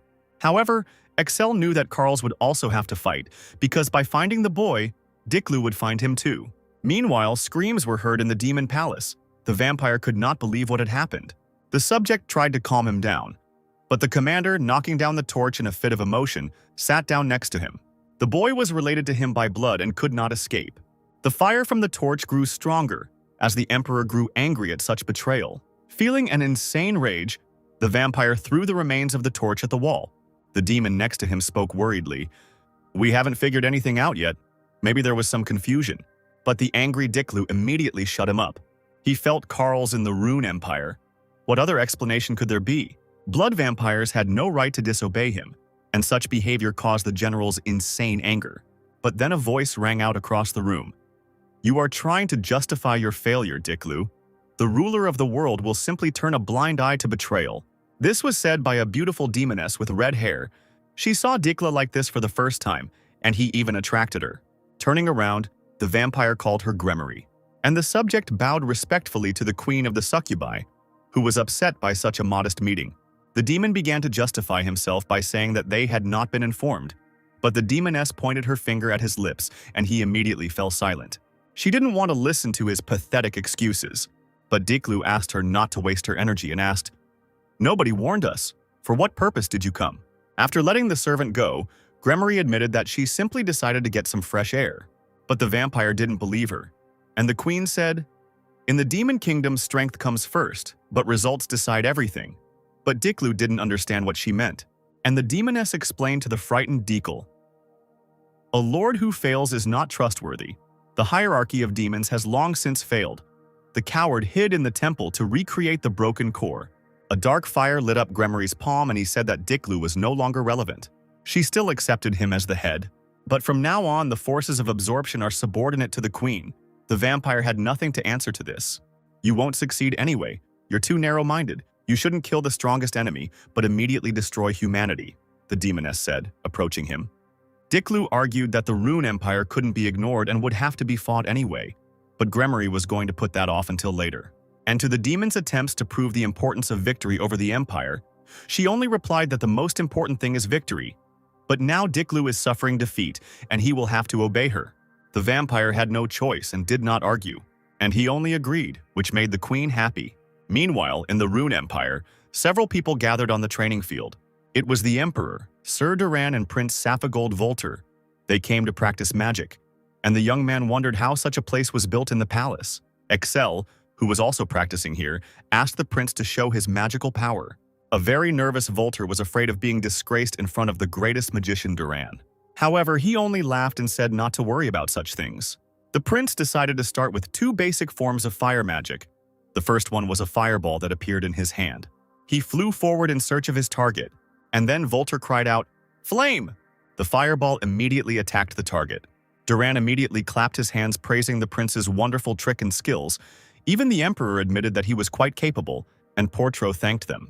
But he admitted, "Because of hemolysis, I'm only capable of this." Excel encouraged him. "This problem can be solved with the help of the elves. Scripps is almost back to normal and you will succeed." And he added that it was more important to learn how to combine magical elements. To begin with, Duran was going to demonstrate a brief instruction. Putting his hand on the emperor's chest, the magician decided to take advantage of his body. Duran closed his eyes and a magical seal flashed on his hand. After that, he looked at Excel. Now you can observe the elements of the emperor. Around him were various shades of brown and orange, and Duran explained that His Majesty had 70% earth affinity and 30% fire affinity. Ban remembered that there were only 4 elements that the mages of the continent of Iroth deal with: fire, ice, wind, earth. The emperor's ratio was not the best, he asked. "Isn't earth magic the weakest?" Duran replied that it all depended on the skills of use. The earth element was very difficult to control. Using magic, the minister placed his hand on the ground, and a crack spread across the entire area. Everything around shook. Stones fell. Objects fell out of their places. "It was an earthquake spell," Duran said. And when he saw it, the prince opened his mouth in surprise. Then he connected 2 verses, control of stones, and, obeying the will of the magician, huge boulders flew into the air. The minister admitted, "If the prince and His Majesty can combine their skills, they will generate even greater power." And Excel, taking the talisman in his hands, will feel an increase in magical power and blood. It was unusual for Voltra that magic and blood could fight at the same time, but that was exactly the effect of the talisman. The emperor even wanted to give him the talisman, if he knew that it would be so, because he rarely uses magic in battle. "Anyway, Volter, after Duran's training, you'll be able to use more mana than you can now. Train properly," Excel said. With a bow, the young man thanked His Majesty with all his heart.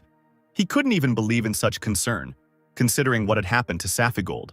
However, the emperor reassured him he was going to take the prince with him to the ruins of Rud.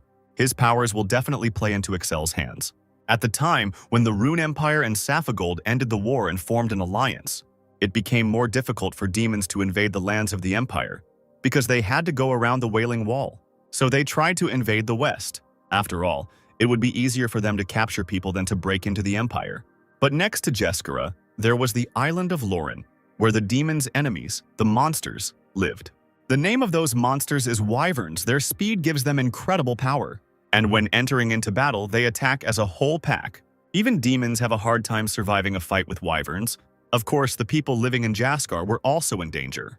They fled, but they had hope, because in those lands lived a knight of the White Dragon of the Rune Empire, the owner of the ability of green blood. He acted as a protector for Jeskara. He has the ability to resist both demons and wyverns. It was thanks to her that the situation stabilized and the monsters could be driven away. He became an indispensable inhabitant for the villagers. The sun shone from a shining sky, reflecting on the ocean waves that washed the beach. From somewhere in the cave, Excel's voice was heard. "From now on, everyone behave quietly. Especially to you, Carls," he added. And the boy covered his mouth with his hands. Scripps and Volter, who were walking next to him, only looked at him in surprise.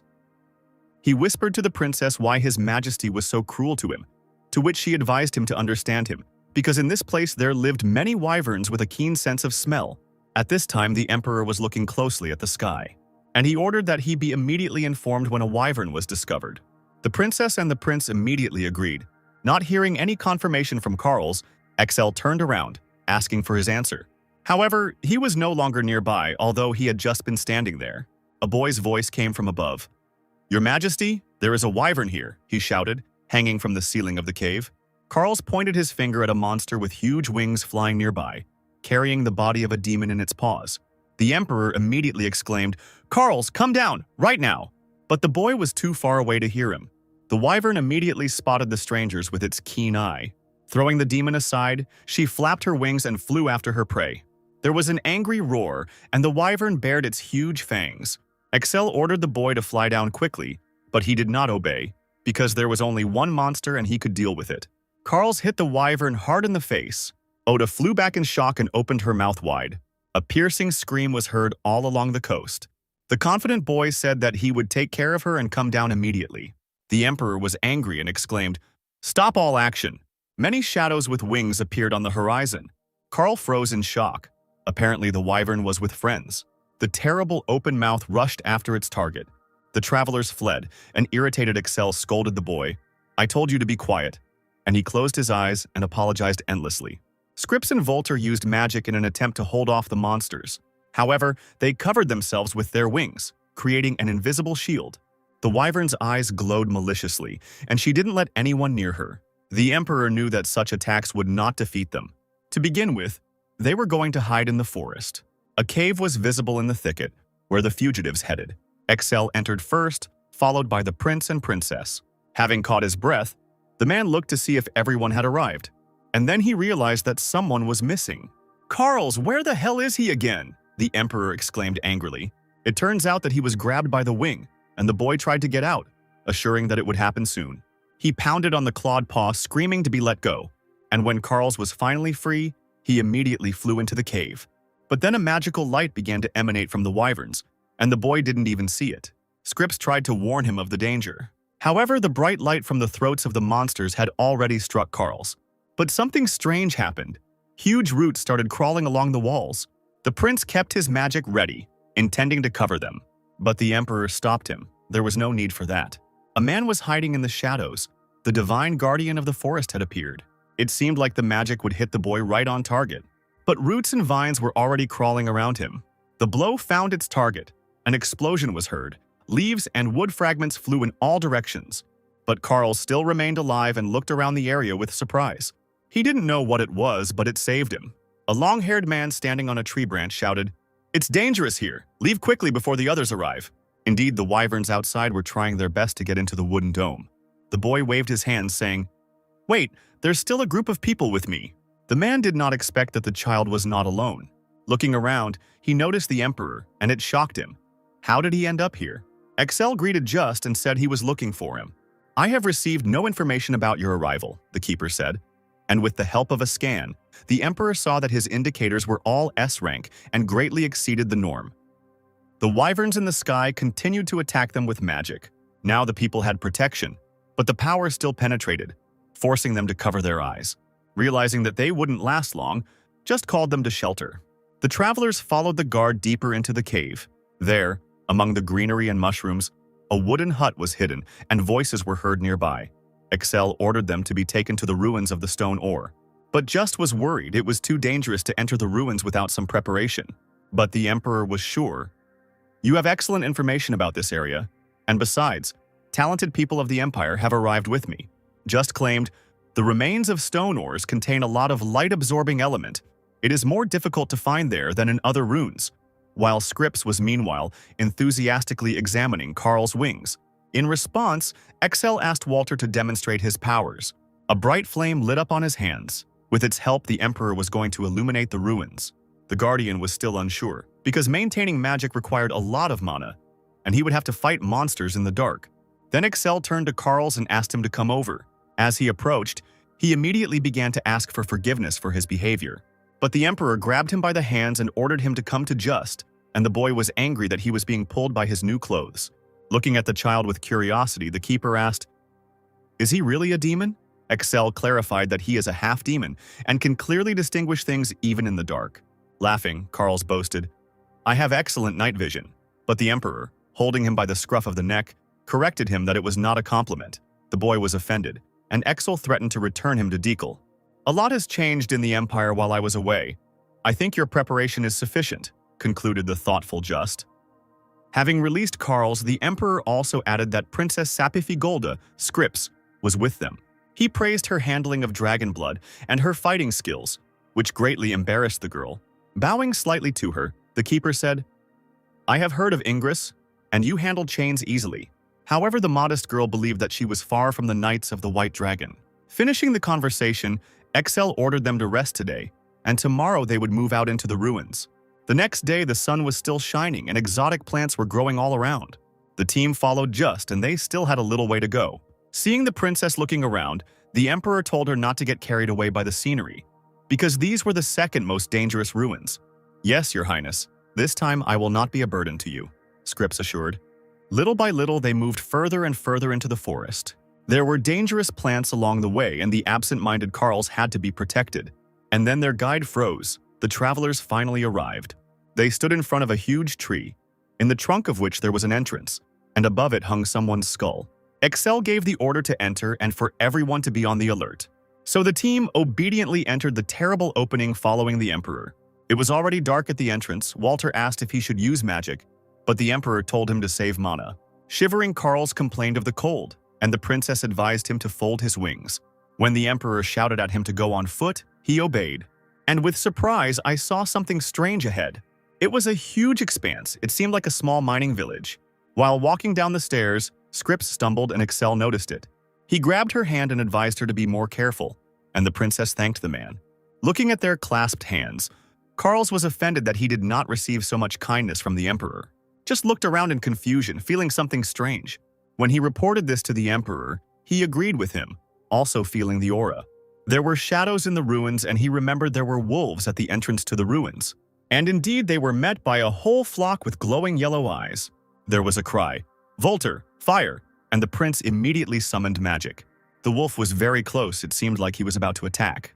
The beasts growled and bared their fangs, their eyes shining brightly in the darkness. Waving his hand, Excel managed to protect Voltar.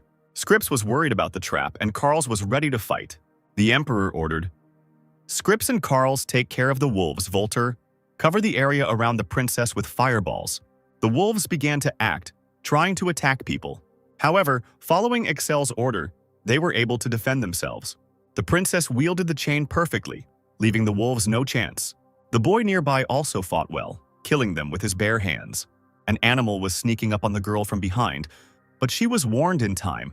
Swinging the chain, she easily fought off the wolf and accidentally hit Carls on the head.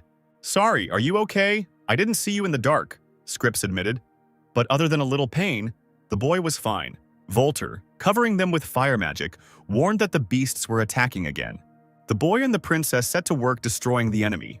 When everything was finished, the Emperor praised them. Having caught her breath, Scripps decided to clarify, "Your Majesty, can we leave the bodies of the wolves here?" But he did not understand what she meant. "I heard that their hearts and claws are of great value," the girl said, and Carls even thought they were tasty. But now it was not important for Excel. The first priority for them was to get inside the ruins, and he called the boy to go further. They headed deeper into the darkest cave. The deeper the team went, the darker it became. Excel decided to ask the sword if it was wise to use it, but he answered negatively since his effectiveness in the ruins was reduced by 2%, and recommended not to take out the sword since recharging was not possible. And Ban decided to use fire magic if necessary and put the Sword of Light aside for emergencies. He was worried that after the wolves, they would definitely appear, He needed to conserve his strength as much as possible. The Emperor sent Carlos ahead to guide them with his night vision, and I decided to look at his abilities, which were high, with the exception of Dragon Blood. Here the boy tensed, feeling something ahead. From the dark depths came terrible screams. On the Emperor's orders, Volter sent a fireball there. The fire hit the living creature but did not kill it. The monster, which had 3 snake heads, roared. Carls realized that the blow only made him angrier. A terrible anger shone in the monster's eyes, directed at the magician. Volter flinched, realizing that he was the target. The monster opened its mouth wide and tried to grab the prince. However, the boy stopped him by grabbing his body.